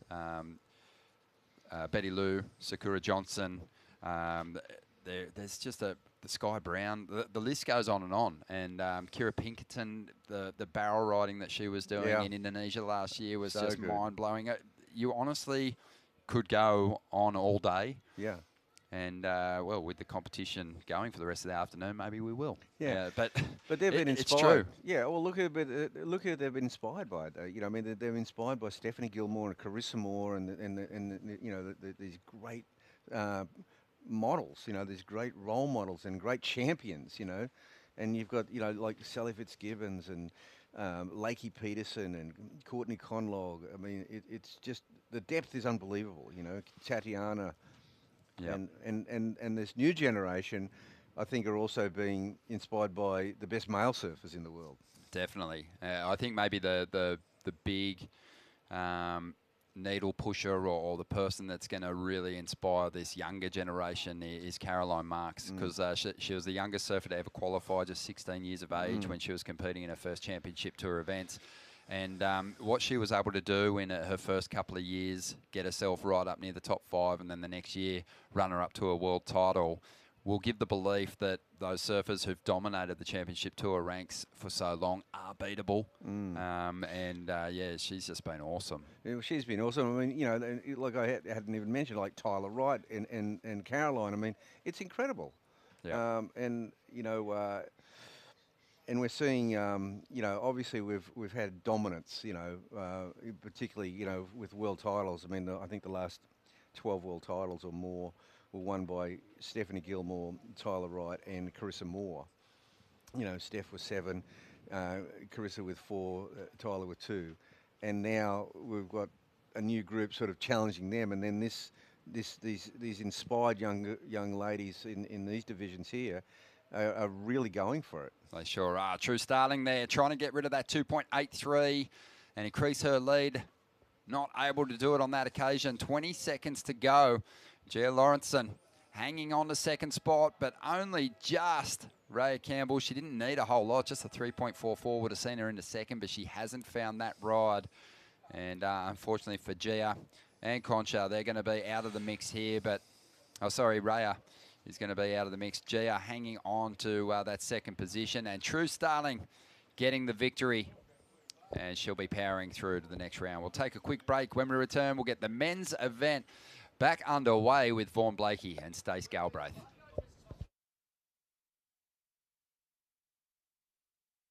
Starting the day with freshness, giving us the energy to paddle out and live life to the fullest. All natural and organic, a superfood bursting with flavor and taking you to your own piece of paradise. Sharing moments with friends, sharing them with Oakberry. The place that we're talking about is very special to all of our Bundjalung people, our Yugambeh mob. We had a few local community kids that really wanted to surf because they're trying to get school and they're trying to do what they do culturally. It's pretty hard for them. How can we say surfing's okay? Have a little bit of education to achieve what you want to achieve. You know, teaching people about their culture, teaching people about the land around here. I personally have learnt so much from them. It's so special that we have a strong Indigenous culture here on the Tweed Coast. Super lucky to live here. It's a spiritual place.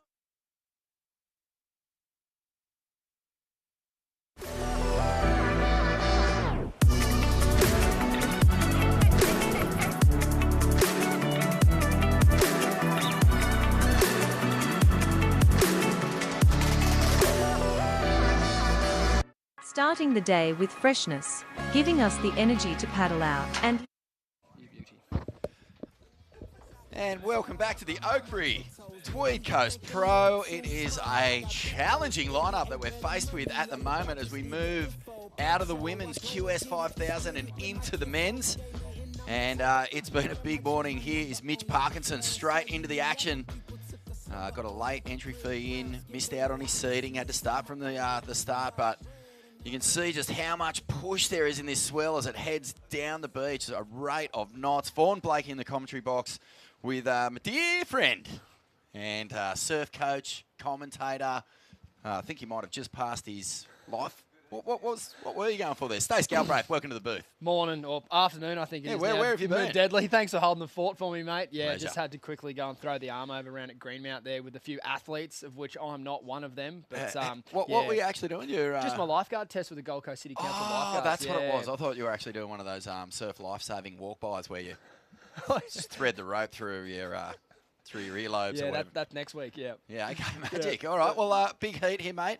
Jamie Thompson, Mitch Parkinson, Geordie Lawler, and Dane Henry. And I could have used this current this morning with my swim, actually. It looks like it's absolutely roaring out there. It's going to be a battle of the elements by the look of it. And this kid is doing some wonderful stuff in this event at the moment. Dane Henry, he's currently ranked 207, so this would be basically his first bite at a major cherry, a major QS attempt at it. And I'm really loving what I'm seeing from Dane Henry. From Fingal. He's on the sharp eyes, which just, I guess with the way the sharp eyes are performing on tour at the moment, it's hard to deny. Also taking out that stab in the dark with Taj Burrow. And here he goes for a full rotor on just another little insider. So Dane, I think he's old man, originally from NZ, a local out there at Indicators, the famous Raglan Point Break. And he's making some good moves at the start of his pro surfing career. He's got Jamie Thompson from North Narrabeen out there. Mitch Parko, everyone knows where he's from. Basically deep behind the rock at Snapper. Or 10 miles in front of the rock if you happen to be on the inside. Yeah, this is about as far as Mitch goes for a surf, I think. Geordie, well, yeah, I think he would call this inside, triple inside snapper. Exactly. He'd feel pretty comfortable out here, I bet. And then Geordie Lawler, of course, North Narrabeen, one of the great hopes, who's really in the past few years just edged his way up those ratings, mate. I think a career best finish in 2018, perhaps, when he got that big 10,000 win on the old system. Here he goes at his basically what is a home event, the Manly event, just down the coast from Narrabeen. So here goes Geordie, hammers that last section, beautiful backside snap. And basically, mate, it's a lot of that this morning. A lot of weaving, a lot of trying to find something to stand up with, and just that one big section. I know you would have caught up with the shenanigans, should I say the high performance shenanigans of Sierra Kerr, getting through 2 heats this morning, and we have live rankings. So believe it or not, we're watching this all play out, and mate, I know that nobody is more interested in the goings-on of the regional QS than yourself. What do you see when you look at this ratings list? Yeah, a regional QS with a rating system that looks like that nothing gets me more excited. As we see Dane finishing a run there, and he's on the runaround. I love it. This day is going to have it all by the look of it. Yeah, the ratings, mate, we've got a lot of movement. Obviously, this is the very last QS of the regional series in this Australia Oceanic region, and I just can't help but feel like we're going to see a lot of movement, especially around that bubble region. So many talented surfers. Geordie Lawler, one of those guys, sitting at 17th. You want to crack that top 10, make absolutely sure of it. Get into that Challenger Series, because he's a guy who really should be challenging for a spot on the CT at this stage of his career. Yeah, absolutely. And he's had that pressure of, say, a Sunset Beach and looking to qualify. And in the same breath, this is the same thing. This is the last event of the season for these guys and women to qualify for the Challenger Series. This event's huge. Is there a reason in your mind why Geordie isn't higher? Because he is a guy in this regional series who is always in the top 5, top 10 of the Australian performers. To be at 17th at this stage with an event to go does seem a little strange to me. Definitely. I think you can put that down to he's been really consistent, but he hasn't spiked a win just yet in this run of recent events over the the broken up season that it's been. You're right with his big win in Manly. But that was a few seasons ago. So he had a few days between his big wins, as we see his replay here, where he look, nothing special, but in these tricky conditions, I think he'd be really happy with this start, with a nice big finish here. He can really look to improve on that next ride, and then looks like we've got Jamie Thompson here. Obviously from North Narrabeen, he's no doubt got a weapon backhand on him as we see him unloading here.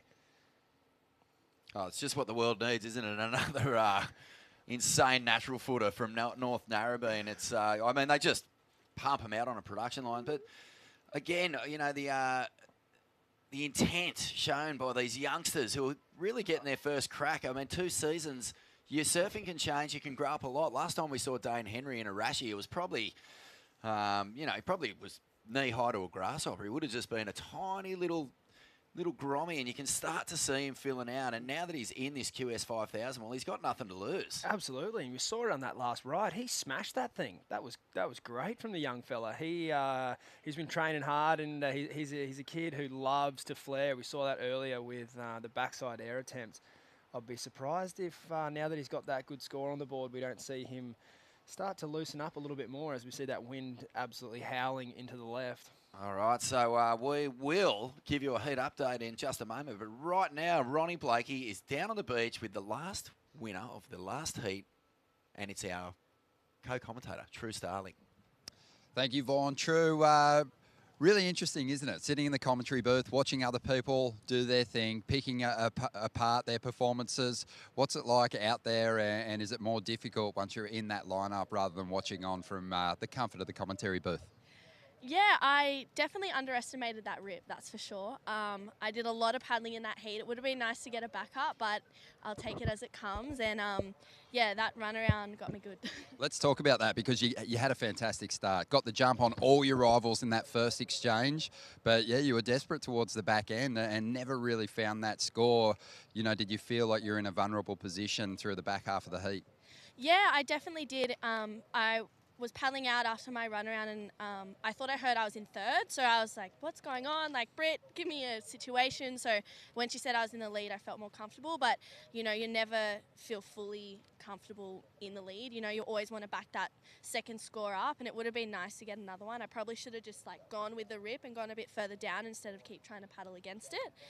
But it is what it is, and I'll build in the next one. How much more physically taxing is it surfing in a heat as opposed to surfing in a free surf, and why do you think that is? It's definitely a lot harder in a heat. I think you're giving it 110% for that full 20 minutes, whereas in a free surf you can kind of cruise. You know, you're not really needing to run as fast up the beach. You can kind of just walk and have a chat and be a bit more social, whereas in a heat you're there to do a job and you're there to get the job done. And yeah, it's definitely a lot harder than it looks out there. Well, you held on for the victory. Congratulations through to the next round. Now get back to the booth. Thanks, Ronnie. Back to you guys, Vaughan. Thanks, Ron. Yeah, she's such a pro.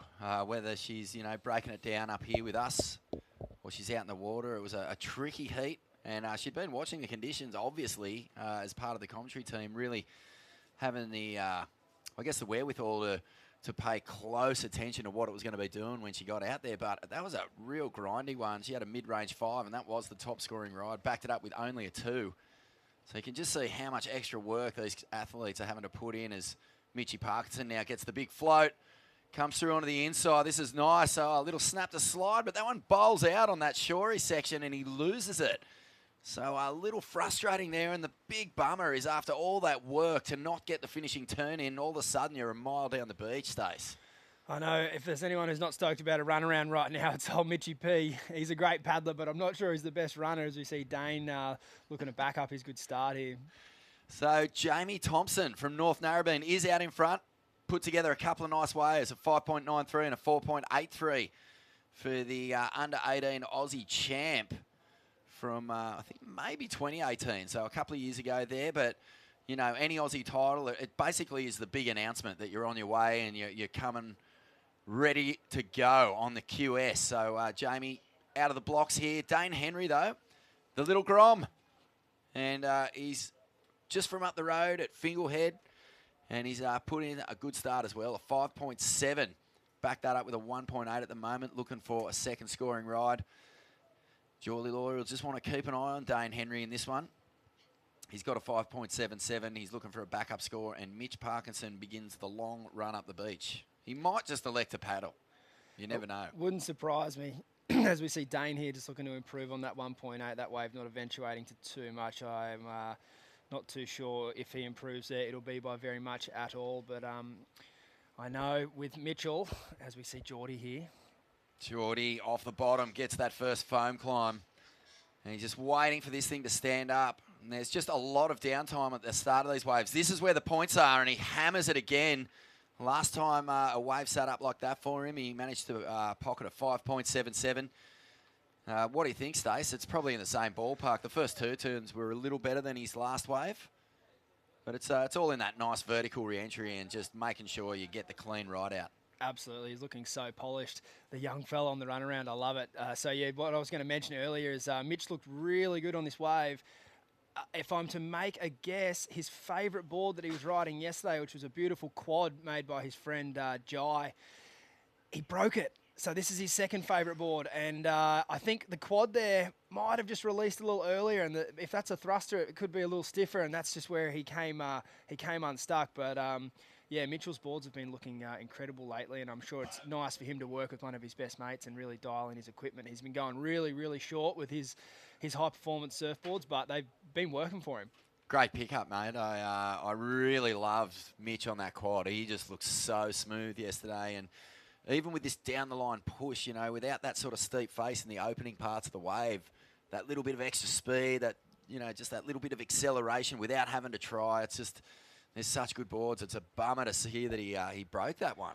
Yeah, I was talking with his old man Daryl yesterday about it, which I think if that's the case, a big bummer for him. But getting to Geordie, this is just so professional. He's gone straight to the lead with the best score of the heat, a 6.17 here. And yeah, like you mentioned, it's one of those waves where he had the nice start, but it's all just put together in a bow so beautifully. And when the conditions are like this, when someone can look so polished like Geordie just did, the majority of the score just comes from overall appeal rather than any individual manoeuvre. With the grommet having a look here. Dane gets an up and over. That one's just a bit too wobbly and a bit too much noise on the whitewashy face there. So no opportunity. Geordie Lawler into the lead, 6.17 and a 5.77. So the two Narrabeen boys are duking it out right now. And Geordie, for so long has been the guy most likely from North Narrabeen. He's got a couple of challenges really nipping at his heels at the moment in Jamie Thompson and, of course, Dylan Moffat, who'll be coming up in the next heat. And you only needed to look at the Narrabeen team at the ABB this year, Stace, to see that there was a full shift happening. A lot of those faces that we've seen on the QSs are Dane Henry. Wow, this kid is impressive, mate. Hammers that end section. just looks like he's been doing this for years, doesn't he? He doesn't he what? He looks really, really polished. He's needing a score at the moment to get through. I'd like to see that whole wave again. He's in requirement of a 5.07, but from what we saw there at the end, yeah, if we can get a whole look at that wave, I think he's going to go right in that zone of threatening young Jamie Thompson there. Well, just getting back to that point about Narrabeen, you know, when you've got guys who have been on the QE, oh, I love that first turn, missed it completely, but a beautiful off the lip and just high speed, acceleration, explosive, all the things the judges love, and he even gets that little tail out on the end. Oh, they feel so good. That little look back when you see the tail actually release out the back of the wave and a bit of spray come out. Usually that's followed by a quick poke over the whitewash to see if your mate saw it. Absolutely. A little look out the back to see if anyone was watching. He's not only gone to second. That was actually a Ronnie classic when we were kids. Oh, I bet. The old look back Ron. He's world famous Ron dog. What did you love about that wave, though, Stace? It's surely the speed. That's got to be the first Yeah, thing. definitely. And I love how he didn't overuse the speed. He came around that section and he could have thrown up a foam climb, which is absolutely an inconsequential manoeuvre in surfing, but I think it might be one of the most high-risk turns to do for the absolute lowest reward. So he just elected to hold his speed around the section and then absolutely, like you say, the big Ron dog look back, layback, slash. I probably would say he looked a little more like Mick Fanning on that, Larry, than Fair call. than the dog. But he's taken the lead, the young fella. He'll be pumped. This is huge for him. Well, just being, you know, from up the road, he's going to be looking at this as his hometown event. So maybe he's actually got a little bit of staunch going on out there, a little bit of muscle flexing after every turn, paddling back out, just, you know, marking his territory all over this lineup here at Cabarita. But again, I think as far as you said before, mate, that the whole visual element of the ride, you know, from start to finish, how did it look? How did it feel? Well, that was probably my favourite ride so far. But now, backing it up and taking a leaf from the young fella's book, Mitch Parkinson, that's 3 big turns. Is he going to pull it out? He does. The big drop wallet. Sometimes just even that extra second of stickiness in the whitewash, though, can bring those ones undone. It's a high-risk move. We've seen John lay those down time after time on the Bells Bowl, and it never gets even slightly tiresome on that section, which has got to be one of the most treacherous places to do it. But that extra little second in the whitewash to get back up on the board, sometimes they'll punish you for that. Yeah, for sure. And talk about overall appeal on this wave. Mitchell putting the foam climb there to great use to generate even more speed. And then, wow, he did that well. There's another member in his family that used to do that turn pretty well, as you may recall. Oh, yeah? Who's that? The old Porky Snorkinson. Oh, yes, Joel Parkinson. 2012 world champ. Yeah, and celebrated it every year ever since, I think. Oh, yeah, mate. Why wouldn't you? Absolutely. Winning the world title is, you know, I guess it's what every single one of these competitors pull the rashie on for. It's the start of the dream, and for some lucky surfers, it is, you know, the ultimate pinnacle of what they get to achieve in a lifetime dedicated to competitive surfing. But finally, and up and riding. It seems like it's been a while since we last saw Jamie on a wave, and meantime, he slipped back down to third. Crack! And he gets 2 good turns in right at the end of that one, and he kind of needed them. Looked like a really busy wave, but like fully having to just work it over for points. Meanwhile, Mitch Parkinson, what did he drop on that last wave? A 4.67? Is that officially dropped in? Look, I think the 4.67 might have been for the wave where he had the tail slide and he fell at the end. I could be wrong. Waiting on a score for Mitch. Yeah, no, we have to be. Because Yeah. I think the 3 turns, you know, even that first big sort of almost speed run down the line was had plenty of juice to it. Yeah, so we see a bit of whale activity there behind Jamie. And then, yeah, the ending here is really nice for Jamie, but I know all these surfers, they're looking for their best turns to hopefully be at the start, as we see a recap of Mitchell's ride here. And, yeah, I love the overall speed. That's a really nice turn. No downtime, up into the whitewater again. And then, geez, he's done well to pull that up. I was being a bit, but looking back at that, I feel like I was being intensely critical of that layback. It was pretty insane. I know what you mean, though, because there's certain turns that certain surfers, particularly of his caliber, do. They're very crafty, these young men and women, and anything they can do to get an edge over the judges, maybe doing something that's easy for them but might be deemed as difficult, they're going to do it. So you're not wrong in trying to pick him apart, but I think on that occasion, as you picked up, that was pretty sick. Well, the drop wallet is definitely a polarising turn. Some surfers hate them, mate. Some surfers just cannot stand them. I think I've even heard this on the Lip podcast. I don't know if it's Kale or one of those guys just can't stand it. It's one of those guys. Well, it's either you or Jimmy. Yeah. Sorry about that. But, yeah, no, I've heard plenty of arguments, and I'm kind of with it. I think I recall even B. Durbridge saying it's overscored as a turn. It's a safety turn, and I guess it depends on the scenario, but in that situation, it's just as big a turn as you can possibly do on that section. So I think it deserves to be rewarded. It's a 6.53 for Mitch Parko, and I think the judges paying him for that one. Yeah, I think that's a fair score. That wave there was particularly hard to surf, and overall, if you look back on it, it was pretty flat. So I think for him to get a good score out of that ride, he's done well there. He's surfed that wave up. I think we might have missed a little action here with what seems on our screen, Geordie Lawler dropping a 7.5. So he has... Wow. Has that been up to... Yeah, because he had the 5.77, the 6.17 there. He's got a 7.5, so he's right out in front, and it's a good battle for second between the rest of these crew. Geordie Lawler throws it down. He's had enough of the dogfight. He's starting to build some big scores here. Times his run beautifully too, a 7.5 with 4.5 minutes to go, showing his experience and professionalism, as you say. And you really... Oh, look at this. Dane Henry has just dropped another score, and he's pinched the lead back. So the Grom, we're still waiting for Geordie's score to drop in on the big screen. So here goes Mitch Parko on a set wave. Hammers the first section. This is one of the best we've seen in this heat so far, and gets a nice finishing snap. Is it going to reform for him? It looks like it might here, Stace. If anyone can sniff out a reform, it's Mitty. Oh, he doesn't get it, but first two turns, Kapow and Gabango. That was really nice. That was well put together by Mitch. I'd have to put my money on he's on a thruster, though. I think I can definitely notice the difference. But this first turn's beautiful. That's one of the best turns I've seen of the event. And then gets it up there for a nice finish.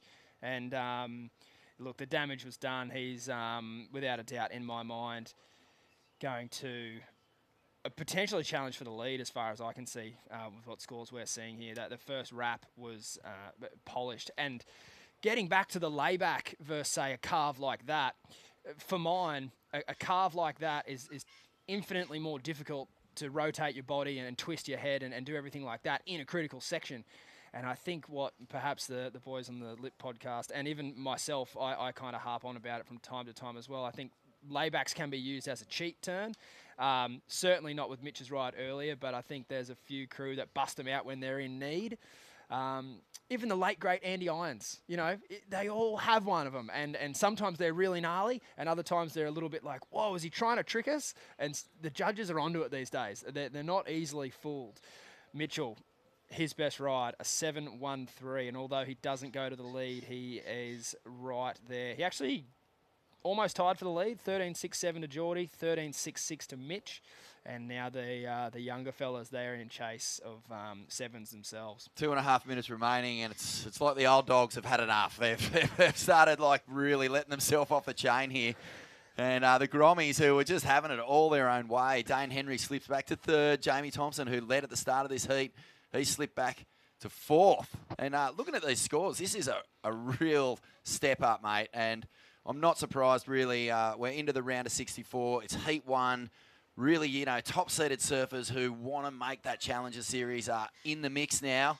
Cannot wait to see this kid surf in the next heat. Jarvis Earl, the 2020 Rising Star of the Surfing Australia Awards. And from down there, the south side of Sydney Harbour, another Cronulla talent coming up and through. And, yeah, yesterday, probably my favourite surfer of the day. Just absolutely looked free as, had no tension in his surfing. You wouldn't know that this was, one of his first shots at a big QS. Yeah. And just surf with so much comfort, mate. It was terrifying to watch. Isn't that sort of reckless abandonment from the youth so inspiring? I love it at times. And I really believe that, they're encouraged by that time away. They're not sitting there watching the big heats or sort of testing the water and going, oh, I got schooled. And they're coming back in and, you know, those little lingering doubts or even just seeing someone young in your heat can rattle your cage if Definitely. it feels like it's been a little while. You almost know that they know you've got nothing to lose. Everyone knows it. But as the clock counting down here with under a minute to go, if there's any nervous parents watching online, I guess we'll just run through the heat for you as we're having a little technical glitch here. But it's Geordie Lawler out in the lead, Mitchell Parkinson in second, Dane Henry chasing a 7.1 and Jamie Thompson chasing a 7.73. And there are 35 seconds remaining. Yep, well, as we said, a really strong performance here from Dane Henry. I think he can hold his head up high if, you know, nothing comes his way in these last minutes. He's put on a real show, as has Jamie Thompson. They'll be disappointed to be leaving the event at this stage, but there's just no denying. Geordie Lawler, he put it together, didn't he? 6.17 and a 7.5 when it really mattered. And Mitch Parkinson, similar, you know, a 6.53, a 7.13, a 4.2. His last three rides were his best three, and he absolutely smashed it. So Geordie Lawler and Mitch Parkinson move through. And congratulations there to Dane as well. And also, well, let's have a little break, shall we? We'll be back in just a moment. Just a quick one. I'm frothing. From the Oakberry Tweed Coast Pro.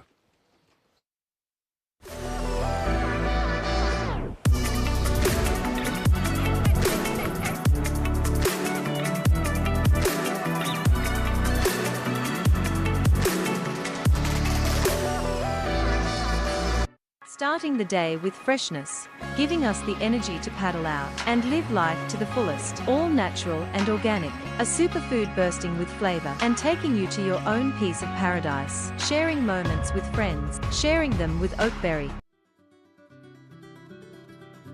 When I think of the Tweed region, it's very untouched and beautiful. Really fun waves, good people, so many beautiful cafes and restaurants.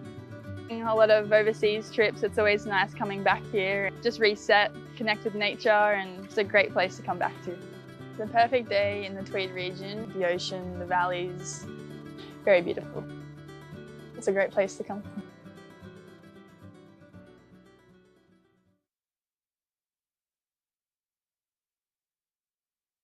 Back to the Oakberry Tweed Coast Pro. Beautiful scenes there from the Tweed Coast region. This is Bundjalung Nation. It is an absolute paradise. That's the only way you can describe it.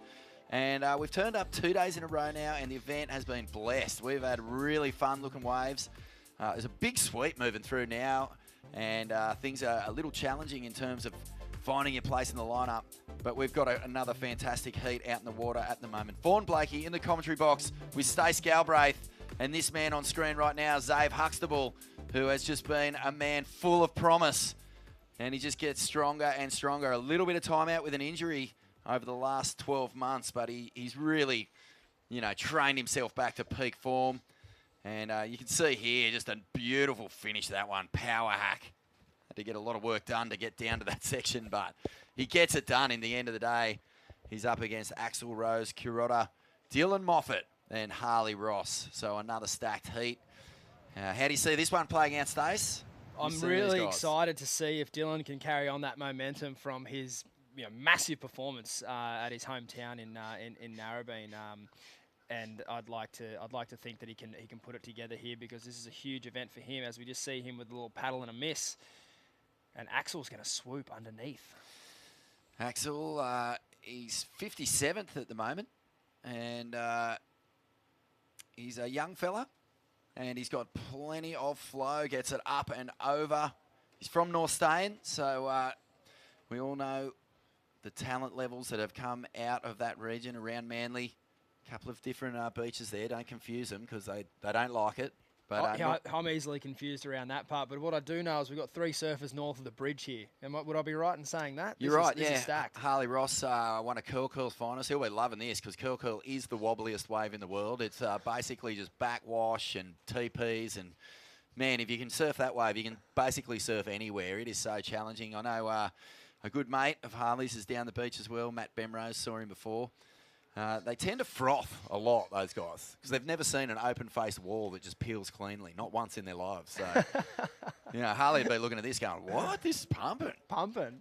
He puts in amazing performances, though, Harley. I've seen him, when a lot of those surfers head over to, the start of the year when in the old system, half the Kiwi would head over to Morocco and surf the right points, and the other half would go to Pipeline. Yes. And Harley always elected the heavy water, so did, I had a lot of respect for him for that. I love that. Absolutely, yeah. Even before Morocco, there was a decision there to just kind of stay at home and do some of the regional events here, or like you say, roll the dice in Hawaii. And you're absolutely right.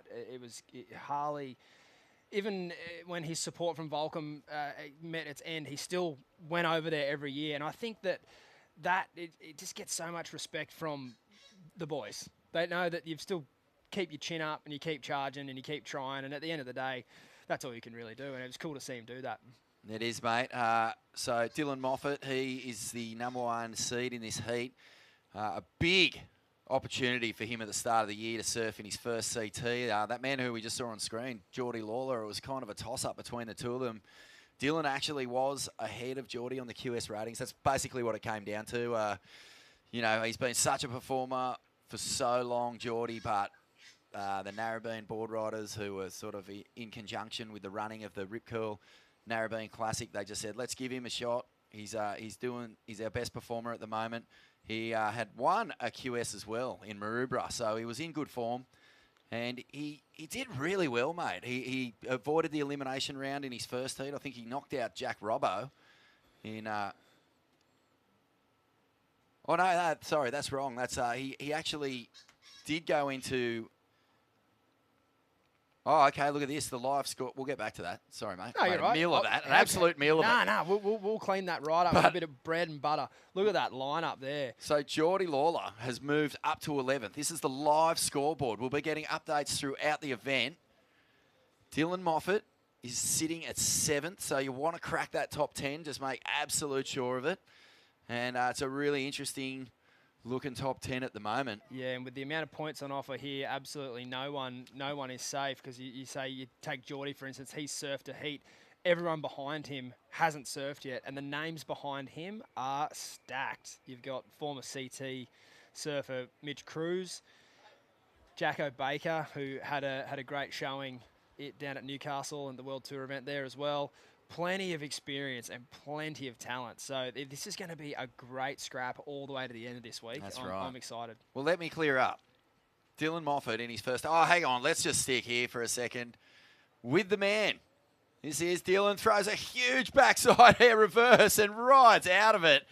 One of the things I was going to say about this guy, mate, everything straight out of the gate is as hard as he can do it. I love it. It is just high risk, high amplified surfing all the time. He really comes at it loud and strong. That was epic. What a way to start a heat. There's not too many people that can turn a wave that bad into a score. And even himself at the start, he didn't know, I think, whether he wanted to go right or left. So even with that little bit indecision, for him to come out there with a completion there on that section, that was really tricky. That's how you want to start a heat. Well, that was a power move. I mean, you could almost, there is the backside chop hop of that version, but that was not one of them.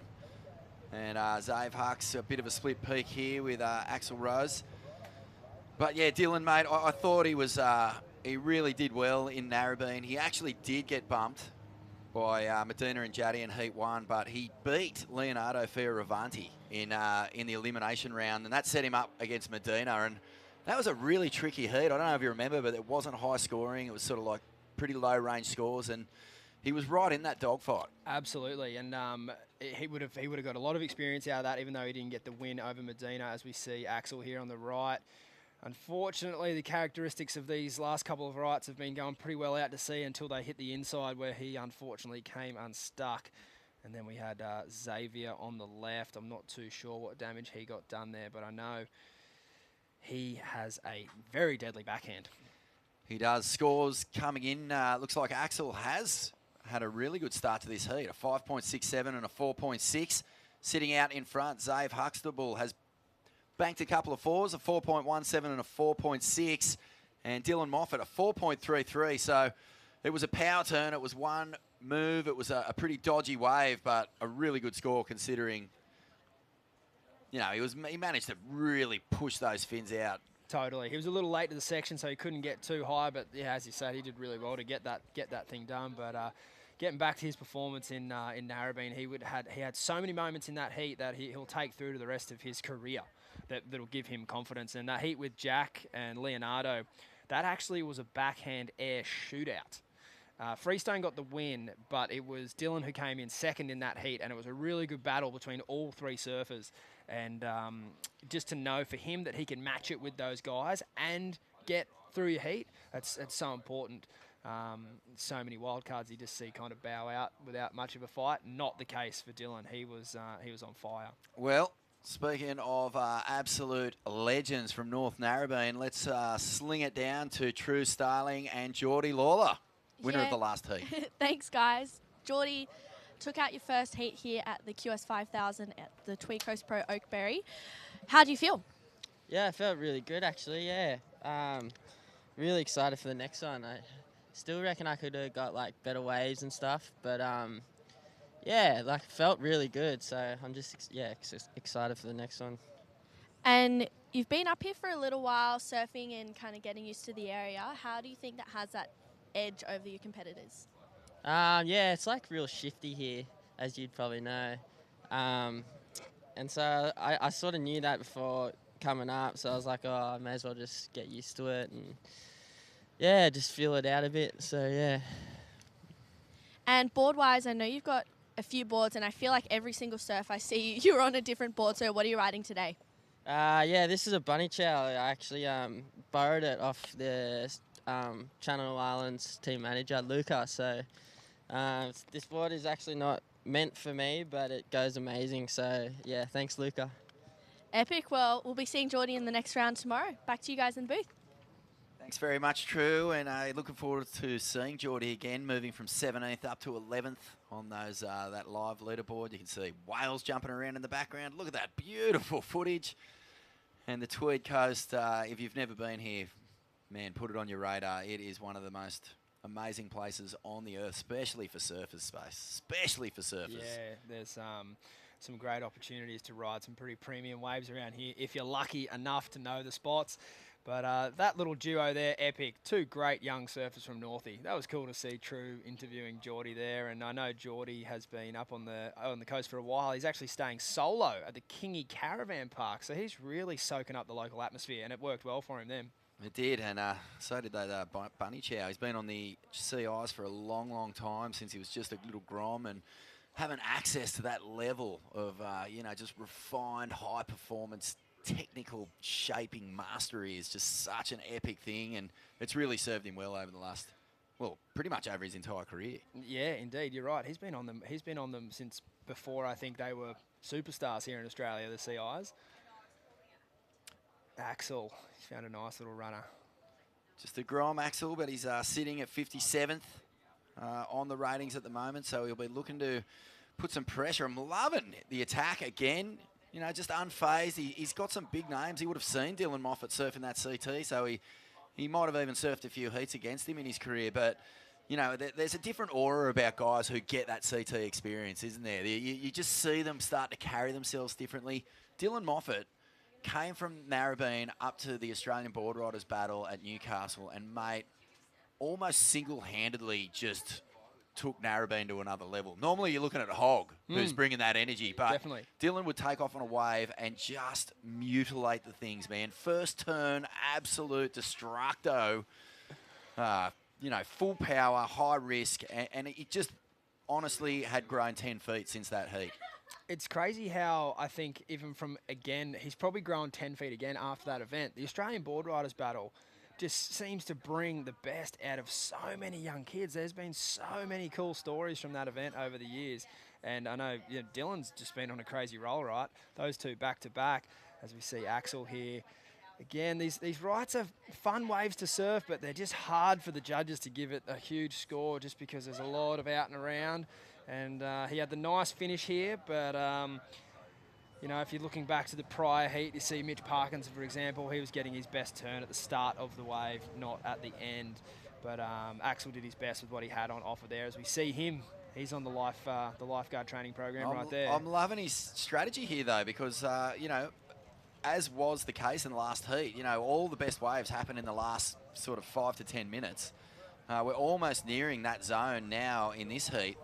And Axel's just staying busy. He's just going, you know what? I've got a 5, 6, 7. I can keep catching waves, try and improve that backup score. He just banked at 4.9, so he's in the lead. And the clock can do strange things to even the most hardened competitors, mate. And it'll start to twist and turn and screw down on these guys who are expecting to get through this heat.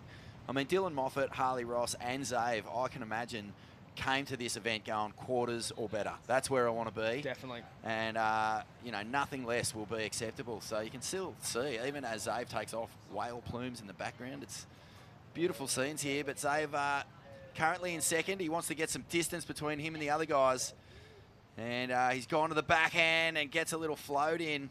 So far down the beach, it's hard to really tell how explosive these turns are, but I thought he did pretty well. Me too. There's the Juck backside on full show there. Juck side, mate. He's recently come back from a pretty bad injury, so I don't think he'll be looking at the runaround. Then, you know, the main difference between, I guess, these rights and these left, although the left looked pretty hard to surf, at least he had a lip to hit, and he did really well to finish that there with a little rock and roll float.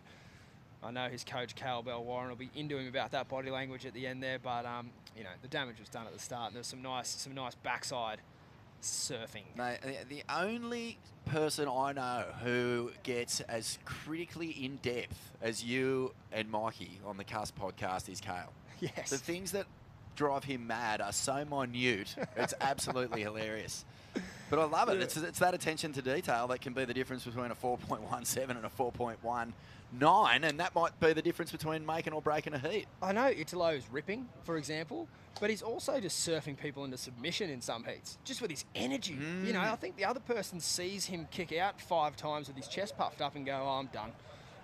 When, you know, really, look at the scores, it might be a couple of 6s or a couple of 7s before he does his 10. And, you know, there's just like this, seems to be this aura around people that carry that energy. But it can't hurt. We're not asking you to stick your hands above your head as coaches, but just a little, you know, I got it. And we saw Zane Jenner yesterday with a little one. I'm a big fan of it, mate. Yeah. I think the body, like, you know, when you see, I don't know, sport athletes succeed at the top level in any sport, it's always met with that explosion of excitement because, you know, to do your personal best, to get your best performance out of yourself is worth celebrating. It's actually so hard to do and do consistently. Absolutely, yeah. And particularly with the sport that we're involved in so closely, the variables that go to it, you should be giving yourself a pat on the back if you get to the end of any wave, let alone actually smash Can one. I just say, I listened to the Lip podcast once. It was just after bells.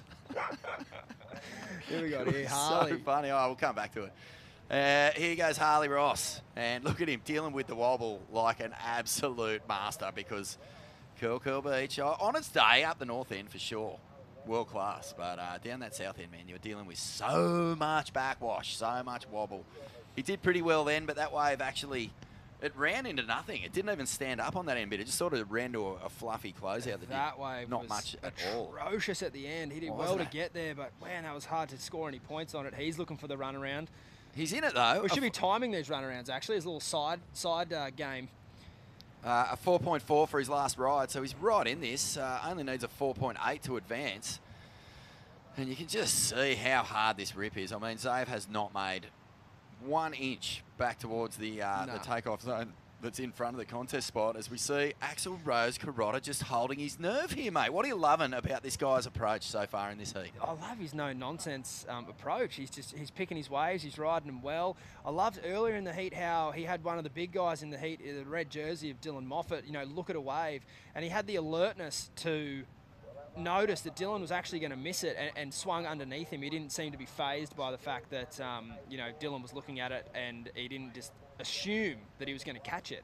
And at that point in the heat, Axel kind of pinched a 4.6 off him and it really helped him build into this heat. He's then bettered that with a 4.9 and with second priority there, he's in a great position to close this one out. I'd like to see him in his position in the lineup if that's possible, but he looks like he's at the top there. Is that him that just went over that wave? Yeah. So he's going to have Harley Ross just paddle straight out into him with fourth priority, and that's a great position to be in. It is.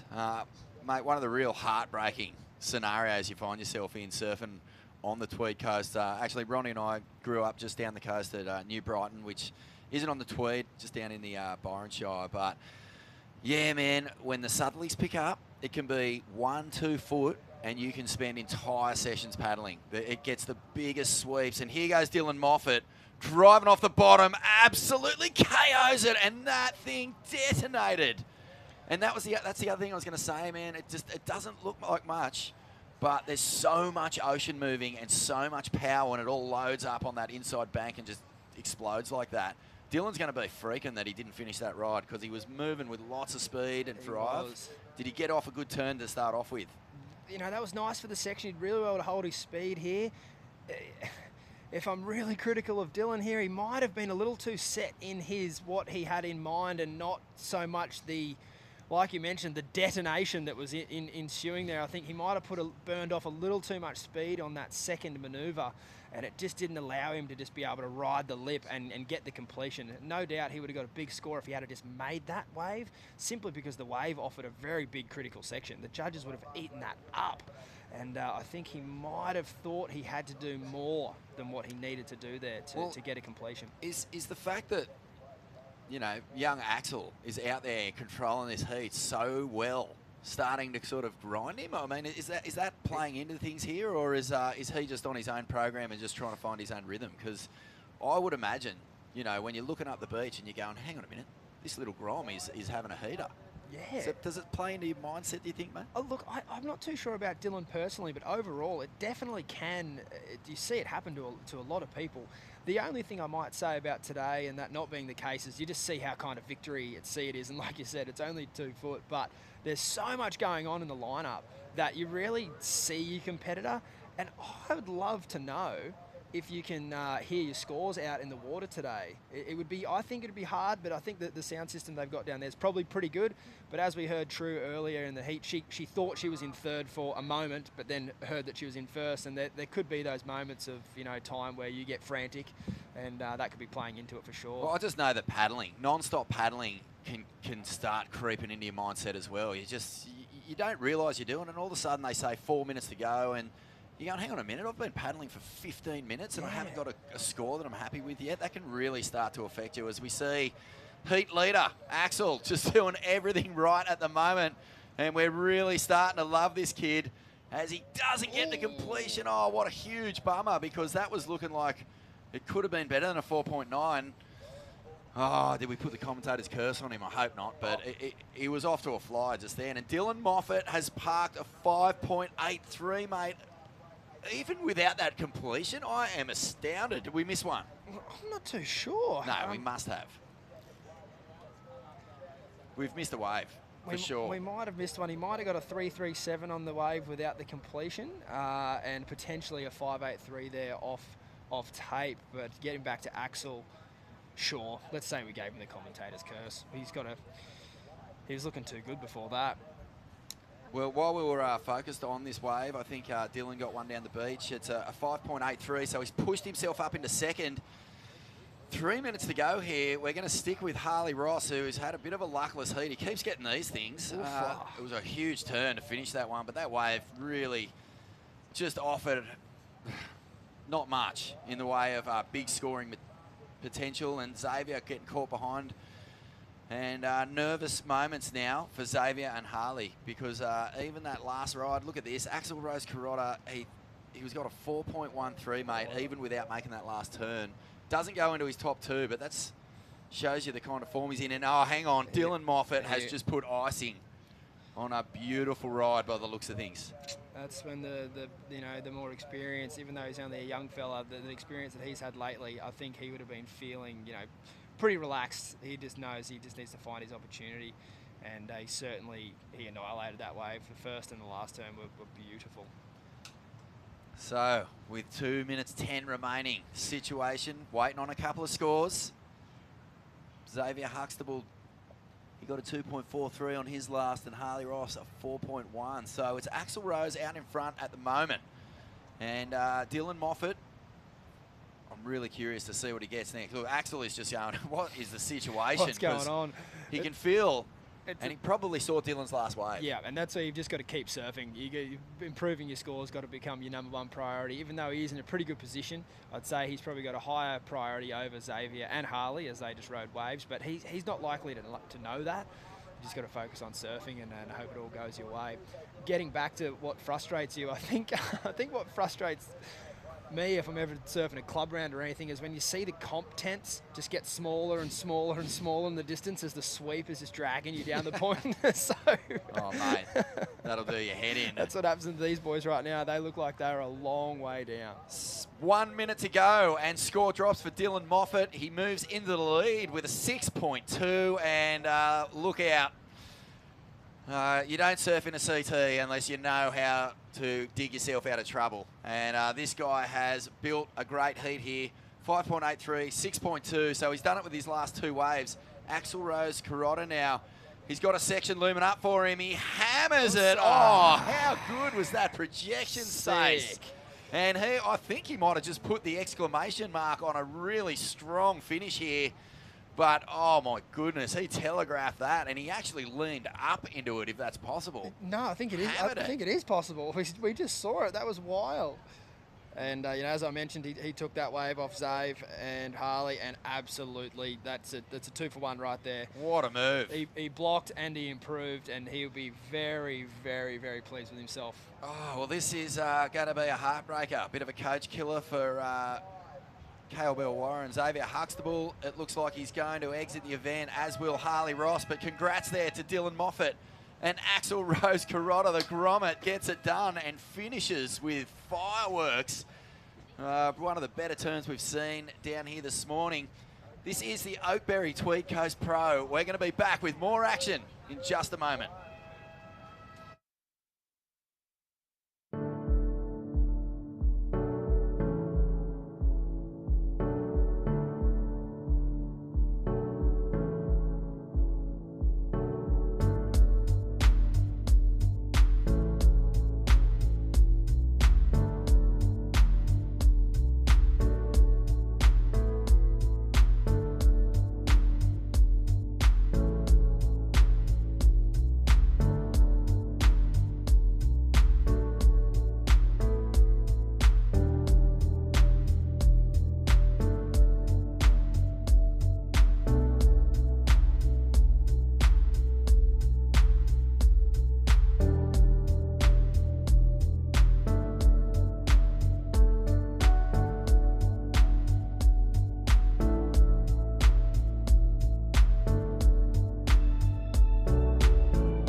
Welcome back to the Oakberry Tweed Coast Pro here at Cabarita Beach. Challenging surf before us, but plenty of opportunity for big scores. And Narrabeen's Dylan Moffat getting the job done there with Axel Rose Carota, a young grommet from North Stain, surprising a few people with some excellent surfing. Vaughn Blake in the commentary box with winner of your last heat, True Starling. Congratulations, moving through. That must feel excellent. Yeah, thank you, Vaughn. Feels good to be into the next round. Mate, you put together... Oh, that was a tricky heat. Yeah. It was a very tricky heat. But let's set this one up before we get into it. It's Jacko Baker, who is so strong, and another guy who got to experience surfing at championship tour level at the Newcastle Cup. And look at this wave. Oh, my goodness. He just absolutely teed off on that thing. But this is a huge heat. Tully Wiley from down there in Victoria, and this kid, Jarvis Earl, the 2020 Rising Star Award winner for the Surfing Australia Awards. And Eddie Hamady, who's a bit of an unknown quantity here from down on the South Coast, currently sitting 62nd on the regional QS ratings. Tell me, True, how difficult is it to surf out there? There is a massive sweep going down the beach. Oh, I definitely underestimated that sweep. It is full steam ahead. You're paddling and honestly, you feel like you're not even moving out there. But the waves are super fun. There's so much opportunity out there, and Jarvis has found a little nugget, and kicks out of that one, so not really standing up on the inside. And then, look, he's going to take to the air. Unfortunately, can't stick that one. But yesterday we saw him recover really quickly, bank that 9.5. So Jarvis, yeah, I've got money on him to make it through the next round in this one. That's a nice one. Well, I think that, you know, one of the things about a big sweep like this is you opened your heat with a 5, mid-range 5, and couldn't get a backup. I mean, you had, I think you had a 2, and you won your heat. And I just thought, you know, when you start paddling and you start getting onto that sort of hamster wheel of just going through the motions of trying to find the takeoff zone, time can just disappear on you. It honestly does. And then while you're doing that, you're kind of losing breath too, because you've done the run around and then you're paddling out and you just feel like you're not even making any ground. You almost feel like you're going backwards. And if I had have gone back, I probably would have just dumped paddling against the rip and kind of let it take me down to that further bank a little bit down the beach, because there's actually a wider spot that we can't really see. But I think the men have found that and they're going to utilise that. Go with the flow. Yes. Be the jellyfish. Don't fight the tide. Just let it take you, and hopefully it'll deposit you on a really nice bank. But Jarvis is looking for the left, and we saw him get big points with this yesterday. There's a big air rev, and he has those things on a string, doesn't he? That was just so buttery. Beautiful off the top. Absolutely perfect technique there. And some big expectations. Well, expectations, is that the right word? I don't know if we like to put expectations on guys anymore, but I think that the promise that this kid holds, smashing it up and over, high energy surfing here from Eddie Hamady. And as I said, man, he's just like an unknown. We just don't really know what he's capable of. He just goes about his business quietly, doesn't he? Yeah, and I think that's a blessing in disguise as well, because he's not like a Jackson Baker or a Jarvis Earl where you expect that next level surfing, you know, and Eddie definitely has the surfing to match that. He just flies under the radar. He's a little dark horse, and I think that's exciting to see, and that last wave was pretty next level surfing from Eddie. Look at that. Jarvis Earl just greases that air rev, and the replay here now of Eddie.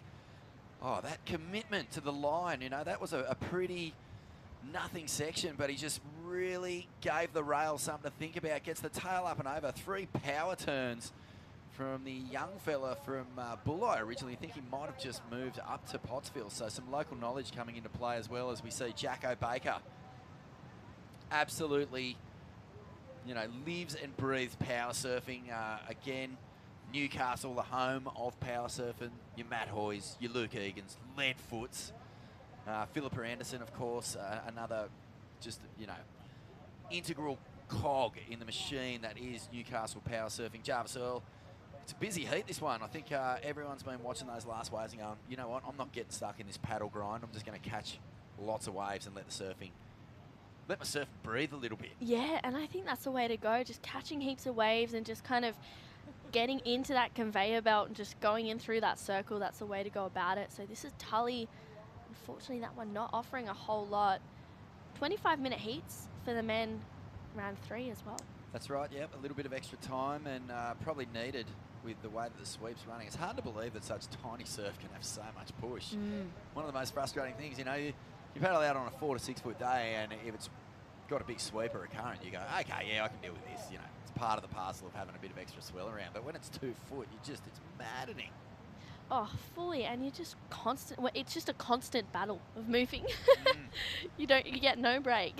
And then, you know, if you get a little bit of chafing or a bit of rash, it just starts to that adds another element of discomfort to your whole surfing experience. And you know, if you're not getting any waves in your heat, all of a sudden, what should be a lot of fun turns into an absolute nightmare. Yeah, definitely. I know I'll be making the run across, grabbing some Vaseline at the end of the day today. Yeah, I actually haven't had that sort of sea ulcer thing that I used to get when I was a grom, you know, around your neck and sort of armpits. I used to just get sea ulcers from rash turning into untreated cuts and whatnot. But geez, the way that, you know, the rubber is these days, and just the comfort levels are so outrageous. Yeah, it's exceptional. Jarvis Earl running up the beach, and he's looking to get back that little left corner where he actually scored 6.67. So Not quite as lofty or as projected as his air from yesterday, but still a very impressive turn. He is in the lead. And Eddie Hamady was in second with a pretty good score too, a 6.87. Great technique there, gets the big snap off the lip, can't find the backup. Jackson Baker, meanwhile, the king of house building in the early stages of heats. 6.33, 6.2. You know, he's laid his foundations. You watch the explosive turns will only get bigger from here. And here's a replay. How managed to pull it back at the end. When you find yourself in a position like that you're not too comfortable with, does that recent CT experience help process that? Yeah, definitely. Like having the high pressure situations and in that kind of scenario, bringing it back here, it's just like gives that little bit of extra comfortability. And, you know, like even if you do get a wave in the last minute, you've got like know what to do to get a score in those situations. And how's life, mate? What's your plans after this event? Life's pretty good at the moment. Like just been surfing a bunch. Been up at Tweed for like a month now, just surfing and training at the HPC. So it's been good surfing against all the good surfers, and it definitely pushes you, like surfing with good surfers all the time. You've done well this afternoon. We look forward to seeing you in the rest of the event. Thanks, mate. Thanks, Stace. Very cool, calm and collected Dylan Moffat. Plenty of work left to do, so he's not jumping up and down on the media platform just yet. But a guy who we were saying earlier, I mean, you would have seen this probably better than anyone being from North Narrabeen yourself, like a change in his surfing since he had that CT experience. I thought, you know, at that Australian Board Riders Battle, he surfed like a different guy. It was like he'd gone from boy to man in 3 months. Yeah, seriously, and his confidence has grown so much as well, and so is Jackson's as he beautiful first turn. Unfortunately, that second one not offering a whole lot, and Jarvis carving his way through this one. He's eyeing off this ramp, takes to the air, rides out of that one, so Jarvis able to lock in another score, so scores filtering through for that one. But yeah, Dill, he's got such an amazing team around him, and I think that's the most important thing. If you're surrounded by good people, you kind of just excel. And after that CT, he gained a lot of confidence as well. He was just like, oh, you know, I've surfed in a CT. I've surfed against the best in the world. I've beaten some of the best in the world. And he was psyching off that, and he took that momentum into the board riders battle, and everyone felt that. And it was really cool to see him grow, as you said, from boy to man. Congratulations for being part of that winning North Narrabeen team. It was an amazing performance, a new look team, always so much talent coming out of Narrabeen, but yeah, fresh faces contributing all over the place there. Another guy who got CT experience, as you said, just before at the start of the year was Jackson Baker. He surfed in that Rip Curl Newcastle Cup. And I think he's actually had a QS win as well at the start of the year at Port Stephens. He beat Jack Robbo in his first heat, so he avoided the elimination round. That was really cool. And then he came up against Idolo in the round of 32, and as we know, succumbed there. Idolo going on to win the event. But always a strong competitor. But I just feel like, you know, getting a taste of that big time, sometimes it's like the missing ingredient, because Jacko is a guy who I think all of Newcastle wanted to see in that CT level. And then out of nowhere, Morgan kind of snuck around the corner and pipped him to get in there. And I think that would just be such fuel for Jacko, because he'd be stoked for Morgs. But he'd also be going, hang on a minute, this guy's never beat me in a club comp. And now he's on the CT. Yeah. No way, mate. I'm getting there, and I'm getting there this year. How did that happen? Yeah. So I feel like, as you said, you know, watching Dylan surfing change and the energy he's brought to his own surfing since that experience, you can see it in Jacko as well. It's business time now. It's not something that he's just dreaming about. He's going, okay, there it is. I've had a taste. I want it. Yeah, and I think when your mates can, you know, if the people that you surf with constantly are making that, if they're surfing bigger waves or if they've made the CT, you kind of are like, well, I beat them, so there's no reason why I shouldn't be there. Well, what about yourself and Laura? I know that you guys were sort of battling it out for that other wildcard spot at Narrabeen. Was that just fuel for you to just miss out on that? Yeah, I was so bummed. I was like stoked for Laura. I was so stoked for her. I was like, wow, she's got another shot on the CT. I was so keen, but I was like, come on, I want to go. So Yeah, I'm keen to just keep progressing and growing with that. And Laura's been amazing. She's always been mentoring myself, and all of the younger girls as well around home. And yeah, it's pretty cool to be around people of such a high level.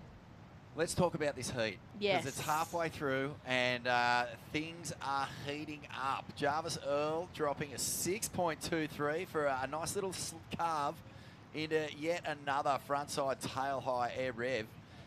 And, oh man, look, I don't want to get too excited yet because at this stage he could be surfing quite a bit more throughout this event. But it's hard not to just feel the energy growing for this kid.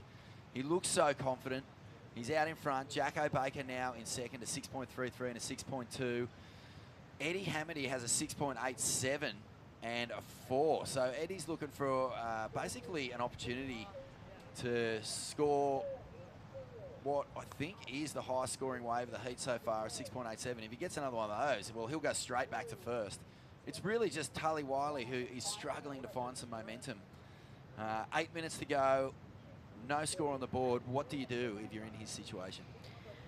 You almost just want to start again. Just dump the fact that you have priority. Take off on something that has a wall, and you can really tee off on just to lessen that requirement to get up into second spot. I mean, Tully, he's such an incredible surfer. He's got such a good backhand, and if he can really tap into that, a pair of sixes he can do in his sleep. Yeah, it might be a good call too because he's a fair way down the beach. If he can get away and do the run around, he'll be in the prime position. The takeoff, generally the takeoff spot that seems to have the best sections is directly in front of the contest site. But it's almost impossible to stay on. It's the shallowest bit of the beach and it's just pushing across there and then it pushes into deep water. So that's why when you see the guys further north of the contest site, a lot of the time they're having to work extra hard just to reach that little shorey section where they can get some points going. Yeah, and you can't even really sit up on your board because as soon as you do that, you're straight back to where you started miles down the beach. Nightmare. So yeah, it's a constant effort, but I mean, all of the 4 men in this heat, they're prepared for that. They've trained for it and they're fit enough. They just got to really tap into it. 6.5 minutes remaining. Jarvis Earl, just a grom, 61st on the ratings. Eddie Hamady actually right behind him, 62nd. Tully Wiley, he's sitting at 30th on the ratings, and Jacko Baker is 13th. So I think that actually might have changed a little bit. We've got the live leaderboard sort of moving around heat from heat. But Jacko, he's well poised here to qualify for the Challenger Series. If he can get through these early heats, which sometimes they can be a little bit tricky to just, prepare yourself. I know everyone's turning up, telling themselves they're ready to go, but you can also get to your heat after watching all morning and the tide changes slightly and you get caught in the rip, as you were saying, and things change so radically that it can just sort of slip out of your grasp before you even know what's going on.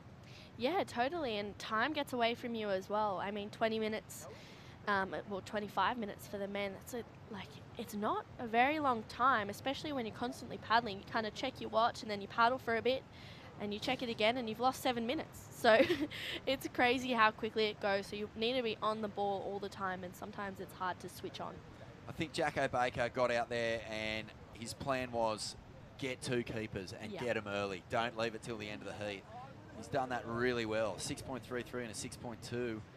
He has a little bit of space, in the fact that Eddie hasn't got a second wave, but he'd be watching it closely. I think the next wave is going to be, a bit more of a put the foot down, move it on up into the excellent scoring range, because right now Eddie's still just a bit too close for comfort, I would say, for Jackson. Yeah. Here goes Tully. All right, well, he carves back. He wanted to get moving, and this one has been, as you can see, just running into deep water. It's going to all depend on this end section once he hits the shore. He stands up for him. He hammers it. He gets a backside vertical Rio in, but there's not a whole lot in it. And Jacko Baker behind him has sort of given up on riding out of that one, so he might not be happy with the opening section of that wave. We'll come back to that, but yeah, Jacko really wants to move the needle north of 6 here. He wants to get into the 7s, the 8s. An excellent ride will really put it to bed, or it'll make life extremely difficult for Eddie Hamady. So there it is, Tully Wiley just scores coming through. And 2.27, so he's still in a combo situation. Not a great heat here at the moment for Tully. Eddie Hamady, Jacko hasn't been able to run away with it yet. Jarvis out in front, not by a whole lot either, by the way, but definitely in a good position with second priority as well. Yeah, I think if I was Tully now, 4 minutes to go, with this sweep, I don't think it's enough time to potentially get 2 waves. So I think if I was Tully, I'd just be wanting to get out of that combination situation and just get a bit more confidence coming in and, you know, maybe making a wave and just getting that connection in. But 3.5 minutes, you never know. Anything can happen. It must be crushing to, you know, come into the last event of the season and really have a heat like this where your rhythm's a little bit off. You're hearing scores dropping all around you and you can't get into it. We know that Tully Wiley is a freakish talent. He's had a good result this year already. I think he got a third maybe up at the Great Lakes, or down at the Great Lakes I should say, from here. But yeah, it's just been one of those heats. And I guess, like, really, you know, champions, it's not just about how you win, is it? It's about how you lose. Like, well, if you can take away a lesson and just not dwell on it too much. He's just a Grom himself. He's got so much surfing to come. And meanwhile, we'll stick here with Jarvis Earl, who's in the lead. Beautiful backside Rio. Gets a second turn in where it was getting a little bit treacherous. But he's put together a beautiful heat here, Jarvis Earl. What do you like about that wave, True? I liked his commitment into those, like, into that first turn. He just was, without even thinking, boom, straight up into it. And then again for the second. I don't think he very rarely falls. As we see the replay, great first turn. He gets a bit of drift on it. And again for the second, it's just bang, 1-2, gets the job done, comes out of that one. It kind of leaves you wanting more. It does, doesn't it? I think that's why it won't go into his top 2. Everything we've seen from him has been so explosive and progressive. That was a good little backside re-entry. Not a whole heap of power. He did well for what he got given. Yep. And he'll probably get a nice little score there that wouldn't be, you know, thrown away in a lot of other heats. But 5.43, judges really liked it actually. But yeah, he's already got a 6.7 and a 6.23. 1 minute 40 to go. So it's all about Eddie Hamady here. Has priority. He just needs a 5.66 to knock out Jacko Baker. It would be a huge upset. It would actually be a shocking upset in, you know, how this event is playing out. The last QS, 5,000 in this regional Australasian Oceanic region. And man, I mean, we really do expect to see Jacko move up that leaderboard, not out of it. So nervous moments here with a minute to go. Eddie Hamady in the priority situation from the South Coast. Now has a little bit of local knowledge on his side, moving up to Pottsville. So, you know, everyone in Newcastle and everyone in Bulli and Pottsville probably just chewing fingernails to the bit as this one begins to wind down. 45 seconds. How hard is it to keep your nerve in this situation? Because you don't want to just paddle for anything either. You've got to make sure that wave has the potential you need. Yeah, totally. And a 5.66 for this heat, it's a like relatively small score. I mean, I'm wondering where he was when Jarvis got that 5.43, because with Eddie surfing, he almost could have tagged it and then gone to the air, and he can do airs. He's got a great air game. So I'm wondering where he was in comparison to Jarvis, but we'll have to see. I mean, 10 seconds to go and... Oh, we have movement. This is huge. Eddie Hamady paddling extremely hard. He's going to have to get to work now. This one is standing up though. First carve, oh, it's not a great section. He does get a second turn in, but I cannot see the score coming out. Even the first 2 turns, it was pushing. It was looking for something out of nothing, and it just wasn't there. So Jarvis Earl, the Grommy, the giant killer, he continues his way through the Oakberry Tweed Coast Pro, and Jackson Baker doing enough to get through as well. We're going to have a quick break and be more with plenty of action in just a moment. Starting the day with freshness, giving us the energy to paddle out and live life to the fullest, all natural flavor, and taking you to your own piece of paradise, sharing moments with friends, sharing them with Oakberry The place that we're talking about is very special to all of our Bundjalung people, our Yugambeh mob. We had a few local community kids that really wanted to surf because they're trying to get school and they're trying to do what they do culturally. It's pretty hard for them. How can we say surfing's okay? Have a little bit of education to achieve what you want to achieve. You know, teaching people about their culture, teaching people about the land around here. I personally have learnt so much from them. It's so special that we have a strong Indigenous culture here on the Tweed Coast. Super lucky to live here. It's a spiritual place.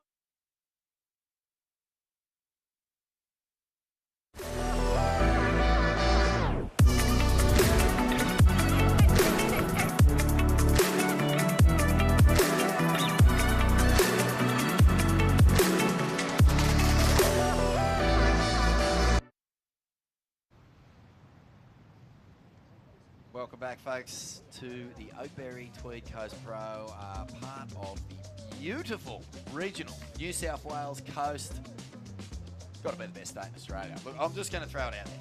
Born and bred in New South Wales, love the place. But I have done a lot of exploring from top to tail of this state, and it is just endless beauty and wonder as we look now at a Queenslander, the cane toad. Curtis Ewing. It's a compliment, believe it or not. The state of origin is upon us. It's basically the rugby league showcase event every year, pretty much native to 2 states in Australia. Yep. AFL being the other sport played, and very passionate supporters. Curtis Ewing, I dare say he's a Maroon coming from North Stradbroke Island. Vaughan Blakey in the commentary booth with True Starling, who earlier today made it through her heat, climbing up that live leaderboard as well. True, welcome. Oh, thank you, Vaughan. It's good to be here. Exciting heat on our hands. We've got an Olympian in this one, Billy Stairmand, who will be representing New Zealand at the Tokyo Games in less than a month's time. Kai Tandler is out there as well, and Micah Margison, so a local bloke, surfing for Kingscliff board riders. Fair to say he would do a lot of surfing in this Tweed Coast region if he's from here. And let's get off to a flying start here. Kai Tandler.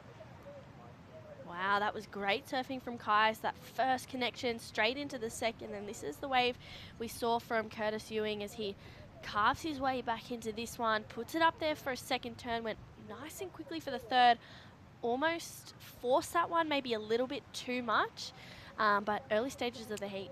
Curtis Ewing, of course, the older brother of Ethan Ewing, currently on tour and probably watching this event, I would say. G'day, Eth. How are you, mate? But 21 minutes, 40 seconds remaining, and Curtis has been contributing as well, well, mostly in more recent times to his club, Point Lookout, doing extremely well in the Australian Board Riders Battle. Such an awesome piece of Australian coast up there, North Stradbroke Island. It's just amazing. Actually went to a birthday party on Moreton Island, just on the other side of the big channel, on the other side of Brisbane there, and that was good fun too. But, you know, basically the Australian East Coast is just one beautiful beach after another. Oh, it is. I feel like you never left, you know, unamazed from every beach that you go to, or even every little town. Every town has its little intricacies, and I love that about the east coast of Australia. So many, towns full of character, full of characters. It's amazing.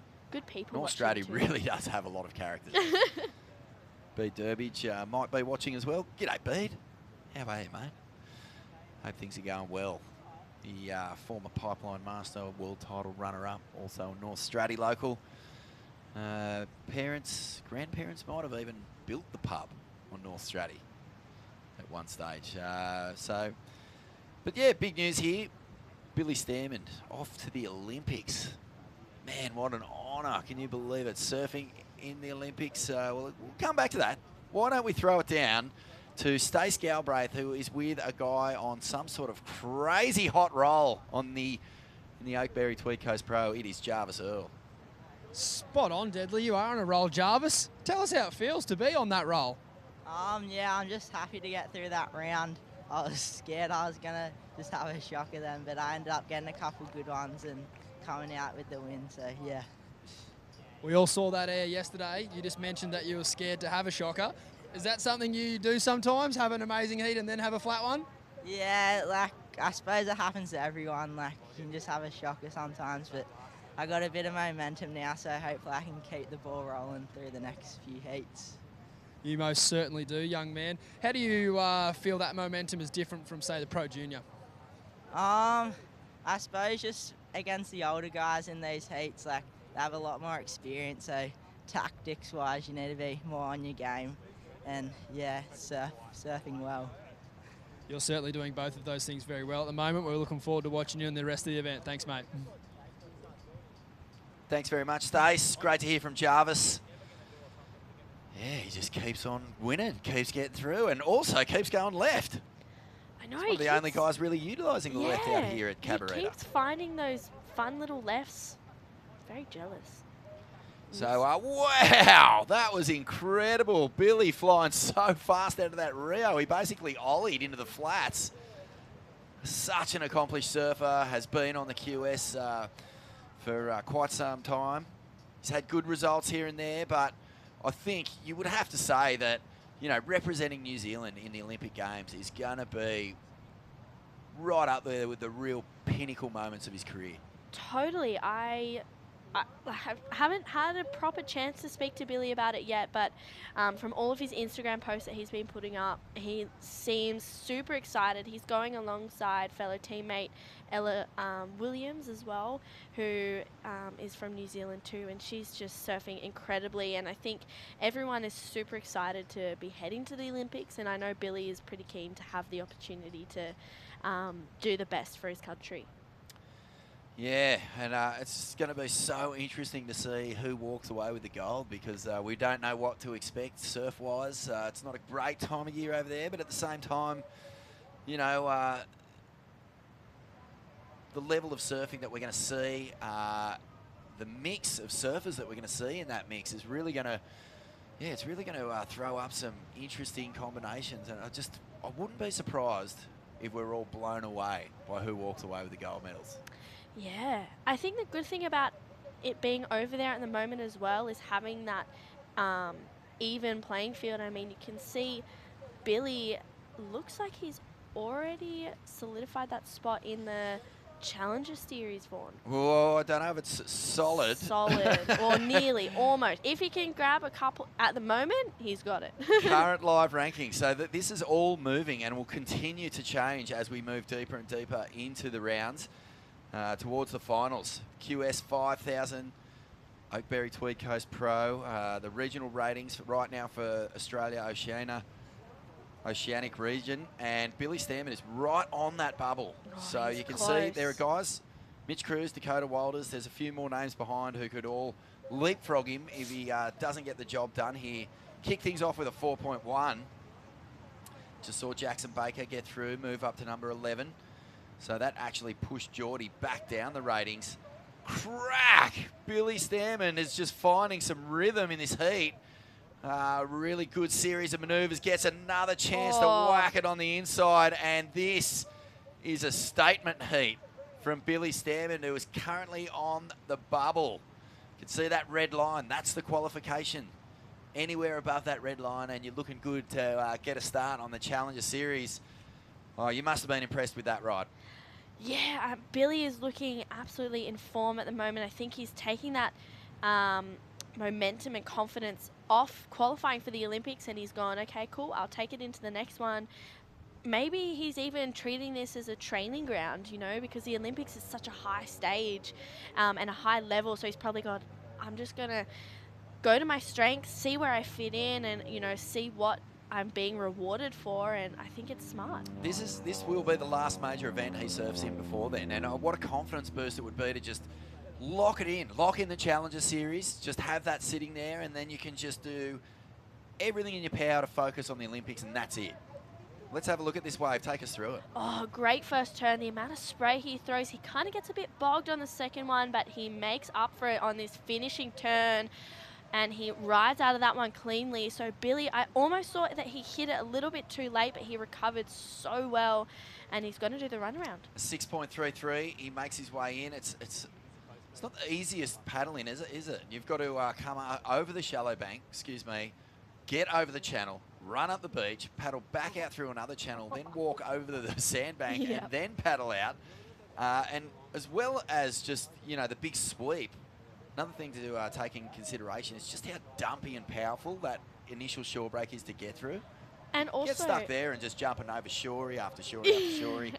It's quite a powerful little wind swell. Yeah, and the run as well, I think it doesn't look as long as what it actually is when you're looking at it on the screen, but you're way down past the contest area, which is quite a big area.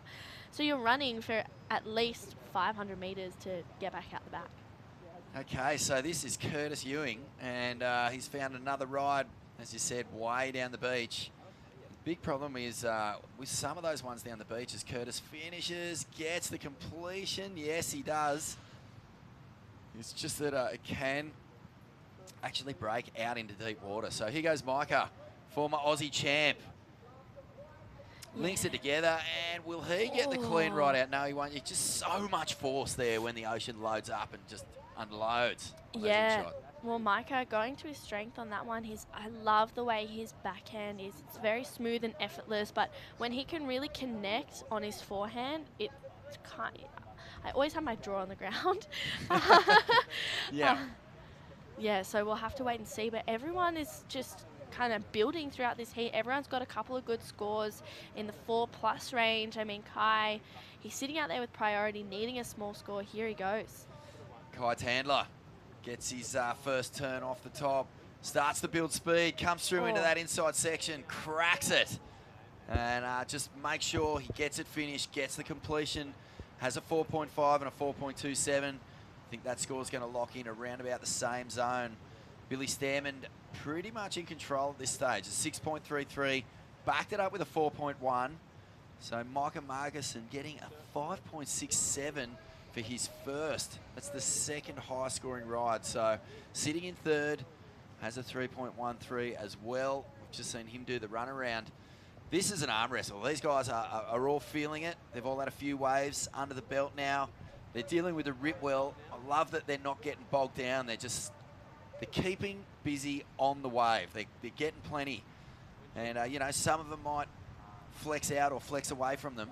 Good finishing turn there from Curtis Ewing. A really good stab into that shorey, but nothing worse than just getting caught grinding, paddling, stuck in the rip, and then the head noise starts. So, yeah, you know, everyone just being busy and keeping on board here.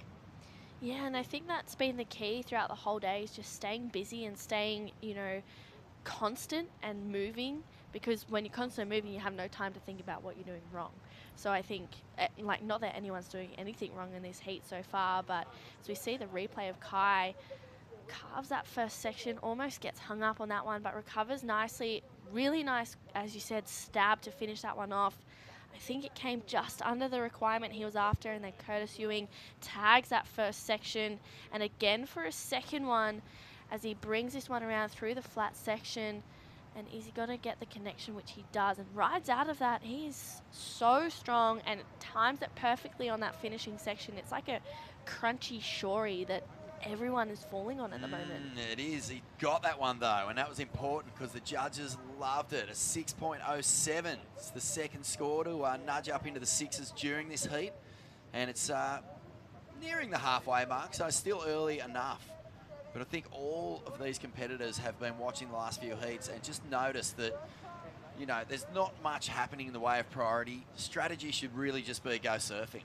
The more you're surfing, the way more opportunity you're going to get. We've just been talking about it. It just doesn't look conceivable that there could be such a heavy, heavy rip out there. It's just not that big. But, yeah, once that swell comes around the corner of the Cabarita headland, it just loads up and just pushes along the shoreline so hard and fast. Yeah, and as well as the rip, you're kind of paddling against the wind as well, which is coming straight back into your face. So you kind of, there's all these different elements that you got to think about coming into the heats, and Shelley getting ready for his next heat coming like up. Riding your bike into the rain, like into the onshore as well. Yeah, exactly like that. Feeling. You feel like you're pedaling so fast, but you're not moving anywhere. Yeah, you're not moving. You're just pedaling and just getting hammered in the face by little nails. Yep. Never ends well. 10 minutes, halfway mark. Curtis Ewing moves into the lead. 6.07 and 4.23. Billy Stairmand, he got off to a flyer. He's just got the 2 waves, though, 4.1 and a 6.33. So no mistakes from Billy at this stage. He's New Zealand's Olympic qualifier. We're going to be seeing him in Tokyo. I can't wait. I'm a huge fan of his surfing. I've always loved going to Hawaii for those end of season, or in the old days that they are now, you know, the big Triple Crown events, and always putting on a good show at Haleiwa and Sunset Beach. Here he goes. He's picked off a beautiful wall here. Billy Stairmand. Ooh, is it going to start standing up for him? It does, and he just cracks it. And I really like what I'm seeing from this guy in this heat. He looks polished. He looks really primed to push deep into this draw, but not just that. One eye on that Olympic Games as well. Yeah, totally. And I feel like any time he takes up, takes off on a wave, he's bettering himself. So we see Micah tags that first section, super speedy. Oh no! Micah, that was such a good wave. So strong, so fast. Showing that classic trademark Margot power. But just going over the handlebars, that is not something you expect to see. And he's got a 5.67 too, so he's right in the mix here.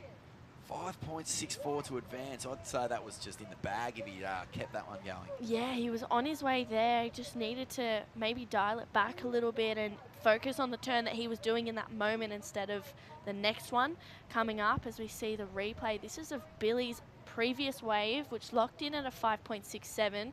So every time he takes off, he's bettering himself, and that finish, I love that trademark turn that Billy does. And Micah races this first section.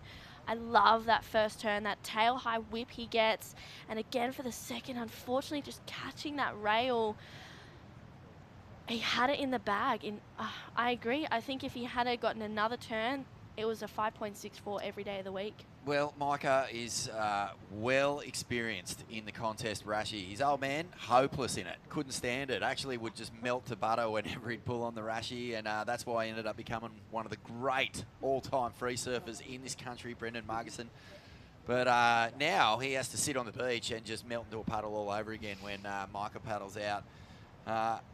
You know, he's probably going to be thinking, oh man, is he going to be able to wash that off? Well, I can tell you, Micah is a pro. He will paddle back out and be unfazed by that. Maybe just a couple of like little kicks as he gets back on his board, like, oh, you dingbat. But he's going to paddle back out and he'll be charged because he's still right there. 5.64. Billy Stairmand improved his position. So getting that 5.67 does put him into the lead. Curtis Ewing with a 6.07 and a 5.23. So Micah in touch. Kai Tandler as well, looking for a 6.8. So this is a real good heat playing out before us. All 4 surfers in contention to steal this one. Lots of fun down here at the Oakberry Tweed Coast Pro. Looks like the Watto crew. Having good fun down there. It's such a beautiful day outside. The sun is shining, the waves are fun. Tweed Coast at its finest. Oh. Makes me so proud to come from this region. Absolutely love it. And, you know, as well as, you know, we're kind of always got our backs turned facing towards the ocean, but what we've got our backs on is the beautiful hinterland here. There's gorgeous, you know, Great Dividing Range running down behind us, all the way down to Mount Warning. Then you go down the coast even further, and there's an absolutely beautiful range as we see. Oh, wow, we've just been handed Billy Stairmand's first heat in the Olympics. I didn't know the heat rule was out for the Olympics. What have I been doing, sleeping under a rock? He's going to have Geordie Smith, Jeremy Flores, Luca Macinas. So Peru, New Zealand, South Africa, France. Excellent. So a big challenge. No wonder he's got one eye. Yeah. On that. Well, he's got some tough competition to really boost his confidence in this one and get himself fine-tuned and ready for the Olympics. I'm looking forward to seeing how he goes. I think he's going to go well if this performance is anything to go by. I'm just so curious, True, to see what the waves are going to be doing. Is it something that you factor? Oh, look at this. Curtis Ewing finding vertical re-entries. 2 in a row and a big carve to finish this one. That is exactly what he was looking for. A 5.23 is what he's looking to replace, but he can start turning the screws on Micah Margison here. Oh, that was a really good wave and at a great point in the heat for Curtis Ewing. Yeah, well, coming down to the dying stages, Curtis, maybe that was his game plan, to kind of wait a little bit and then to really open up towards the back end of the heat and lock in a better score. I mean, you couldn't have scripted it much better. We haven't seen, other than the big closeout Rio, which is quite treacherous and really not a turn you can open up on. But this thing, just a big extended stab up through the lip. So few sections for the Goofs to get that turn going, and Curtis just nailing it. And I think we're going to be looking at a nice little score here. And he's looking to better a 5.23. I really enjoyed that wave, but it's a 5.5, so he has done it. And marginally better, but it still asks more now from Micah Margison. He's needing a 5.91. Kai Tandler, meanwhile, things getting even more tricky for him down in fourth of 7.07. You freeze frame that backside Rio, and you've got one of the all-time great surfing manoeuvres in my books. Just the big nooner. Yep. Nothing looks better than a big backside 12 o'clock. Oh, and technically perfect as well. Okay, big moment here. Micah Margison gets the first snap up and over, and he basically leaps off his board. He just cannot ride out. Oh. Nervous times here, and Micah, you know, he wants to do well. This is a hometown comp for him. He'd be turning up feeling maybe not pressure to perform in front of all his friends and family, but certainly the will to do well. And here goes Billy Stairmand. So he's flying down the line, absolutely releases out of that first top turn, gets a second, foam climb on the third, but just beautiful high-speed surfing. Confidence is what I'm feeling oozing out of this kid at the moment. And a kid, well, it's a bit underplaying it a bit. He's been around for a long time, Billy. Yep. I do remember when I was when he was just a tiny little micro grom. I used to go over and commentate events over in New Zealand, junior events, and also the Vulcan Crustaceous Tour, which was free events, and he'd always go in those and just blow up, and you could just see what was coming. You were going, this kid is going to be one of the New Zealand greats, which he is, and now immortalised as the first ever representative for the NZ Olympic team in surfing. Love that wave.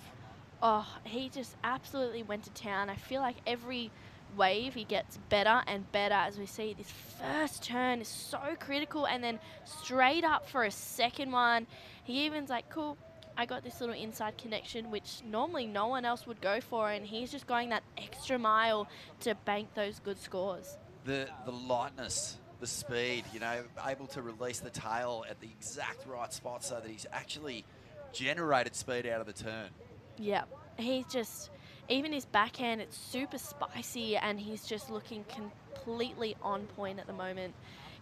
Whenever he's on the Northern Beaches, he normally stays right across the road from me at Rob and Michelle Cathal's, David Cathal's parents' place, and he's always frothing to surf. He's always excited and energetic, and he's, you know, brings that positive energy, which is such a amazing talent as well as his surfing. Oh, Micah, this is just so uncharacteristic. He's had a few spills. I mean, he's still got 3 minutes to go. He only needs a 5.91 to catch Curtis Ewing, and he's just a little bit rattled at the moment. You've got to say it. He's just, you know, so many falls, 3 in a row on waves that really had potential, and he's catching lots of waves. So I think he just needs to settle a touch here. Oh, 40 seconds to go. Well, actually, he's got to get moving, not settle. He's just got to stick one. That's all he needs. But here goes Billy Stairmand again, just finding beautiful rhythm. Wow. I think that light-footedness is going to serve him so well in Japan. Yeah. Classic Billy Stairmand surfing. Like, you'd never expect anything less from him. That constant blow-tail maneuvers and that transition from turn to turn, rail to rail, that's what he does best. True. Thank you so much for your insights over the last few heats. It's been a real joy to sit here. It's been fantastic to watch you surf as well. Thank you. We will be welcoming Ronnie Blakey and Rabbit Bartholomew, I think, back into the commentary box after this one. But a big congrats there to Billy Stairmand, the New Zealand, the Kiwi Olympian, taking out that heat. Curtis Ewing getting the nod as well. Bad luck to Micah and Kai. We're going to have a quick break from the Oakberry Tweed Coast Pro and be back in just a moment. Starting the day with freshness, giving us the energy to paddle out and live life to the fullest. All natural and organic, a superfood bursting with flavor and taking you to your own piece of paradise. Sharing moments with friends, sharing them with Oakberry. I was born in Murwillumbah, so I've grown up surfing here in the Tweed region. The more I travel, the more I come home and really understand how special this area is. It's unlike any other place in the world that I've seen. The amount of waves, the wave quality, and you're right next to the most wonderful, healthy farmland. One of the dreamiest destinations for anybody to come visit. Yeah, the Tweed Coast region really holds a special place in my heart.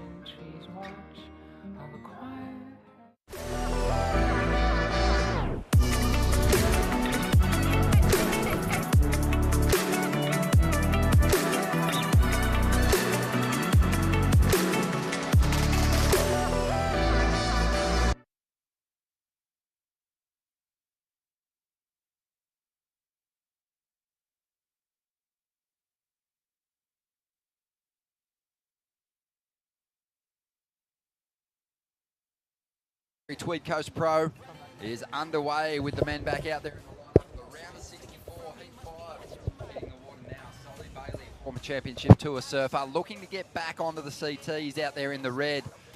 Darcy Crump, he's out there in the blue jersey, the surfer from Sydney's Northern Beaches. Saxon Reba, he is out there in the white. We saw him surf earlier on, looked pretty sharp. Cody Jeffrey as well, earning his place in this round earlier today. Cody Jeffrey from Phillip Island. But this will be a lot of fun. Ronnie Blakey with Wayne Rabbit, Bartholomew and Bugs enjoying our time up here on the Tweed Coast. Well, you enjoyed all the time, mate. Because hailing from just north of here.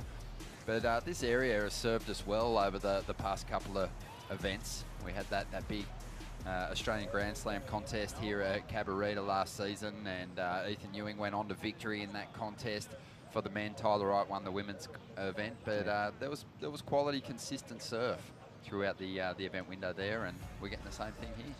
It looks like we've got a week of it. You know, this pattern has settled in, and today it's a little different though, because it's two football fields. You know, as this tide has shifted. You know, the women were surfing kind of up in the corner, then on the low tide it went way down the beach, and you know, some of those last few heats have been surfing, you know, 400 metres apart. I think as the tide moves back in again, it'll sort of edge its way back up the point. Now, and that's the tricky part from a heat management perspective of you know, where to sort of sit. There is also, I'd have to say, a bit of a random factor out there. Oh, for sure. There is a solid read that's required on these kind of conditions, and you know, making your opportunities count as that sweep drags you down the beach. Saxon Reba, the goofy footer, locking into a 3.33 there, the surfer from Manly, who had a 13th place finish in the QS 1000 down there on the Central Coast, sitting in 45th position on the regional rankings. So has a lot of climbing to do. He's going to need an exceptional finish in this event if he wants to crack the top 10. Yeah, he will. He'll need a first or a second. That's to put it bluntly. Well, the man in green there, Cody Jeffrey, trying to get his heat underway here as well. Score's starting to dribble in for him. Darcy Crump had a 2.33 earlier on. And of course, Darcy comes from your neck of the woods, mate. He does, yeah. Get to surf with him quite a bit. Really stylish, goofy footer. Yeah, he's a you know, great surfer and good kid. Yeah, unable to finish that last ride off though. No, he didn't come out of that one. He kind of got caught at the top, and would have been a nice little double combo if he'd pulled it off. What about this guy though? Kai Tandler making his way in, unsuccessful in that last heat. It was a tricky one for Kai. He got away to a really early start, and then where the other guys had actually got their scoring waves, Kai moved into that, and it stopped, and it moved about 100 metres up the beach, and he got skunked in the second half of that heat. Completely rotted. Yeah, but it can happen. Oh, it sure can. Cabra is gnarly for this. You know, there's a big football field of takeoff zone. At one stage, a few heats ago, you know, I saw Xavier Huxtable. He was guaranteed 500 metres down from the judges' tent. Just caught in that sweep and you know, looking for something to ride in and put a score on the board before doing that big journey, but just sort of drifting out of the zone. And it's a big run. I mean, we're running against a sou'wester. We can see the white caps out there. You're running against that wind. Then you've got a gutter to get over, and then you've got this sandbar that's got, you know, it's got small waves lapping over it. It's one, time consuming, and two, it takes a lot out of your legs. Yeah, well, we climbed to the top of the point here and got the big overview. And that's truly when you see the full scope of this lineup and just the random nature of these kind of conditions. Here we go, Cody Jeffrey.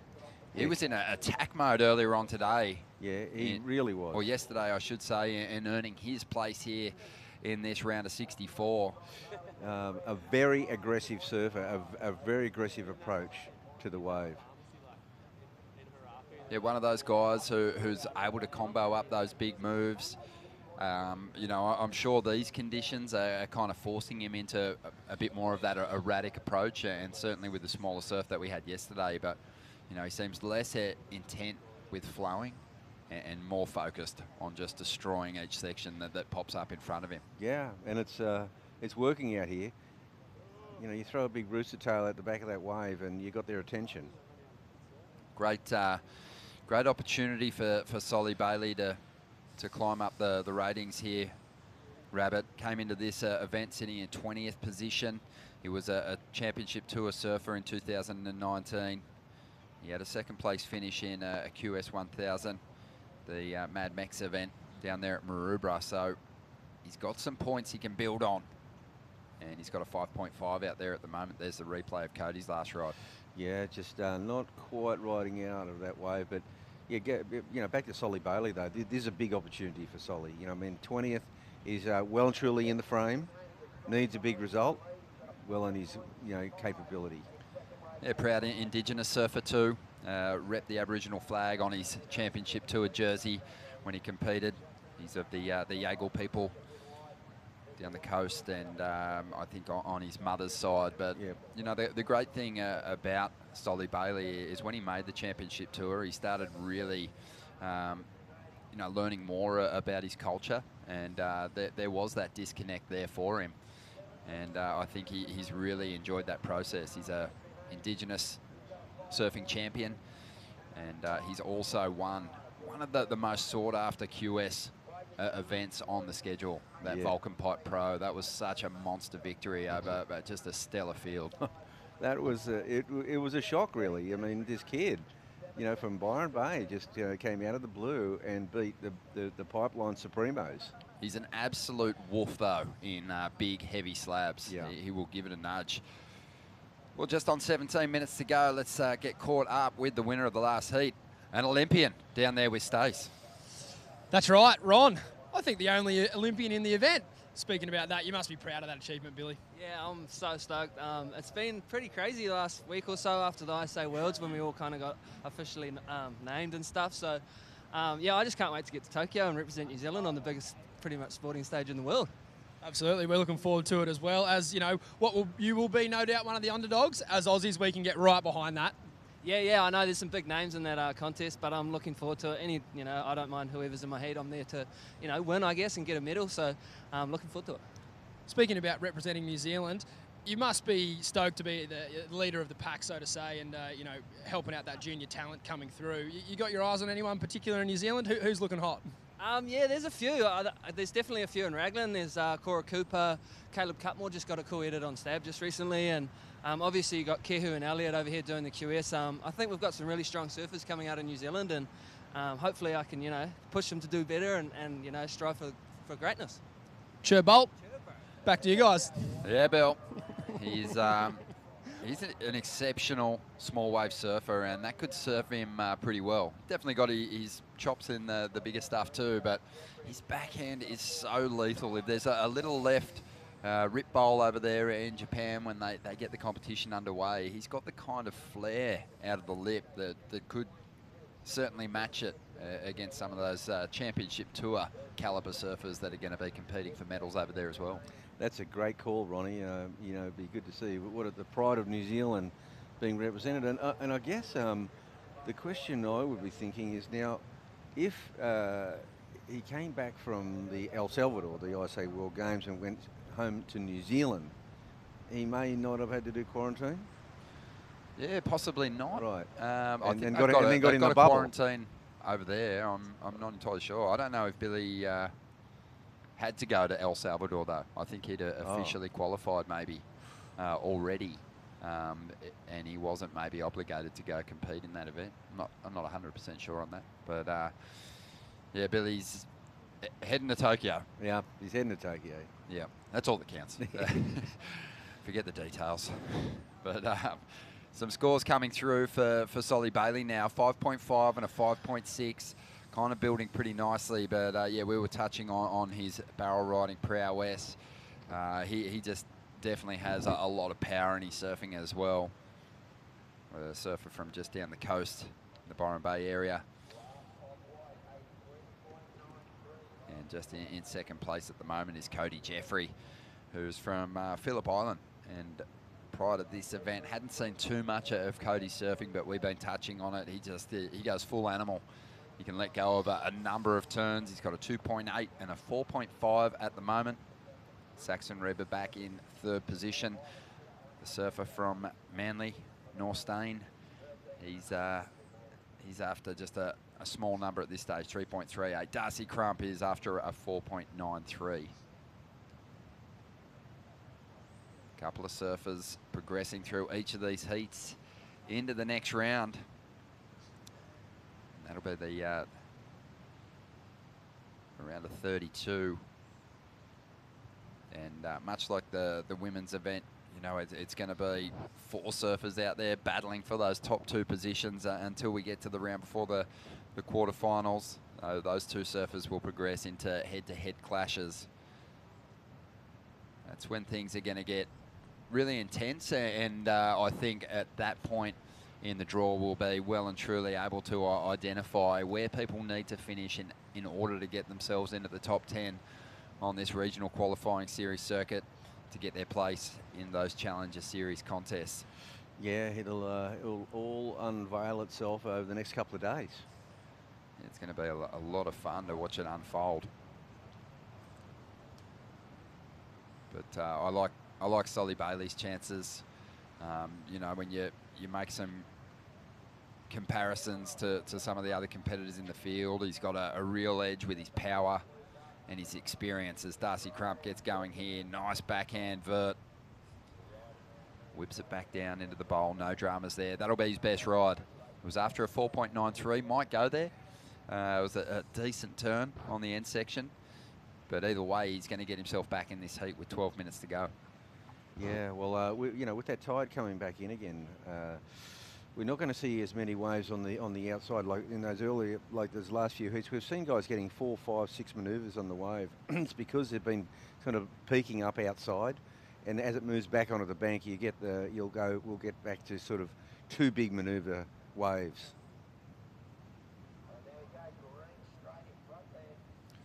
Staying down at Hastings for this event Bugs, and just beautiful yesterday as we see there. Saxon Reber just trying to get himself out of that third position and into a top 2 spot here. Needs a 3.38, but staying down there yesterday afternoon. Beautiful sunset over the river, people fishing, just such a nice setting.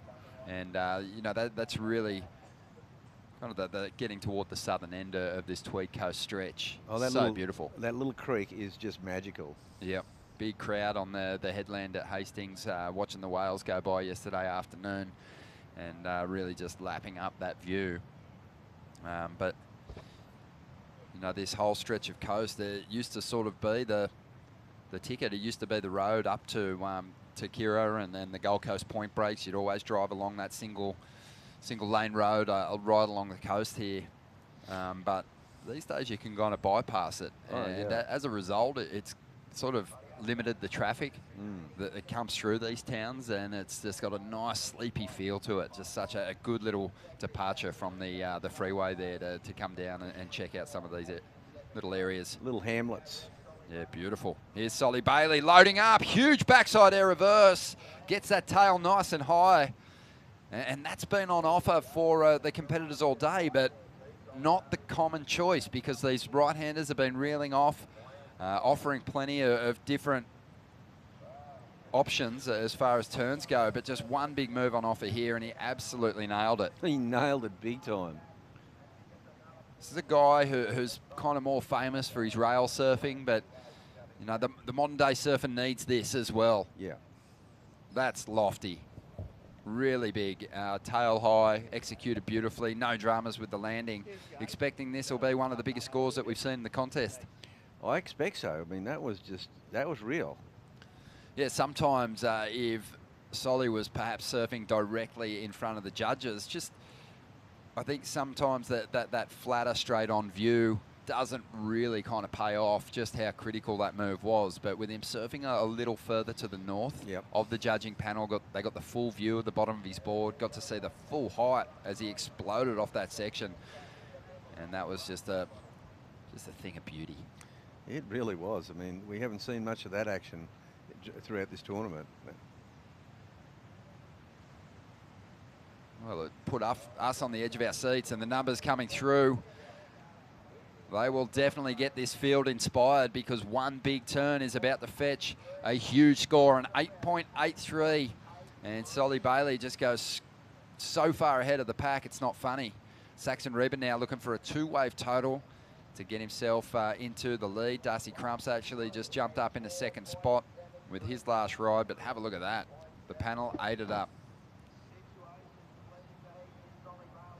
Yeah, that's a big one. 8.83. That's put the... Well, Darcy's got himself out of combo now. He only needs a 9.7. But it is a battle for second. And Darcy Crump with a 4.73 and a 4.60 holds that advantage at this point. Cody Jeffrey sitting down there in fourth place, but he's got the 4.5, so he's probably slightly in a better position to strike at that second placing.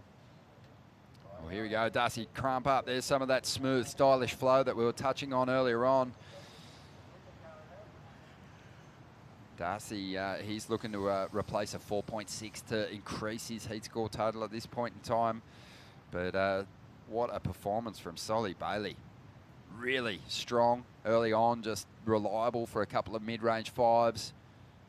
Just needed one good section to throw something world-class at us. Well, he's laid down the gauntlet now for this tournament, that's for sure. You want to get up there in that 9-point range. But I tell you what, you've got to execute it properly, and he nailed it. Put the curse, the commentator's curse on someone sometimes. I said that I felt Solly had a really good chance in this event, and I was just referring to his power, but he's done me proud. Yeah. He didn't let me down. He didn't let himself down. But yeah, he found the ultimate section to tee off on. Now, how many opportunities are these competitors really getting in a heat like this to launch an air? It was such a perfect ramp for him. And he really capitalised, as we see there. Cody Jeffrey finishing one off and taking off. And looking left once again is Solly. Nice little hit there, deep bottom turn. And he does well to hang on to the finish. That wave just so cupped out and hollow at the end of that ride. Yeah, that really cupped out. I mean, that was a pretty critical section. Battles on, just a solid performance. Good chance Solly Bailey's going to get rid of this 5.6 now and replace it with something stronger.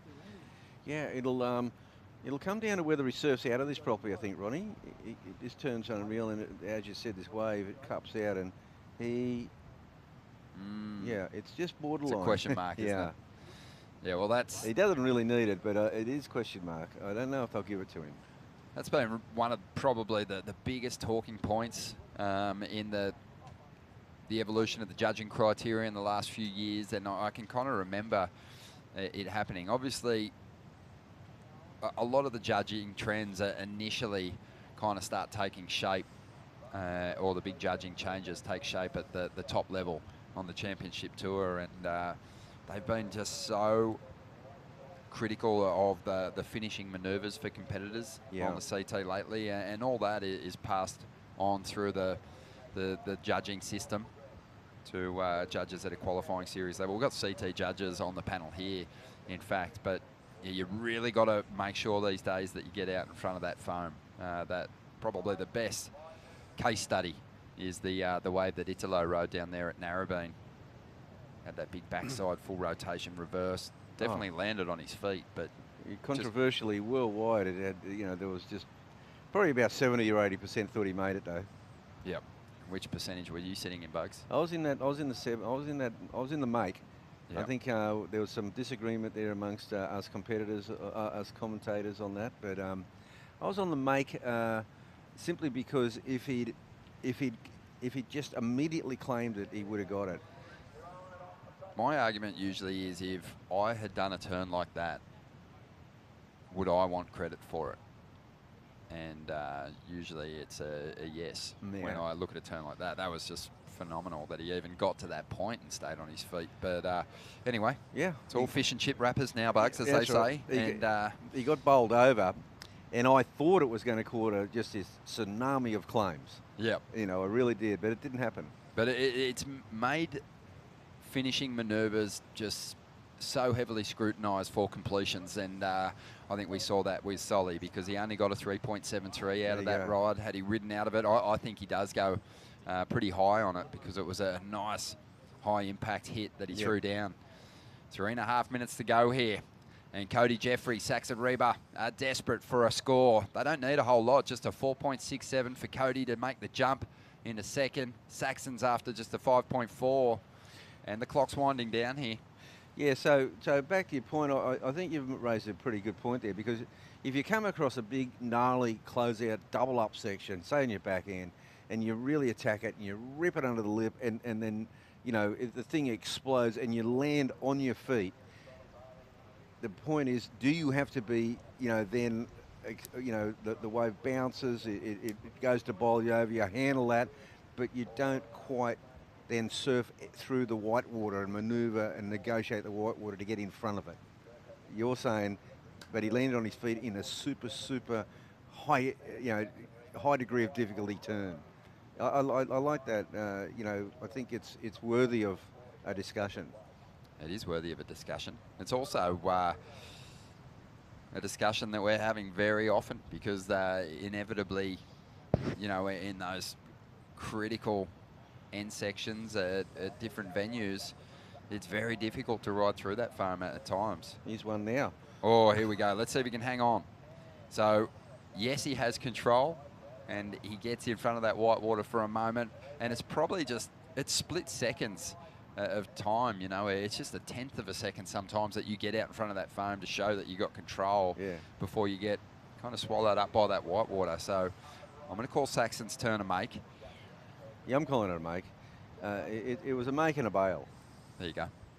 So time ticking by, just under 2 minutes. He hopes it's a make, and he hopes it's a good score. He's after a 5.4 to jump up in a second. And it may not go there, but if he gets credit for that manoeuvre, it could be his best ride yet. Just under 2 minutes to go. Time ticking by. Yeah, this is a critical score, isn't it? A very critical score. 5.4 required. If they call it a make, he might go closer, Ronnie.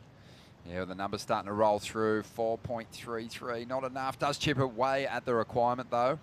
And if he's quick, he can get back out there and have a shot at a 5 to get himself into the top 2 here. Nervous times for Darcy Crump. Solly Bailey, he's gliding, but I guess if you look at that score and you break it down there, you look at Darcy Crump's 2 waves, that 4.33, it's probably right there for Saxon. Yeah, I think it's good judging. 50 seconds to go here. And, well, Solly, he's done the work. Cody Jeffrey, though, he's sitting there too. Gosh, he's only just behind the, you know, look how close he's got. Have we got a tie there? Well, just Oh, about. no, we haven't got it. So he needs a 4.67. He needs to get exactly what he just got. Yeah. So he went very close to getting the score on that last wave. He had the 4.5, and then he got a 4.67. Probably, you know, he needed like about a 4.8. Yeah, just over a tenth of a point between Darcy Crump and Cody Jeffrey, and the surfer in green just desperate at the moment for an opportunity as the clock winds down. Solly Bailey blowing minds out there, and Darcy Crump, it feels like he's going to be hanging on for that second place and a spot in the next round. So solid stuff from Solly, one of the performers of the event so far, Bugs. One of the biggest manoeuvres we've seen laid down. Yeah, well, 16 points. He got that 7.33 to back it up. So that's pretty much, I think, one of the highest scores, combination scores of the entire event. Beautiful to watch. Yeah, beautiful. It's another great heat coming up. Can't wait for it. It's just around the corner here at the Oakberry Tweed Coast Pro.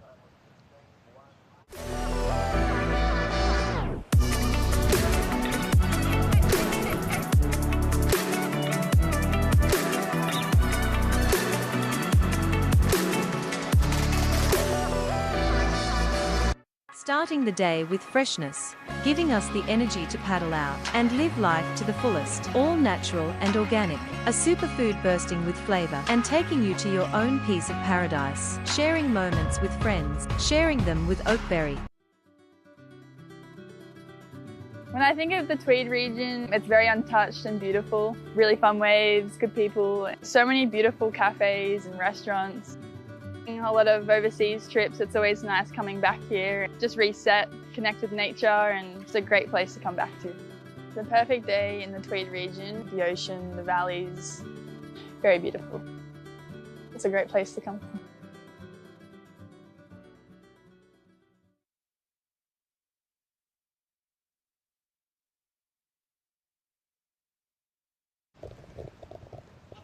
Welcome back to the show. This is the Oakberry Tweed Coast Pro, the last qualifying series event of the year in this region. And surfers desperate to get themselves into that final, into the final series. For some surfers, it may be enough to get them into the top 10 on the QS ratings and get a shot at the Challenger Series. But out there at the moment in the white, we've got Taj Stokes. Sheldon Simkus will be surfing in the red. Samson Coulter will be in the blue, and Alex McGuffin, he will be surfing in the green jersey. 23 minutes to go, and looking forward to what unfolds here. Sheldon Simkus, Bugs, you've watched his rise. Great young talent, and really starting to, I think, show his best surfing with the jersey on. Well, I do too, and you know he'll be looking for a big breakthrough here as well. So there's a big event for Sheldon. He's just at that age where he'd want to be, you know, making a bit of a move and trying to get into that Challenger Series. Yeah, definitely. He's got it all. You know, he's a really, really solid groveler. He can get it done in the small stuff, but he's phenomenal in sizey waves. And one image that sticks out to me at a secret spot up here on the Gold Coast of Sheldon Simkus during a recent swell. Just mind-blowing. I mean, it just didn't look like a wave in Australia. It looked like some heavy Hawaiian reef break. Yeah. Yeah, he can handle it. I mean, you know, he's surfed, you know, he's one of the main guys behind the Rocket Snapper, and even though, you know, look, it's only a point break with a sand bottom, but he gets gnarly there too. Here goes Sam Coulter, and he goes down. Heavy fall, just trying to stick that float. Sheldon Simkus looking to get his campaign underway here. Very hollow section to work with, and does well to stick that floating re-entry. Alex McGuffin, who progressed through yesterday in the opening rounds of the competition, he's up as well. So each of our surfers getting a ride on the board. Yeah. And we'll see who wins the opening exchange here. And Taj Stokes is another surfer who, you know, who really attacks the wave. He just absolutely just goes to rip it to pieces, as we see him up and riding now. Ronnie, wow. Oh, he's gone down, geez. It was just, it was a one maneuver wave. Yeah, not going to get much of a score out of it, unfortunately. Looks like you can see that those sections are just so tricky to read. You've got to get that turn up there so quickly, because if you hit it a little late, you you're going to be dealing with that very cupped out, hollow closeout section. Look at this, it turned into a double up, and then he just, good technique.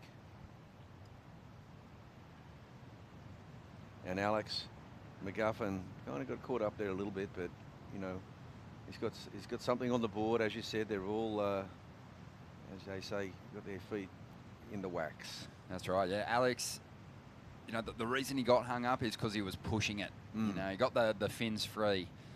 And he's going to put an okay score on the board for that commitment, 3.67. It's a fine line, isn't it? You want to push it.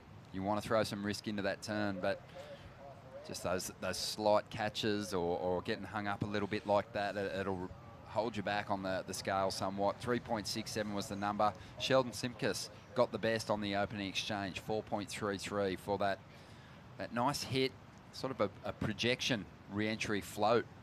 Got weightless as he fell out of the sky on that last right.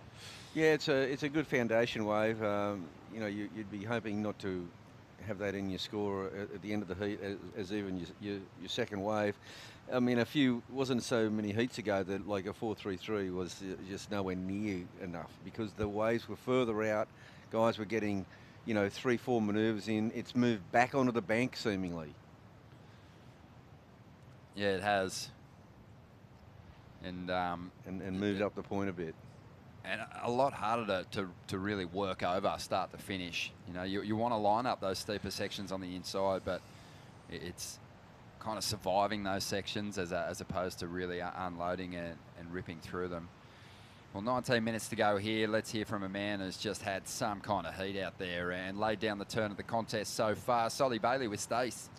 Thanks, Ron. That's right. Sol, you're not doing too much competing at the moment, but it must feel nice to put it together when you do. Yeah, definitely. Yeah, it's quite nice, to be honest, to like sort of all just come into like one event, so to speak. You know, I had a few at the start of the year and whatnot, and hopefully some towards the end of the year. But yeah, it's a little less than usual, so you kind of want to do the best you can and sort of bring it all into the one basket. I know most of you blokes like to take it heat by heat, day by day, but is your ultimate goal to be back on the World Tour? Yeah, definitely. I have some big goals to kick with that. And yeah, I guess with the way everything is, it's very slow and just a process and ticking each box as it comes. But yeah, it's definitely a massive goal. And obviously I wouldn't be here competing in this if I didn't want to be back there. So yeah, it's good fun. We'd all love to see you there. Speaking of things being a little slow, you've recently released a clip. Talk to us about that and where can we watch it? Yeah, I think you could probably go through my Instagram link, Solly Bailey, or I'm sure through most of the surf sites. We'll have it there if you search my name. Yeah, so it was myself and Mikey Malu. We worked on basically tried to start at the end of last year, and the waves didn't really cooperate. And then the beginning of this year was pretty ordinary, and the last few months we really scored, and I'm super stoked to release that, and yeah, proud of it. As you should be. Well done, mate. That was an awesome performance. We'll see you again the next couple of days. On your Stace, yeah, Solly Bailey doing some fantastic surfing. Big fan, and yeah, he's on the up. I kind of had read too that, you know, he was looking for distractions last year when competition wasn't happening and looking to stay fit. So went into a local gym, started doing a bit of boxing and was really enjoying that, just trying to outwit your opponent and just keeping those competitive juices flowing. And it's worked for him because he dropped some really big, impressive turns in that last heat, and he's on his way to that next round, the round of 32. And he's marked himself as one of the surfers to beat, maybe the man to beat so far. But Sheldon Simkus, he wants that title as well. He's just dropped a 7.73. Yeah, he tore down the line on a wave as we're doing that interview with Solly. You could just see him in the side, and he was absolutely ripping. So we'll get a replay on that one soon. Yeah, a lot of the competitors coming in, you know, obviously everyone surfed their home break or visited a break that served up sucky, punchy conditions on a shallow sandbar before, but feels like Sheldon's got a real advantage with all the time he spent out at Snapper Rocks in conditions like this. You know, there seems to be a comfort level when he's trying to land those critical turns on that flat water. Even on a small day, that's difficult to do. Yeah, it is, and he really put that wave together well. 7.73 is going to really put some pressure on the likes of Taj Stokes and the rest of the field here in this heat. Taking his time with this section, just opting for the one big turn. He makes it count. A monster hit there. Yeah, big hit. And you need to get himself back into this heat because Alex McGuffin's got that 6-point ride. I mean, Sheldon looks like he's got a bit of a stranglehold on the first place at this point. How nice is that, though? You know, obviously, you want that two-turn combo as a competitor. You're looking to put as many turns on the board as you possibly can, but sometimes if you don't have a lot of room to move, it's a little rushed. You know, you can kind of end up doing 2 mediocre turns instead of 1 high-quality manoeuvre. Yeah, well, that's true. And that was cool. I like the timing. I don't think it's going to be a massive number, but I just like the fact that he stood back on his board, waited for the ultimate moment to lay into it and let one go. Yeah, 1 manoeuvre, 4.9. So just, if you say quickly, it was like a 5-point manoeuvre. Yeah, solid. Let's have another look at it. Bang. Yeah, he's really renowned for that. He loves attacking the lip. Yeah, and when you think about it, yes, it's not the big number that's going to get him into second spot, but if he looks at that 4.9 as a backup at the moment, he's right in this heat. He's just got to go out there and find something with a little bit more space. Just gives him that opportunity to flow a couple of moves together, like we saw from Sheldon Simkus just moments ago. Here we go, Sam Coulter. Yeah, Sam's been pretty quiet. He's having a really quiet heat so far. Yeah, he's been just as busy as his rivals out there, but just no big numbers making noise for him. Here we go.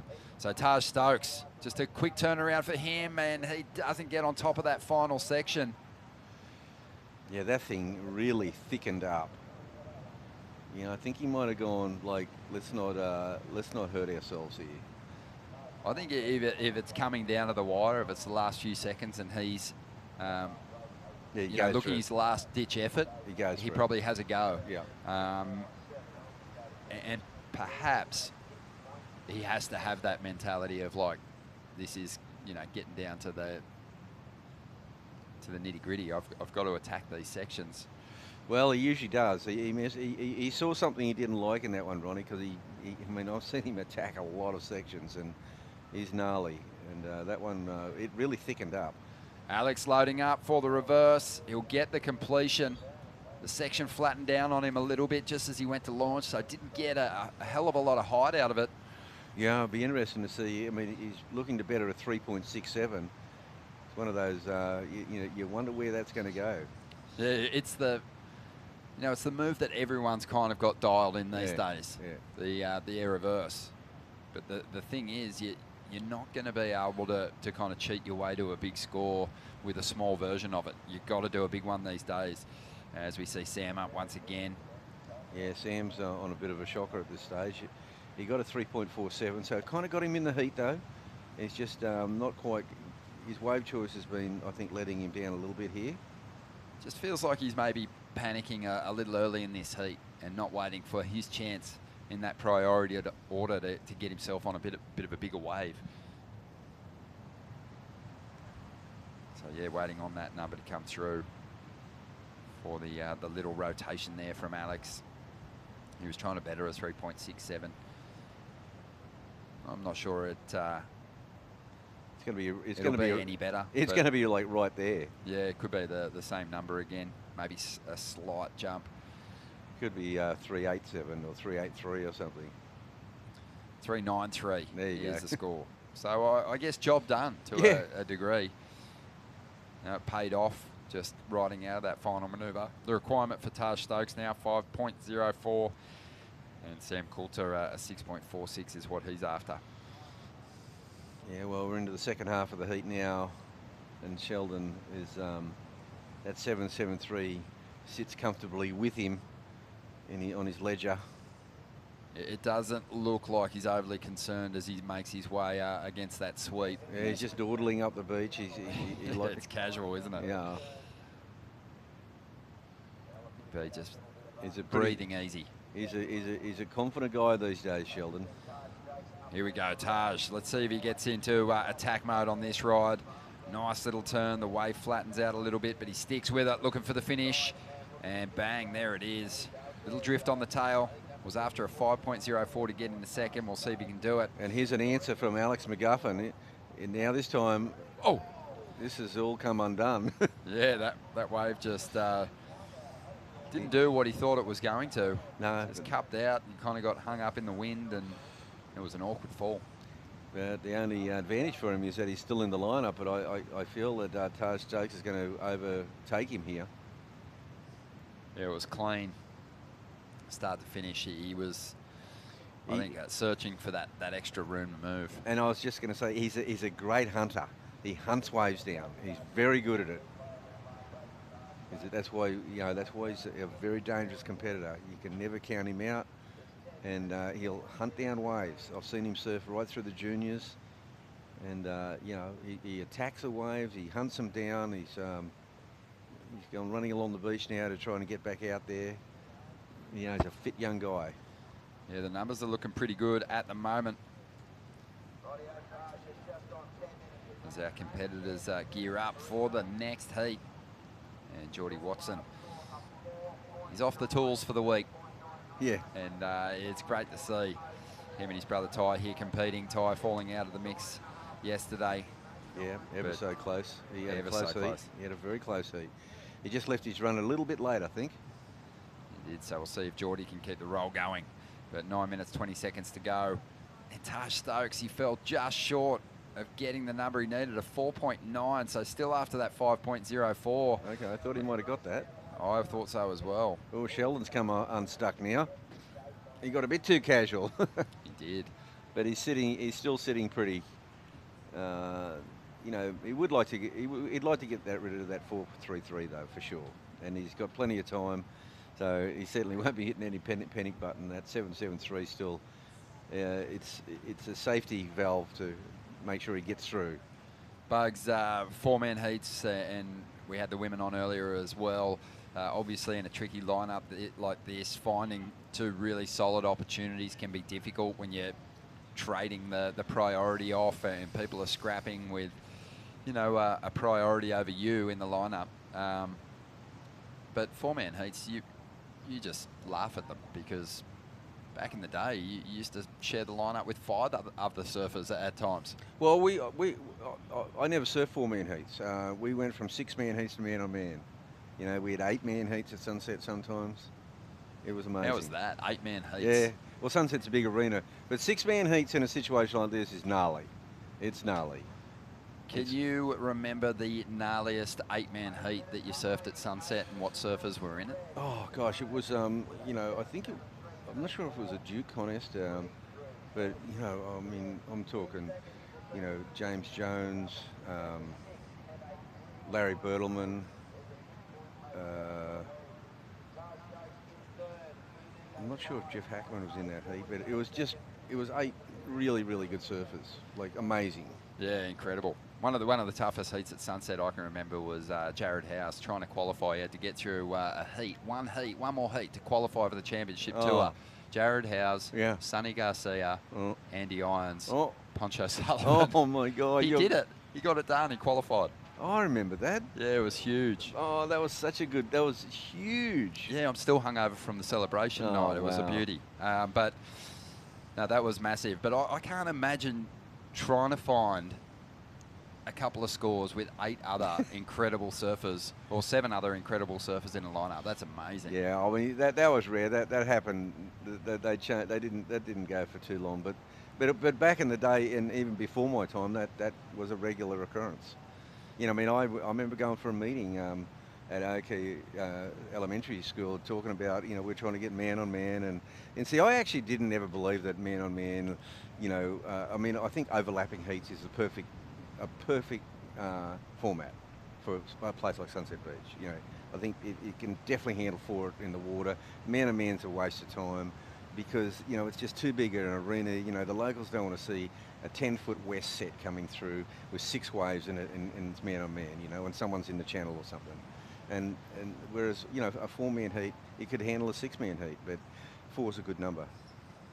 With the overlapping heat format. Yeah, definitely. Or at this, at the Challenger Series level. For sure.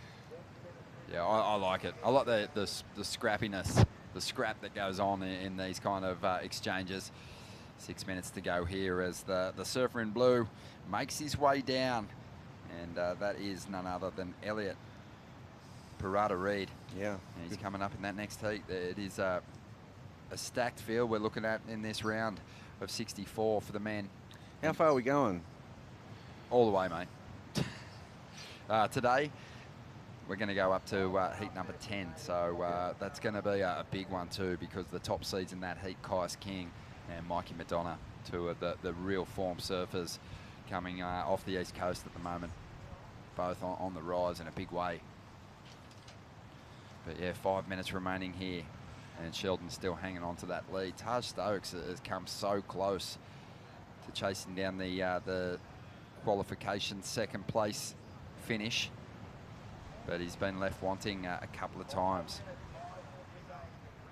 When I reflect on that wave, that previous ride that he had where he didn't go for that big float, I think it's a lost opportunity. His last wave, he surfed reasonably well, but it was on a tapered wall that didn't really have that big high impact finish. As a result, Alex is still hanging in there in second spot, but really not much separating these two, just 0.13. And Taj well within reach. Sam Coulter's got a little more work to do out there at the moment.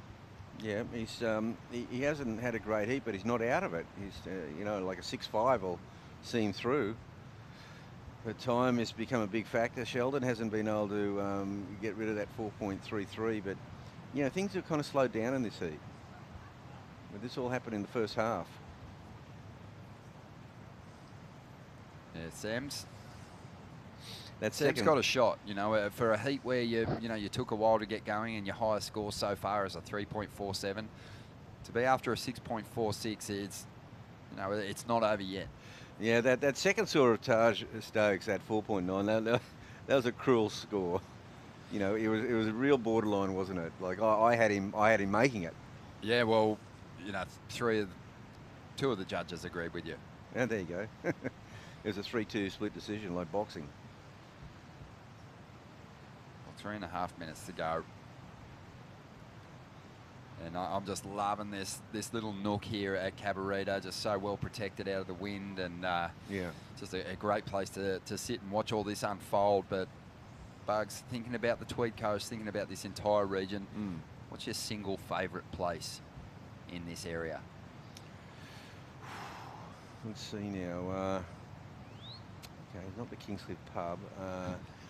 No. No, there's so many. It's up there. Look, yeah. Oh, there's a little spot a bit further south. It's really good. You get these incredible wedges. I won't name it, but it is. I haven't been there for a few years myself, but I used to go there quite a lot. You know. Bit of a secret spot. Yeah. Keep it to yourself, mate. Thanks, Ronnie.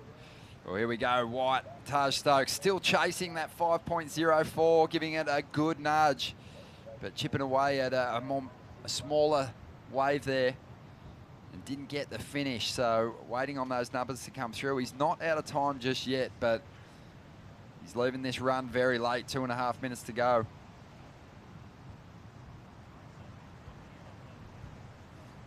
We'll see where the number falls, but Sheldon Simkus been the most patient surfer out there, and he's afforded himself that breathing space because he put good scores up early on in the heat. His first two rides were his best, and since then he's kind of waited, or since not improving his situation, he's now waiting for that very best opportunity to get rid of this 4.43. Yeah, and you know, look, things have really changed out there. Before there was a lot of random waves. The guys were sitting out the back, they were sitting down the beach.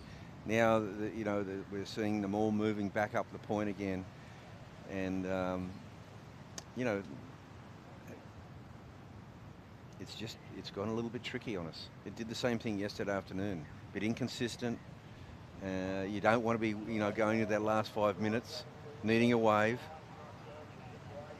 Let's have another look at it here. Numbers starting to come through. I mean, if it was going to go there, he needed that final manoeuvre. Yeah, I think so. Yeah, he just sort of came unstuck on that one. Would have been close, but you know, he'll keep trying. Like, he is really He never gives up.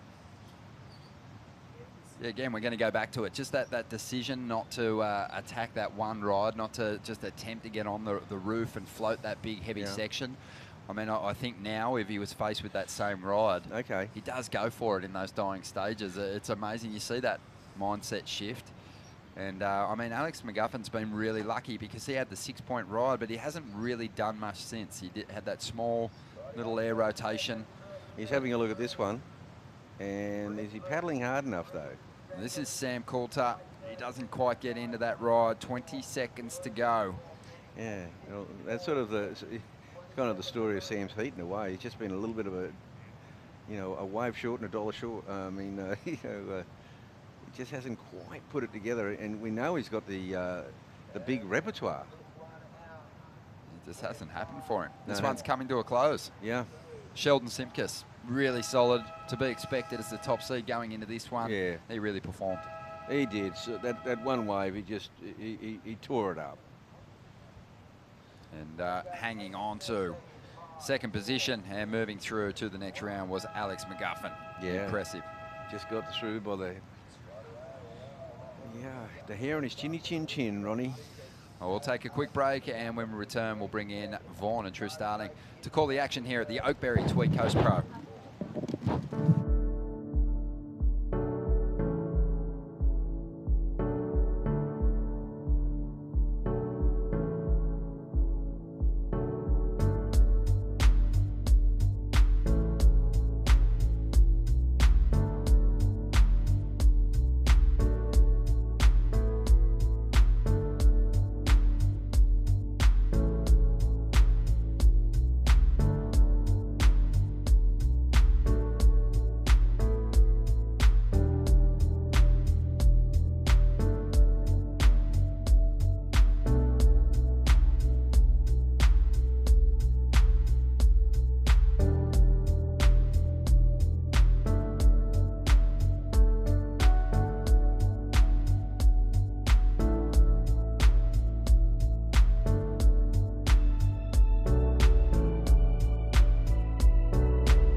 Things are firing along as we move into the round of 64, heat number 7.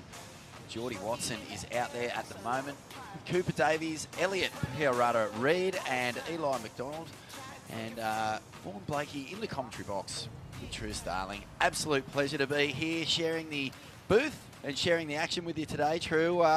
Things looking like they're cleaning up a little bit and settling a little bit, thank goodness. Geez, there was a couple of hours there where it was just victory. You can see that those back banks have settled. The sun's starting to come out, and have a look at this. Krakatoa, 2 big turns to get things moving for Cooper Davies. And then this looks like Geordie Watson, just a quick in and out. And plenty of action at the start of this heat. Wow, Cooper Davies off to a flyer. Interesting as we start to move through. Big seeds starting to come into the draw. What are you liking so far, and who do you think are the danger surfers in this heat? Well, Cooper's already established that he's a danger surfer and one to watch.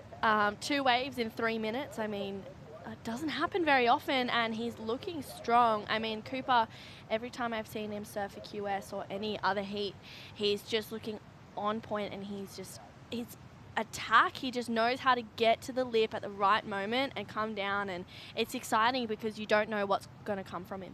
I know that as we've gone through the draw, the early rounds yesterday, and we're moving now into this round of 64, but there seems to be an increase in acceleration. There's just a noticeable speed difference, and maybe a little bit to do with that might have to be with the fact that the waves, they've been standing up and pushing along this bank really quick today, but also just the level of surfing. As we go deeper, you expect to see that class start to show, and Cooper's off to a fly here. This man, Eli McDonald. Yeah, he's been looking really well throughout the first 2 rounds, actually. He surfed twice yesterday, and he put on a great show. His backhand attack was lethal. I was actually left blown away with his surfing, and I was very impressed. So he's definitely one to watch in this heat too. Elliot Perrata-Reid, I've seen a little bit of this guy surf over the years. He came over to the Vulcan Pipe Pro, had a really good crack at some serious heavy pipeline. I always admire that when a young surfer who has dreams of getting onto the Challenge Series, getting into the CT, having some pipeline experience in your back pocket, so crucial. Yeah, totally. And I mean, Elliot, he just goes for it. He's a charger, and he's the nicest guy as well. He's from New Zealand. I don't think I've met someone from New Zealand who's not nice. That's true. Everyone is so lovely, and they all rip. They do. There's some serious quality surfing coming out of New Zealand. Back when my day, Maz Quinn and Jay Quinn, they were the big stars from the New Zealand surf. And, well, there's a few others as well. Bugsy Malone, Luke Cederman, the Raglan Surf Report. He's an absolute hilarious unit. And just great to see, that fine tradition of Kiwi surfing coming through. Billy Stairmand on fire in his last heat. Elliot Perrata-Reid. Let's see what he can do in this one. At the moment, Cooper Davies out in front, a 5.83 and a 3.93. Off to a good start, as you said, True. And everyone else just sort of looking for opportunities. But there's no doubt in my mind that this ocean has just finally taken a little bit of a breather. And it's looking beautiful out there. Wow, big up and over here from Geordie Watson.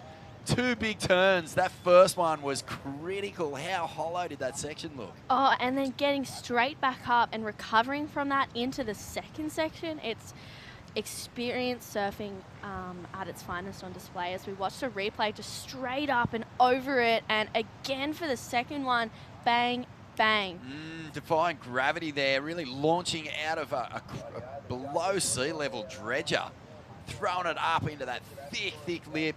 And as you say, getting that flow on into the second turn. Both times, fins leaving the water. So nice critical surfing there from Geordie. Probably shook off a fairly grindy heat in his last round. It was a bit of tit for tat, and he was really, stuck in a battle to get through that one. Got through, and it's just good to see him now letting go of it a bit. Sometimes that can happen, right? When you have a bit of a close one and you feel things starting to stiffen up and you're a bit nervous, you can hit your next heat with just way more freedom. Yeah, totally. And I think as well, if you can finish off a wave in your last heat and you're feeling good, that's when you carry that momentum into the next one. And I reckon that last wave of Geordie is going to be the best wave of the heat. The old Mick Fanning quote about a world title year starting halfway through the season before. It's build your momentum and take that right from the start of the next season. It's a good thing to keep in the back of your brain. And I know that, when you watch other sports, you mentioned it yourself just a few heats ago, True. If you can finish a heat, even if a loss, with a good score, you can sort of go home with something in your back pocket to build upon. Yeah, totally. And I think if you can, even if it's just one good score in that heat, that's when you go, okay, well, at least I got that. That's what I know now how I can get that. And then you can carry that through to the next round or through to your next heat. And I think it's important to know how to surf to the judges' scale. Is it something that you do consciously? Do you go down, check in with the judges and just say, what are you guys looking for today? I think if you're paying close attention to the heats, especially doing this, you kind of see what the judges are demanding and what they're expecting to see.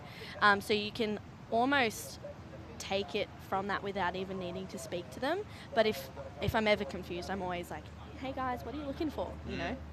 Yeah, that's a really good takeaway for up-and-coming surfers. It doesn't hurt to go and stick your nose into the judging tent and just say, hey, what's on the agenda today? Are we looking for barrels? Are we looking for progression? Or, if it's down the line point surfing, are we just looking for combinations? It's always good to be right on top of those things. You can build your strategies on them. Look at the Tweed Coast this afternoon, True. It's just absolutely gorgeous. That cobalt blue, the Pacific out there looking incredible as Elliot finishes that ride. And, with the sun going down over the mountains behind us, it just lights it all up like a photo studio. so many pages of surfing magazines back in my day when magazines were a thing. They're still around, of course. Yeah. Still got tracks in operation, Surf and Life. All the Aussie mags are still there, except for good old Waves magazine, RIP. But yeah, I mean, this is the time of the day where, you know, so many photos were done. And speaking of guys who have had pretty impressive photos, I think he might even be on the cover of the new Surfing Life. It's Stace Galbraith. He's not on the cover, but the guy he's with is Sheldon Simkus. No, I certainly hope that's not the case, Ron. But sorry, Vorno. But Sheldon is definitely the poster boy in all sorts, mate. You're the guy from the ad of this whole event.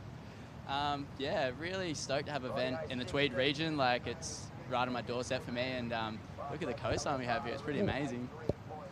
Talk about the opportunity you have here to get a big result in what is a massive QS event. Yeah, amazing to have a QS 5000 with just Australians in it. That's I think world first, and yeah, it's cool to be versing guys that I probably wouldn't usually verse, and we're having heats, and it feels like a 1,000 or 15, but with a little bit more points and prize money up for grabs, which is really nice. So hopefully can keep getting through a few more heats and keep it rolling. You spent a bit of time on the world tour recently with your partner Macy. You've seen what the level's at. Does that fire you up for this event? Yeah, I mean, she came down with me today, and when we were on the tour, I was, you know, helping her wax her boards and grab her rashes. She just sat there today. It didn't do it. It didn't help me, but nah, it's good to have her around and feel like we bounce off each other really well. So it's a good chemistry. Hey, that sounds absolutely beautiful. Yeah, no, life's good. Good on you, Shelley. Well done. Back to you, Deadly. Thanks, Stace. Funny insight into the workings of, you know, a pro surfing power couple. Sheldon happy to go get the rashes and wax the boards, and Mace just kicking back with a margarita during a time off, probably. Oh, called out. Called out big time. Geordie Watson just in and out there. Of course, they're the face of regional New South Wales tourism throughout this event. And a wonderful support partner of the Tweed Coast Pro. Oakberry, of course, our major supporter, but regional New South Wales, it is just probably one of the most fantastic places you could ever go to explore. And here's a nice little tag-a-thon here from Geordie Watson. Not much on offer. Let's have a quick breakdown of this heat, actually. Cooper Davies has moved into the lead, has a 5.83 and a 3.93. Geordie Watson, 7.33. Judges loving just 1, 2, full-blown committed, high-impact power turns in a very critical section of the wave. So what's he going to do there? He's going to back up. We'll try and get rid of a 0.5. Elliot Perrata-Reid has a 3.83 and a nothing, 0.2. And Eli McDonald yet to get cracking. But yeah, I highly recommend it. I mean, most of the people in this event would have spent a lot of time around regional New South Wales. You're from the city. Yeah. You're a city girl. City girl. But I know that you would have spent, you know, almost your entire junior career packing the car with the folks and your sister and just taking off up and down the coast and really getting to know the countryside, the coastal countryside in particular. Yeah, totally. What were some of your favourite spots? I love Foster, Boomerang Way. I love it down there. I love it up here. I absolutely love it up here, actually. I could see myself journeying up here a lot and maybe never going back anywhere else. But yeah, so lucky to be able to road trip with the family up and down the coast. And there's so many beautiful beaches and coastlines. We've got Coffs Harbour, Port Macquarie. I mean, the amount of events that are run in New South Wales is actually crazy. I didn't realise. I was talking to one of the guys from Surfing New South Wales, and they've run 50 events already this year. Wow. From Grom comps to CTs. No wonder they all look like they're going mad. I know. And they work so hard, and it's pretty incredible that we've got all of this on offer. It dovetails from one to the other, and yet you can go to any beach and rarely bump into them having a comp. I mean, if you're not on the circuit yourself, you wouldn't know that they're busy for 50 weeks of the year, just in New South Wales. So it's amazing. But this is the big one. This is really what we've been working up to, and you know, now that the World Tour, the Championship Tour has moved on from Australia, this is the last really big event for the season. It's a QS 5000, big points on offer, but more than that, the opportunity to surf in the Challenger Series. That's really the last step before the Championship Tour. The restructure means that only the very top seeds from each region, I think there's 7 WSL regions, you know, South America, North America, South Africa, Europe, all of that sort of stuff. And some action in the water, but a couple of falls. But only the very best from each of those regions can compete now. So that the days of everyone going all over the world, they're gone. We'll stick to the regions, start building the camaraderie, start building that national identity around surfing, and then head off as a team to try and have as many people qualify for the CT as possible. And I love this new format. I love bringing that team camaraderie back and bringing, in my opinion, Australian surfing back to its roots. You know, we all support each other and we encourage each other, and I think it's exciting. And there's so much talent now, but also, like, we're going to have a lot more to come through. Big time, big time. It's a proud surfing nation.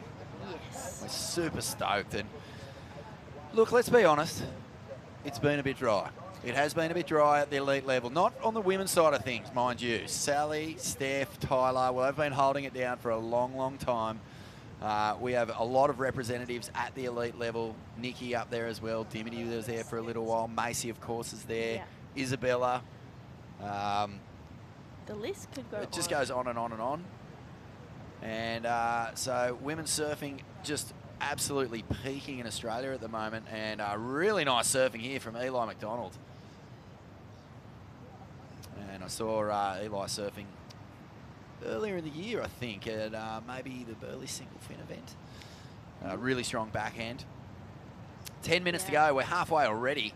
But yeah, the men's tour, we have the talent. We've got Owen and Julian heading off to the Olympics. We've got guys who are world title contenders. Morgan Siblick, you know, we're all sticking our flag like right in the Morgan Siblick cake right now, because we need him to be there for that final series, the Rip Curl WSL finals.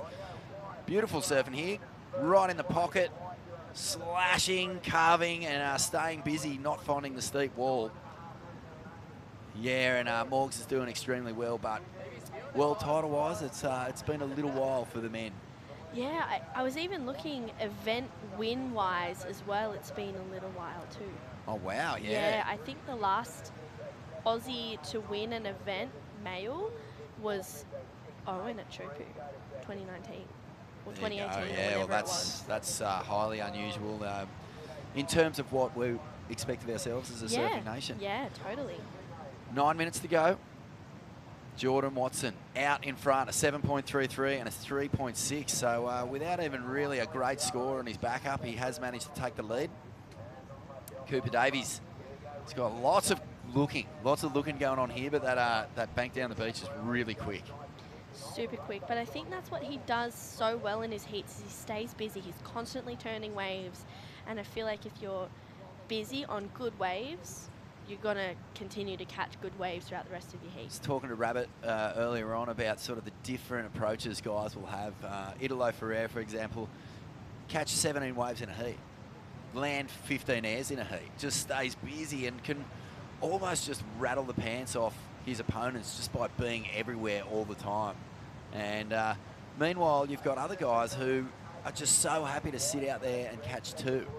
On the women's side of the draw, you know, you'll often see Steph Gilmore only move at the best waves, the waves she knows are going to give her the best opportunity to really open up and unleash. A scrapper, for example, like Lakey Peterson or Courtney Conolog, they'll make opportunities happen for themselves. If they see an opportunity on the inside, they'll go for it. So different techniques. How do you battle that when, you know, you go from one heat, say, against a Steph to the next heat against a Lakey? Yeah, it's hard. I guess both are dangerous, right? Because Steph, you know, if she gets a good one, she's going to open up and she's going to get a good score. Lakey, if she can get a good little inside one, she's got a sick air game. So she could take to the air and land it and get a 9, you know? So it's hard to manage that, but I guess just if you're in a heat against Steph, you try and stop her from getting that wave and you be in that spot to stop her.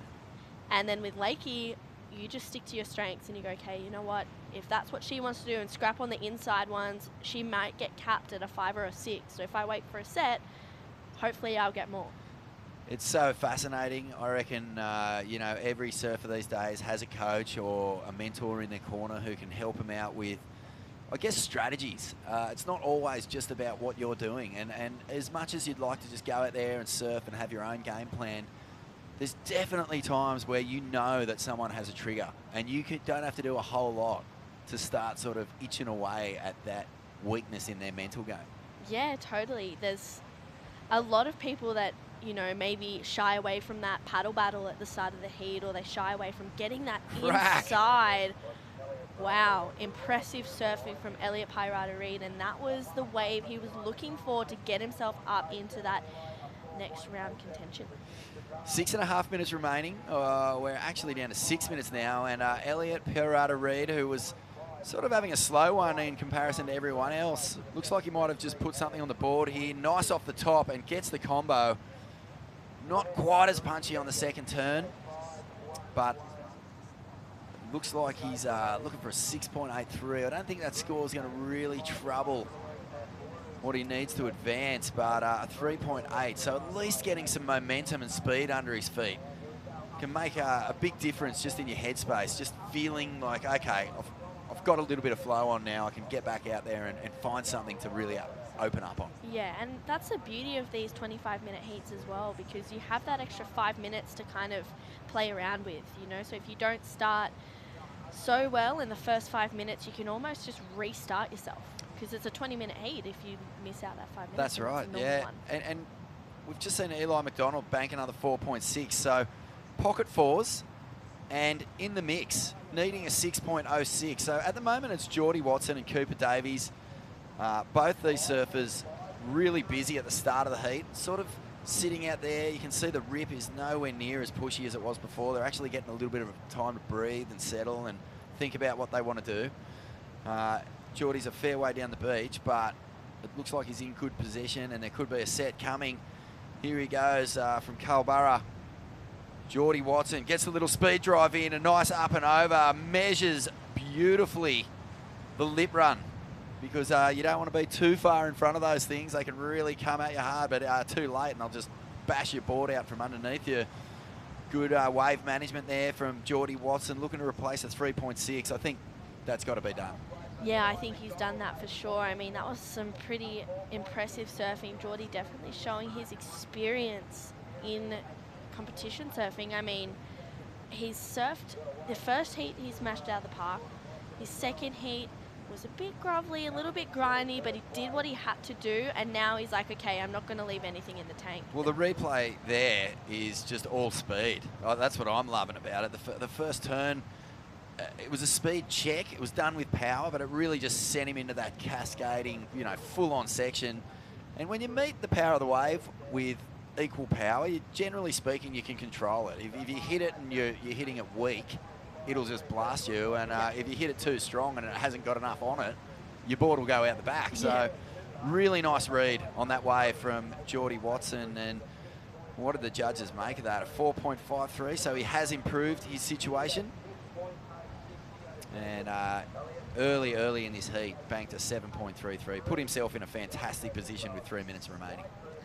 Yeah, but it's not out of reach for Eli or Elliot just yet. 6 is required. Eli was dropping 7s yesterday, and Elliot has the ability to get a 6.83 as well. I mean, if I was Cooper, I would not be feeling safe at the moment. No, but Cooper looks like he's feeling good. That's the danger sign for the other fellas who are in 3rd and 4th. I mean, one thing though, Cooper has caught quite a few waves, 6 waves in this heat, and his first wave was his best. So that can sort of also creep in your mind, you know, like you can feel the desperation creeping in where you're like, oh, I haven't really banked that good second score yet. He looks pretty mentally tough at the moment though. He's the top seed in this event, or should I say in this heat. So, you know, he's going to keep a close eye on these other guys, but I think at this stage of the heat, sitting in second with a 5.83, he's just going to do what he needs to do. But here goes Eli now. McDonald, beautiful finish. Oh, it was a little bit uncertain, that turn. When he came off the bottom out of that first reel, I was like, oh, danger signs. But he just lost the fins out the back a little bit. And not in the good way, not in a controlled way. Yeah, I almost thought that he was going to overcook it a little bit too much and fall off that one, but it's just a sign of great control that he was able to, you know, bring it back underneath his feet and kind of ride out of that one. And here's the answer back from Cooper. tags that section, gets that fin release, and that's the control that maybe sets Cooper aside from Eli. We'll have to see what the judges think of it. That's a great breakdown. You could just see that Cooper Davies coming off the lip. See, that turn was great, has heaps of speed, and he just sort of, well, look, it was a really nice turn, but it just lacked that little bit of control. It looked a little bit wobbly. And even though Cooper Davies' wave wasn't as big, it kind of wasn't as spectacular. The control was just all there. Yeah, but he didn't leave anything out in the water either. He needs that score to get himself up into second, and he's gone for it. So it's going to be close. It will be close. Eli's looking up towards the judges here, just saying, well, I threw myself at it. And as you say, props for that. There wasn't a whole lot on that section. He really sort of busted the fins out, slid the tail, but again, it's a 4.93, and what he really needed was a 6. However, with under 45 seconds to go, he's actually he's brought it down just to touch the requirement, so a 5.74 now, and it's really clear in his head what that wave has to feel like. Yeah, and he knows what he needs to do to get that as well, and I think that's a danger zone for Cooper, because Eli and Elliot as well, they both know what they need to do to get those scores. There's a little wind squall. It's just come through the lineup though, and this is torture when you're out there needing a wave. It's been clean for your whole heat. All of a sudden, little southerly kicks up, and it's really hard to find something. Eli's pulled something off here. He's got a chance, gets that first turn off, gets a second turn off, and he's actually hammered that, and a third. Oh my goodness, do you see a 5.74 in that, True? It'll be really close. I mean, it was a smaller wave, but that second turn, he put everything into it. Let's watch the replay. So here's his first turn. He goes straight up in vertical. This is a money turn right there, and finishes that one off. Oh my goodness, Vaughn, I'm not sure where this one's going to go, but I think it'll be close. I just can't see it happening on a wave that size. Yeah. It was surfed well. Just looking for the, the critical nature of it, and even thinking back to Cooper's best waves, it just doesn't really come close. So I've got a feeling that it's all said and done, and I think it's not enough. So there you go. Exciting there, stuff, but it looks like Cooper Davies and Geordie Watson will continue on in the Oakberry Tweed Coast Pro. We're going to take a quick break, and we'll be back in just a moment.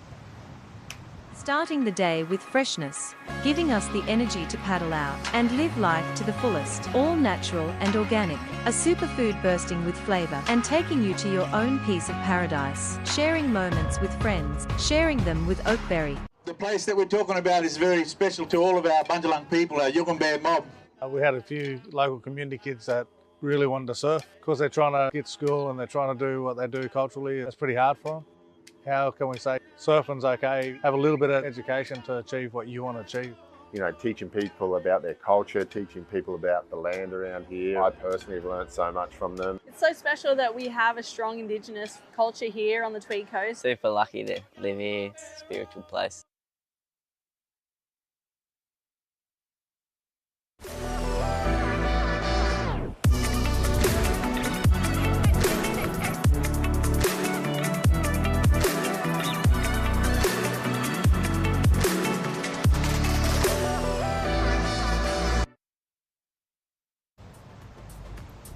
Welcome back, ladies and gentlemen, boys and girls. The Oakberry Tweed Coast Pro is on, and a very special surfer in this heat, Jalung Slab.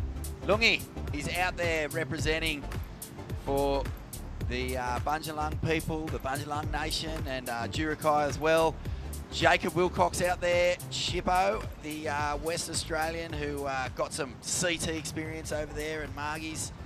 A really accomplished surfer. Dropped one of the clips of the year last year. Lennox Shell out there as well, one of the standouts from day one, and Zach McMahon also having a wonderful run throughout this event. Vaughan Blakey in the commentary box with True Starling, and this looks like a big one, but unfortunately, we just went from the most picturesque arvo you could ever believe into a little rain squall with a pretty blustery southerly just blowing up. Yeah, the southerly just kicked in, and it's looking a little bit cloudy, but nonetheless the waves are still firing out there, and there's still plenty of opportunity. And that last heat, the back end of it was pretty tight. Very tight. Geordie Watson on screen getting the job done. Cooper Davies in second, but I'm really excited to see Lungi surf in this heat.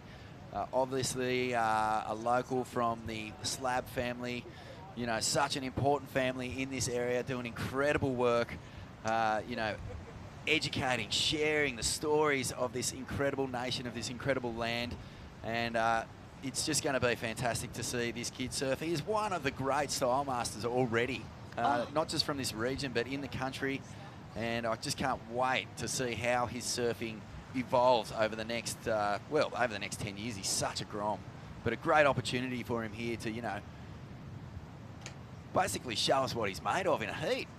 Yeah, I'm looking forward to it. We saw his sister Jalan as well surf a little bit earlier this morning, and she actually find her around on the beach to like tap into why she chose that, but I was unsuccessful in finding her. I think maybe she shapes her own boards. Yeah, well, she yeah. does. So maybe just being on something really comfortable is a competitive advantage. I know that, like, you know, we saw Mitch Parkinson riding a little quad, which isn't traditionally something you see. A lot of guys choose to ride, but it worked beautifully for him. So we'll get back to that. Let's head down the beach right now, where Stace Galbraith is with the winner of the last heat, Geordie Watson.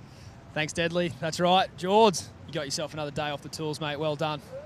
Yeah, the builders won't be too happy about it, but I'm pretty stoked. So it's wind picked up a little bit, but I got that one good one. So yeah, it's fun. I reckon they're all on the job site with the phone out, tuning in, getting right behind you. After a few scrappy heats, it must feel nice to tag one. Yeah, that's it. Just yeah, got one good wave under the belt, and then just tried to get it back up. But yeah, no, definitely all the boys will be stoked that I'm yeah, doing what I love. So yeah, it's good. Yeah, it's really good to see. Talking about what you love, you obviously love that surfboard. It looks like it's seen a fair bit. Talk us through it. What is this special craft you've got here? Yeah, I reckon it's probably over 5 years old, and I don't do that many comps anymore, so it comes out when I need it, and yeah, it's going good, and it's had a few resprays, and yeah, it just never ceases to like get the job done. So yeah, it's good. You're a clever man. You've actually got your apprentice. It's actually Tim McDonald, one of the best surf coaches in the world. Has he been giving you some good advice? Yeah, well, he's giving it back to me now, so I'm teaching him on the job site, and now he's helping me in the surf. So yeah, and we're good mates. So yeah, it's good to have him in my corner, and Uncle Jeff from Deadly Cecils, and Ty, my brother's down here. So got the crew, and yeah, we're having a heaps good time. So yeah, mental crew. I'd love to see what you guys get up to if you go all the way. Well done, George. Yeah, if you go all the way, count me in. Stace and Deadly Cecils, what a cool sponsor. Yeah, very cool. Do you know what it is? No idea. Do you? Oh, no, I don't, but obviously... I like the name. Yeah, Uncle knows what he's doing and is supporting the crew, so that's good to see. Jacob Wilcox, just a quick in and out, and what else? This happened also. Lungi got his first wave off the bottom, nice little fin drift. And always good to just get one under your belt. Yeah, it's always nice to start off with a 5 or above, I reckon, in a heat, because that's when you take the pressure off, lay the foundations, and then you can build from there. So conditions are looking a little bit in between worlds at the moment. There was so many waves in the last few heats, almost too many to choose from. It was a matter of, you know, picking the diamonds in amongst the ones that weren't really standing up. Right now, there hasn't really been a whole lot on offer to almost 2 minutes into this one. The nerves, you know, the mental strength to just be sitting there knowing that not much is happening and just knowing that everyone's in the same ballpark. Yeah, well, I think that's almost a nice thing about it as well, though, when everyone is in the same ballpark as you. Like, no one's really had any waves, nothing's come through, so everyone, it's an even playing field, you know, so you're kind of going, okay, well, no one's run off without this yet, so I still have that opportunity to get the jump. Been keeping a close eye on that leaderboard, the ratings, living ratings as we go. A good combination here. Zach McMahon, nice and busy, and surfing nice and strong. He was also another one to watch at that Australian board riders battle. That's right. I believe you're surfing for Merriweather. Absolutely, yeah. He was the junior surfer in the team and did some really strong surfing. It's amazing how, you know, in that board riders battle, the way that you can contribute to your team can be across the board. It can be just in pure energy, as we see, you know, Nathan Hedge, well, he brings the performance and the energy, but just time management can be a factor. And totally. I love seeing, you know, surfers, junior surfers in particular, get out there with the world champions and the best surfers on the QS and, you know, the best women in the world, and they'll get out there and they'll just learn so fast. And it's so rare for the gromps to stuff up, because it's almost hard to show your face when you get back to the beach. Yeah, you almost get disowned. It's such a great format, and we really are introduced to, you know, a whole new world of talent a lot through the ABB. When, you know, clubs are selecting their juniors, often we see so much young talent coming through, but you really know that the club's like sort of earmarking that surfer as someone to watch in the future. Yeah, totally. As we see, this is the replay of Zach first spicy first turn, and again for a second one. So Zach just getting 4-point right to start that one off. I almost thought it was going to go a bit higher, but it was a smaller wave, so maybe the judges are looking for that bigger wave where that he can really open up. So they've set the tone nice and early in this one. It is, yeah. It's a good platform to build on for Zach. So much talent coming out of Newcastle. I mean, every beach, it has its moment, but Newcastle just consistently churning out talent. A little backside spinner there.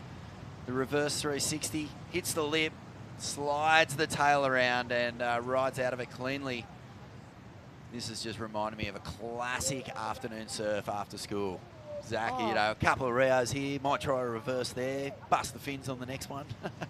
Short, sharp waves, but they give you plenty of opportunity to basically showcase your whole repertoire. Totally, and it's so much fun when it's like this. You've got little, like, you can almost get little nuggets of gold in waves like this, and you can have that ramp section, or as you said, you can kind of go for a reverse or, you know, go for those finners. And I always enjoy when it's a little bit windier as well, because no one surfs when it's windy. What's your go-to move when you're, you know, having a really playful surf, when there's lots of opportunity? And we see Zach here. Look, this is the first turn like this we've seen. You know, you see so many young guys and young women as well go for the backside air reverse in that situation.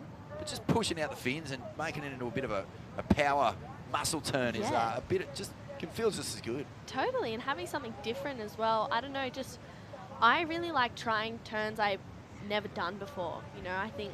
What's your go-to at the moment? What's your target? Oh, I'm trying this one turn at the moment where I'm. Oh, here we go. Zach on a nice looking left, great first turn, lines it up nicely, ditches the fins for a bit, recovers nicely. Good score. I like that one. I like the speed of the first turn. I like the creativity and the flair in the second one. Linked them together really well. And, well, we know, just watching this heat, it's really slow compared to the last couple of heats.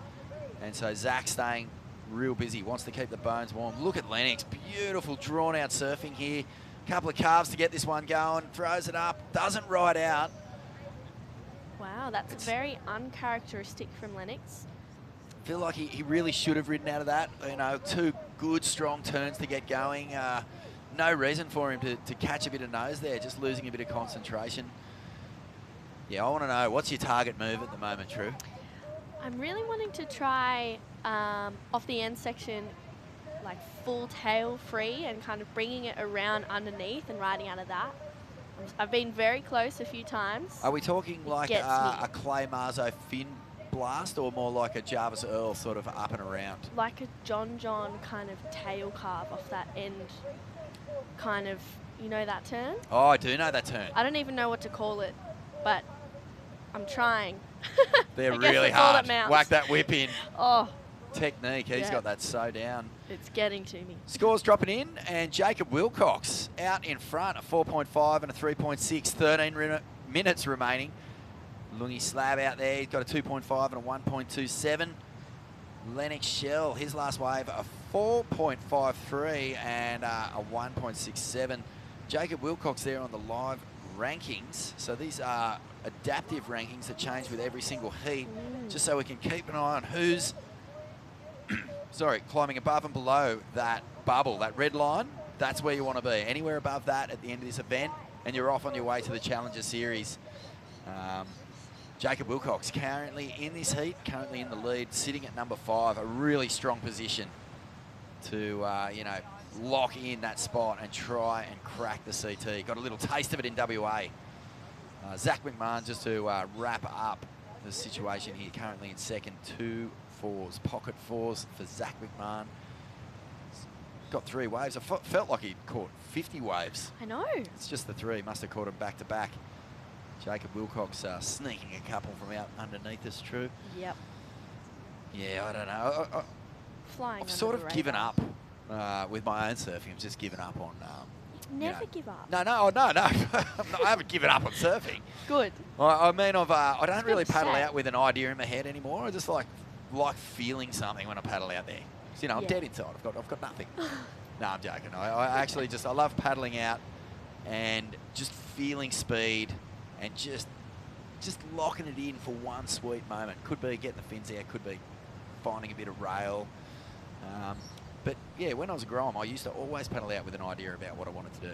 Yeah. So here, Jacob Wilcox getting upside down. The vertical re-entry loses it. Oh, Zach McMahon get another one. But I think it might take a leaf out of your book and start planning. Start putting a few little plans in place. Yeah. It's not like you've got to paddle out and do it on every wave. It's just if the situation presents itself, If the moment arises, you take advantage you're ready. of it. You're Fully. ready to go. Well, I feel like we haven't seen too many waves being fully completed, except for Zach's. He's completed 100% of his waves so far. Jacob, unfortunately, just fell on that last one, and it was looking as if it was going to go for a good score if he had it written out. Good still. Totally agree. Feel like he really, you know, throws it up there vertical on his backhand. So much Owen Wright in, you know, the way, I guess more than anything, just the frame. Yeah. You know, that long, powerful, lean frame, able to compress and just extend a long way so he can really push the nose of his board vertically up and then just release the fins out the back. But he's also capable of just extreme power when he just really wants to cloud it. Oh, totally. And that's the most exciting thing about watching him, because he can pull in when he has to at the box, or he can hit those gnarly sections where you're just going, please don't do that, please don't do that, and he does and rides out. So it's, you know, it's exciting. Oh, unfortunately, Jacob going down on that one. Wow. Well, he'd have extremely high standards for the way he wants to surf a heat, so he'd be getting a bit frustrated out here now. He's had a few falls.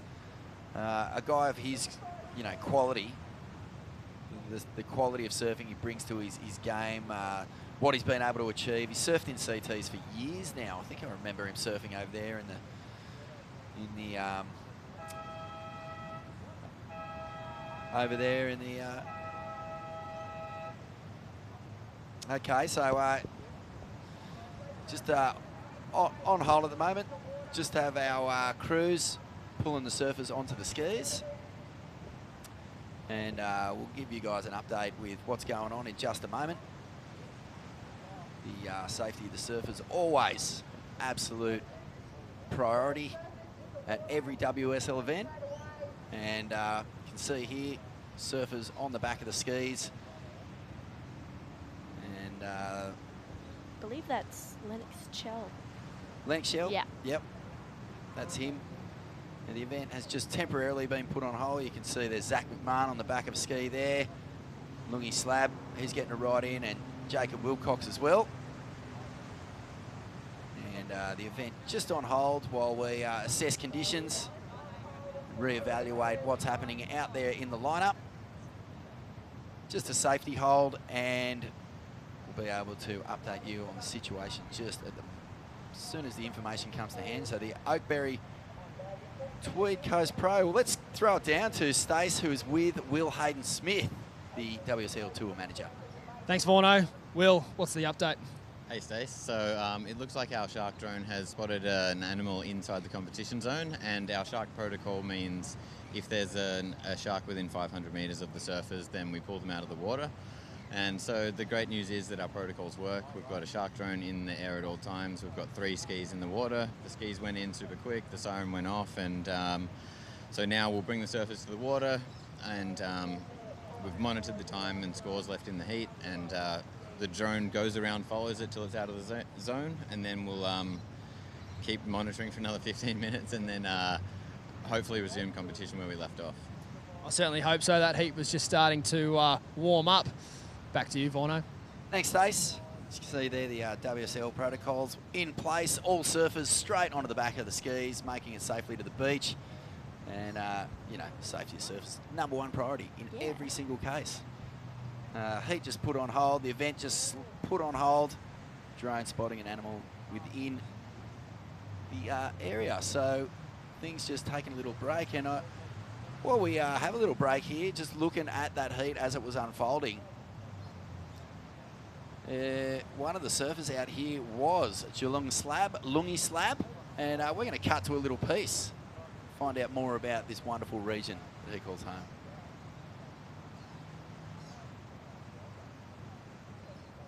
Geelong Slab from Figurehead. Learned about my culture from real young, learning the language, fishing and surfing. It runs in the family, always passing it down and that. Taught to have a connection with the ocean. Taught that it was important. Super lucky to live here, so close to the ocean. The family's here and I always feel connected. It's a spiritual place. Surfing to me is sort of like a getaway. Whatever comes naturally, just do it. Favourite surfers, Asher Pacey, Rasta and Dan Reynolds and Craig Anderson. Look up to them blokes since I was little as. Just love their surfing and style and the way they look in the water. I want to be a free surfer, take my surfing in that direction. It always looked fun to me. No pressure of competing or anything. You're just doing it because you love it. Just take it around the world, show off my surfing and just learn about other things and hopefully teach some people as well. I love everything about my culture. There's always something new to learn. Yeah, I definitely see myself passing the generation. I sort of want to pass it through surfing as well. Teach other young Aboriginal surfers just, you know, to keep their culture.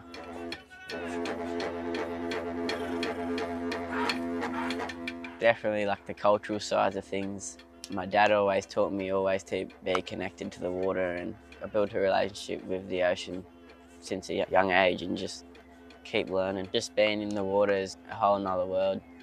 That's why I surf, because it's just connected to the water.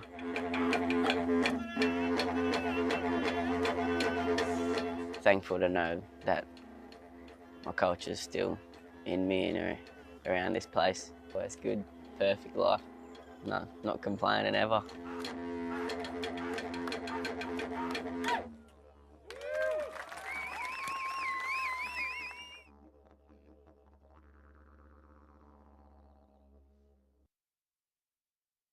Welcome back to the Oakberry Tweed Coast Pro, where we are currently on hold. The event placed on a safety hold just while an animal spotted by the drone moves through the area. So that's the protocols. Safety of the surfers an absolute, well, top priority. And meanwhile, we're halfway through heat number 60, well, heat 8 of the round of 64. Jacob Wilcox, Lungi Slab, who we just saw that piece on, out there as well. Lennox Shell and Zach McMahon. So all quickly pulled out of the water, safely back on the beach. And the skis out there right now. It's been an exciting day of action though, True. Far out. We have seen some amazing surfing this morning. And what's been the highlights for you? You know what, I think it's been, for me, having the women in the water. It's been so cool to see everyone light it up. I mean, from Jade Wheatley this morning, we saw Jelan as well compete this morning. Sophie Fletcher, she went to town in her heat as well. So that was my highlight for the day. What about you? I think the highlight for me is just getting into these seeded rounds, you know, the level of surfing, what's at stake here, the last QS 5000. And we're going to actually cross down right now to Stace, who was with a surfer in that last heat, Lennox Shell. Lennox, it's all part of the game. How do you reset? Well, yeah, hopefully they call us back on because it's pretty fun. But I wouldn't mind if we have a resurf. I was having a bit of a shocker then, but yeah, they just came in and they were like, oh, it's a shark, so we had to get out. But yeah. Nice to see you get on the ski pretty quickly. You feel safe out there? Yeah, very. Like, I don't know, I couldn't even see the skis out, and then all of a sudden they're like on top of us and like, yeah, get on. And I was like, oh, okay. You feel safe as soon as you're on them. It's good. Absolutely. We saw it on the World Tour. Multiple, not necessarily restarts, but you will get a reset. And the big boys and girls, they seem to manage. You're going to be able to pull it off? Yeah, should be all right. There's plenty of waves, so yeah, I think we had 9 or so minutes to go, so there's still plenty of time. And yeah, waves are fun, so hopefully we do get to go again. Yeah, I'd like to see you back out there. Fingers crossed we can enjoy the ocean safely for the rest of the afternoon. Thanks, Deadly. Thanks very much, Stace. And yeah, if you have just joined us, competition's just on a safety hold at the moment. The WSL protocols put into place by Shark Swimming. Don't know if it was right in the area, but it was you know, within close enough for those protocols to be put into place. So all the surfers thrown straight on the back of the skis, brought to the beach. There was 9 minutes 13 to go. That was Lennox Shell, who was just speaking with Stace Galbraith, one of the competitors in that heat. Actually had just caught a good one, 4.53, and has been in a really good form throughout this event. You can hear there that, you know, part of the parcel, as soon as those ski drivers are out there and they say get on the ski, there's no mucking about. And definitely safety first when it comes to these sorts of matters. Zach McMahon, another guy in this heat from Newcastle Beach, young talent, couple of fours, and he was looking pretty good as well. And we just wait now until things are safe. Let's, while we're in this little hold, learn a little bit more about the Tweed Coast region with Macy Callahan and Sheldon Simkus. When I think of the Tweed region, it's very untouched and beautiful. Really fun waves, good people. So many beautiful cafes and restaurants. Yeah, it's a nice place to visit. The Tweed for me is home. It's where I've grown up, and it's where I've had a lot of great surfs and a lot of fond memories. Growing up, my parents lived on the Tweed River. Got to experience, take the boat out, take the jet ski out along the Tweed River, go fishing and exploring that area. And the Tweed River actually runs from Deebar and Fingal all the way down to Wollumbar. So there's a fair bit of water waging and explore, and it's good fishing. Competing on the tour and doing a lot of overseas trips, it's always nice coming back here. Just reset, connect with nature and your family and friends around the area. It's a great place to come back to. Very country in a way, where the coastline's right here, but you have so much beautiful land out the back. You know, you can basically see Mount Warning from any stretch of the coast, and it's quite beautiful. You can drive from the valley to the coast in, you know, from 10 to 15 minutes, and just such a different part of the East Coast, and yeah, very fortunate to have experienced a fair bit of it.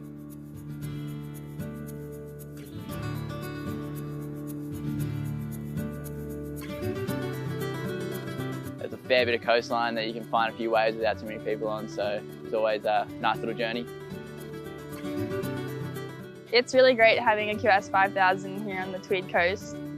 It's really cool to have everyone together, and there's really great surfers coming out of this region, and it's a beautiful place to hold a contest. It's really great having the support from the New South Wales government. They've done a lot for me as a surfer. Growing up in New South Wales, I'm very proud to represent them, stoked that they're a part of it. The perfect day in the Tweed region, the ocean, the valleys, and everything around here is super cool and untouched and very beautiful. It's a great place to come.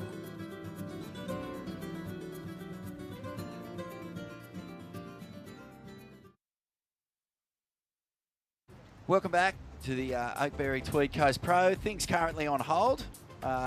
We have put the event on hold because an animal was spotted within the area, believed to be a shark. So for the safety of the athletes and staff, which is paramount, and the WSL is in constant communication with its athletes and event organisers regarding the venues and safety protocols and response abilities. So basically, the call was made. Get out there, get the surfers on the skis, bring them on in, and we're just currently on hold while we wait to see what happens next. But let's throw it down to Stace Galbraith, who is with Darren Handley. Stace, what's the latest down there? The latest down here is that it's still cranking, and we're hopeful that we can get some competition underway. But in the meantime, I've found Uncle Durwood. Darren, you've got one of your best team riders in the water right now, Jacob Wilcox. What's he on at the moment? Jacob's riding a 5:10 through DV. We've been working pretty hard, seeing this is the last event of the Australian Series, and just getting all these boards dialed. It's really good for him to come over from WA, work with me, and he's struggling a little bit at the moment, but he'll come back. He's such an amazing surfer. He's been spending a little bit more time in the last few years over here on the East Coast. It must be nice when you see a surfer committing to perfecting one of their weaknesses. Oh yeah, for sure. I mean, coming over here, working with me, and also just getting the beautiful waves we have along here, and it's just perfect for his surfing. And we can see like Mick Fanning, Steph, they've all grown up here, so everyone knows you've got to come here and spend a bit of time here to get your dial in your boards and dial in your surfing if you want to hit the big time. Speaking of the big time, do you reckon he's got what it takes? Definitely. We saw him in Rocknest putting a few good heats together. A few things didn't go his way, but he's had a lot of wild card starts in Bells. He's knocked out a few big guys, and he's around 80 kilos now, and I think that's where you need to be to actually compete against the top guys in the world. So once he gets there, and I'm pretty sure he will, I think he'll rattle a few cages and knock a few of the big boys out. Talking about this new regional series, you must be stoked to have a few more events hopefully popping up in our backyard where you can hopefully nurture some more talent like Jacob.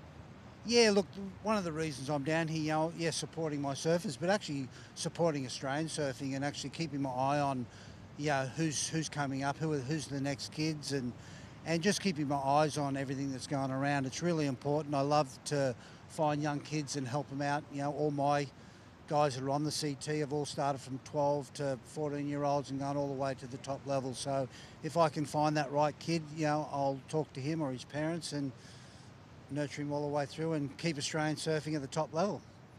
Love to hear it. The crew are lucky to have you down here. Thanks, Darren. Thanks very much, Stace. A little bit of sunshine right there on the Cabarita headland, and locals only. Scrolled right there. We're going to have a quick look at the top 10 of the Men's World Surf League CT rankings.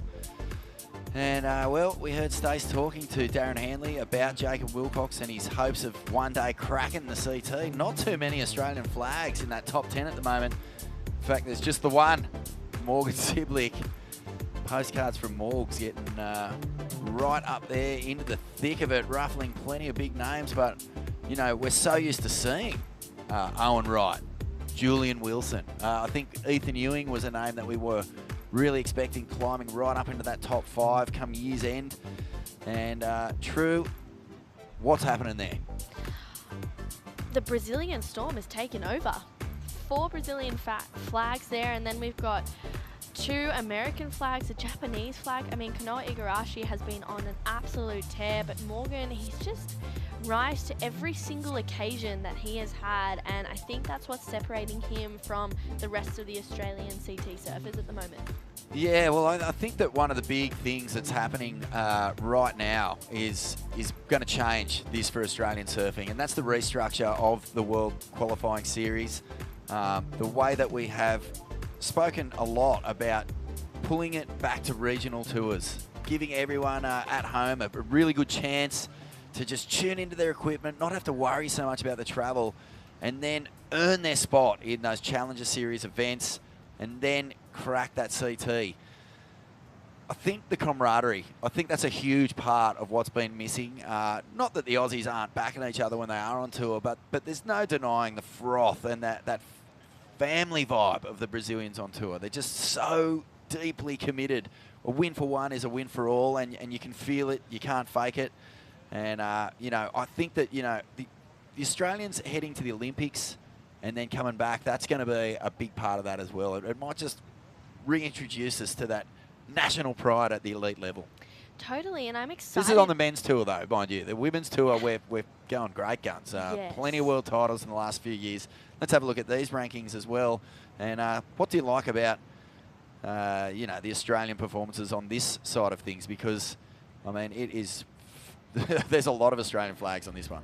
Yeah, well, look, we've got 1, 2, 3, 4, 5 Australian flags, so half of the top 10 are Australian female CT surfers, and I think that, you know, traveling together and feeding off of each other and feeding off each other's wins and, you know, bringing them up when they lose as well has been the most important thing, I think, for Australian female surfing. Isabella, like, rookie on tour, she has been outstanding in my opinion. A second at the Newcastle event. Unfortunately in the Narrabeen she bombed out pretty early, but came back nice and quickly at the Rottnest event, and I mean, she's been looking in form, but Sally Fitz, she's reached another level again. Who would have thought? Oh, I can't even contain my excitement for Sally Fitz heading into the Olympics, and heading into the Olympics on a huge hot streak. I mean, it bodes well. I think what we're going to do now is cut down to Stace Galbraith, who's with Lungi Slab, who was in the water when that heat was put on hold.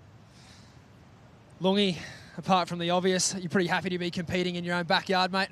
Yeah, it's fun. I'm happy to get the call up for the wild card, and just out here surfing with all the other boys is fun too, so yeah.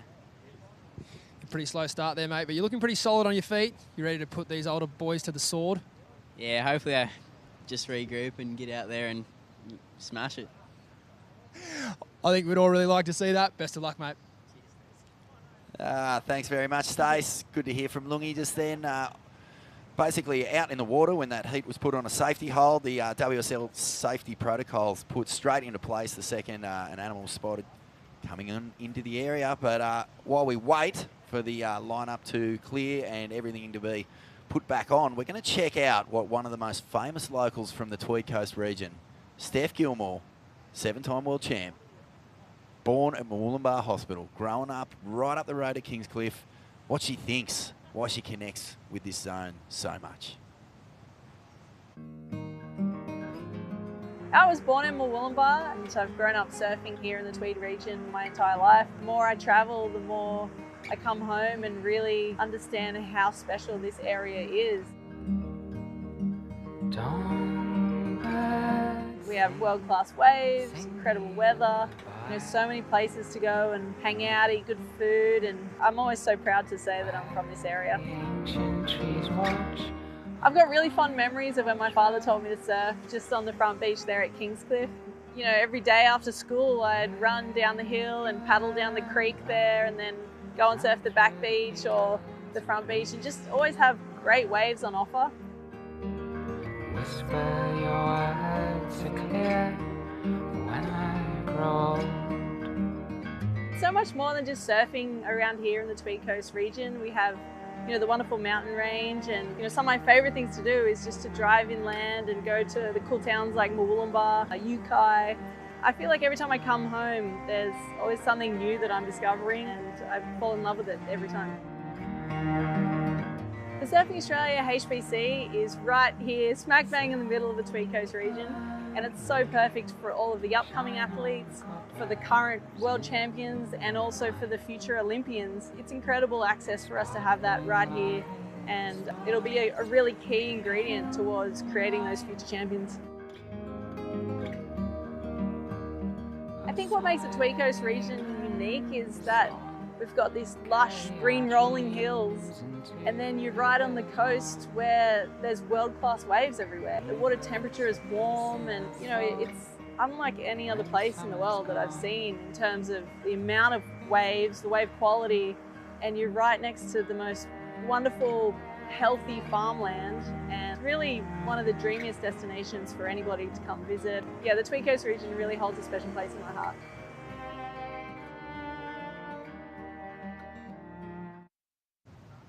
Welcome back to the Tweed Coast Pro, and we are here at beautiful Cabarita. Things just temporarily put on hold, a safety hold.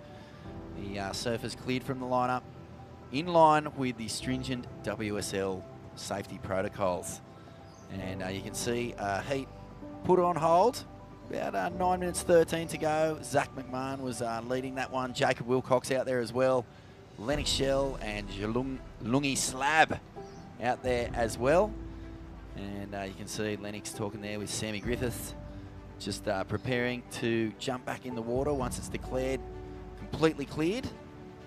And yeah, it looks like things have actually looking really beautiful down there again. That weird little southerly change that we had come through, it appeared basically with 5 minutes to go in a heat. There was a couple of surfers looking for scores, and you've had it happen, I've had it happen, anyone who surfs has had it happen. A big southerly change just comes through and flattens the lineup, and it's heartbreaking when you need a score and that happens. Yeah, totally. But I think the sun's coming out. As you said, the southerly's kind of backed off, so things are looking a little bit brighter now. Okay, well, let's throw it down to Jacob Wilcox. He's Stace Galbraith is with Jacob Wilcox, who actually did exit the water just when this heat was put on hold. Jacob, you ever been in this situation before? No, I haven't. It's, each second that goes by, the tide just comes in more and more, and it looks like it's getting fatter and fatter. So hopefully the shark gets out of it. I don't know, it looks like it's a fairway at the beach now, but yeah, let's just get into it. You mentioned that the tide's having an effect on that. It sounds like you think it's getting worse. How do you adjust? I don't know. It's actually quite strange. Yeah, I've never been in this position before. I think there's 10 minutes to go. I probably need a 4. It's just pretty classic. It's on the Kiwi. Everyone's giving it a crack out there, and 10 minutes to get the heat. So yeah, let's do it. How much does rankings come into your mind when you're coming into an event like this?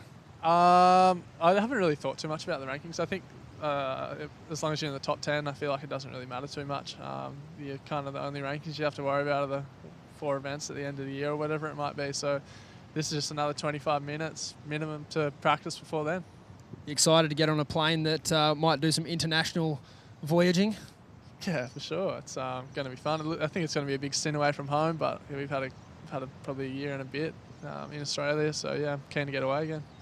I know this event means a lot to you. I'll let you get back in the zone. Thanks, Jacob. Thank you very much, Stace. Yep, Jacob Wilcox dropped one of the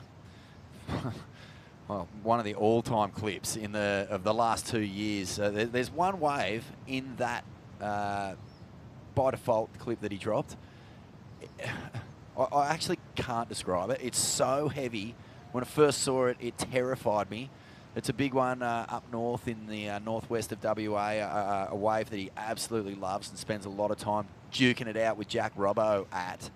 And I was speaking to Dave McCauley about it. He said that was probably one of the heaviest sessions he's ever seen go down on that particular stretch of reef. Wow. And, for Jacob Wilcox to say that he's looking forward to jumping on a plane, well, I find it almost hard to believe because he's just been so barreled during his off-season. But, he's got big dreams. He wants to get that on that Challenger Series, and you know that his end goal is to be competing for world titles. Yeah, and I think he's excited and he's ready for it. He's had that taste, as we were talking about before. So I think he's ready to get back into it and kind of get stuck into the whole meal. 9 minutes, 13 seconds. That was what was left on the clock when the event went on a safety hold. So stay tuned. We'll be back with the Oakberry Tweed Coast Pro just after this break.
Welcome back to the Oakberry Tweed Coast Pro. And you can see the sun's come out. It's that beautiful afternoon light that just basically makes the entire East Coast look like the most fantastic region in the universe this time of day. This was always my favourite time of day. School's done. Race down the beach on your pushy. I had this technique where I could basically jump off my pushy and it would just keep rolling. No way. Straight into the dune. Well, not into the dunes. That would be bad. But into the fence that was lining the dunes.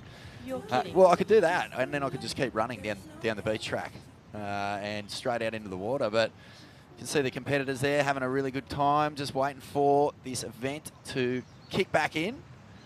And while we're doing that, let's check out yesterday's highlights, because there was some really fantastic surfing on day one of competition. Some huge highlights, and it was a lot of the youngsters who were throwing some pretty awesome performances out. So let's check that out now, and we'll be back in just a moment with another update from the Tweed Coast Pro.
Cabarita Beach, just looking like a postcard in those highlights. What a magic day of surfing. It didn't even look like a free surf. I'm sorry, a competition. It looked like just a high-performance free surfing expression session, didn't it?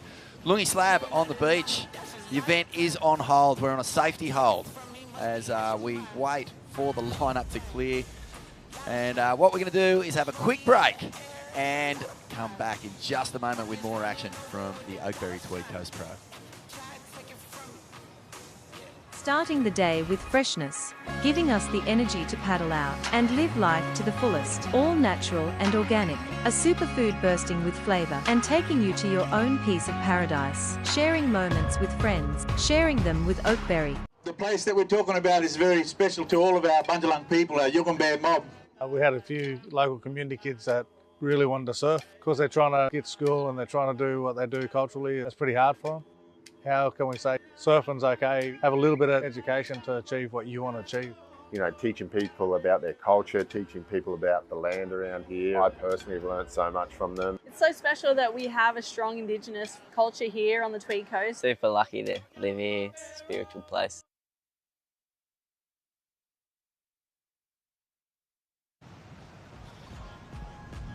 Tweed Coast Pro, we're back, and things are still on hold.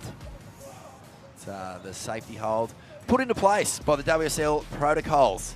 An animal spotted on one of the drones, and in stringent line with those safety concerns. Skis were put in the water, surfers pulled straight to the beach, and things just put on hold until the event space is clear again. Lungi Slab, who is out there, or was out there I should say, having a bit of a slow heat really, a 2.5 and a 1.27. Looking forward to getting back in the water. So while we wait for the next update, let's just check out the leaderboard, the men's rankings that is. A huge event here, a huge opportunity. The cherry at the end, the carrot that's dangling. It's a spot on the Challenger Series. That's how things are looking at the moment. Matt Banting from Port Macquarie out in front. Not in the competition here today. Got a really unfortunate injury, so well, he's healing up. Leaves the door open a little bit for Reef Hazelwood, Ryan Callanan, obviously not in the event. Liam O'Brien not in the event either. Neither is Julian Wilson or Ethan Ewing. So they're our big CT specialists. But looking to basically solidify their place in that top 10, you have the likes of Jacob Wilcox, who was in the heat in the water. Dylan Moffat making it through his heat. Sheldon Simka still going. Billy Stairmand, the Kiwi Olympian, saw him surf this morning, true, and really enjoyed his performance. Kihu Butler, another Kiwi who is definitely going to feature at some point, maybe even in this upcoming Challenger Series. He's right there in contention. Jackson Baker, Geordie Lawler, Mitch Cruz and Solly Bailey all still alive in this draw, so plenty of fighting to do yet to really, you know, make sure your place on that Challenger Series is locked away.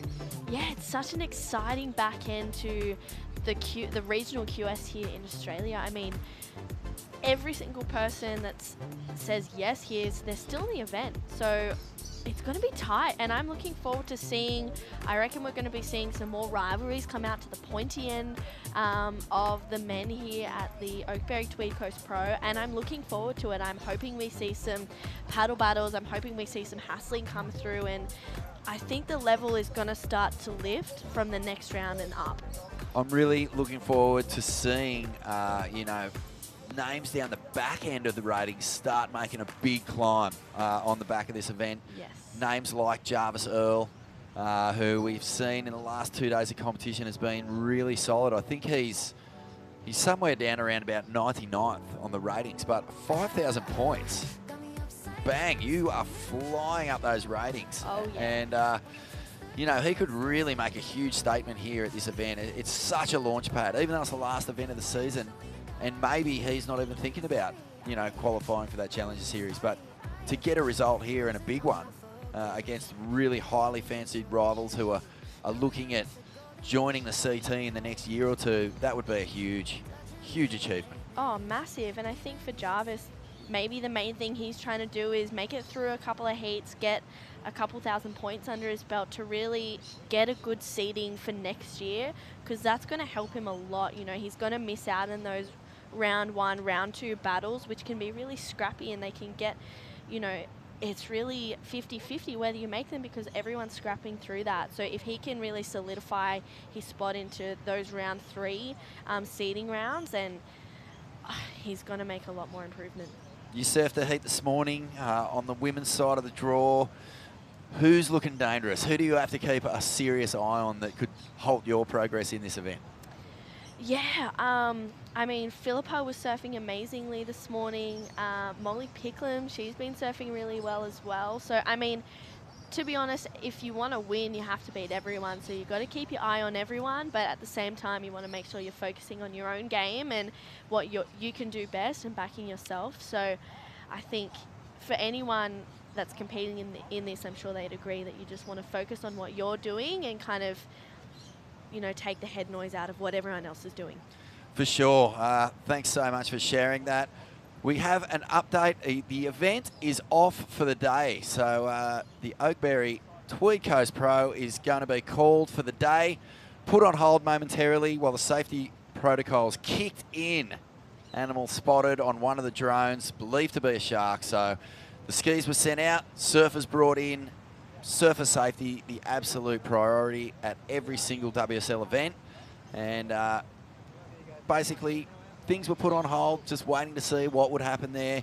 And the event is now called off for the day. So it looks like Zach McMahon, Jacob Wilcox, Lennox Shell, and Lungi Slab will be back tomorrow morning to resume this heat, I believe. 9 minutes, 13 seconds to go. And we are going to basically say goodbye now, True. Lovely to sit with you. And yeah, thanks, Fawn. Some, unusual things playing out here as we wrap this one. But let's reflect on some of the amazing surfing that we saw today. And we'll be back tomorrow with plenty more action from the Oakberry Tweed Coast Pro. See you then.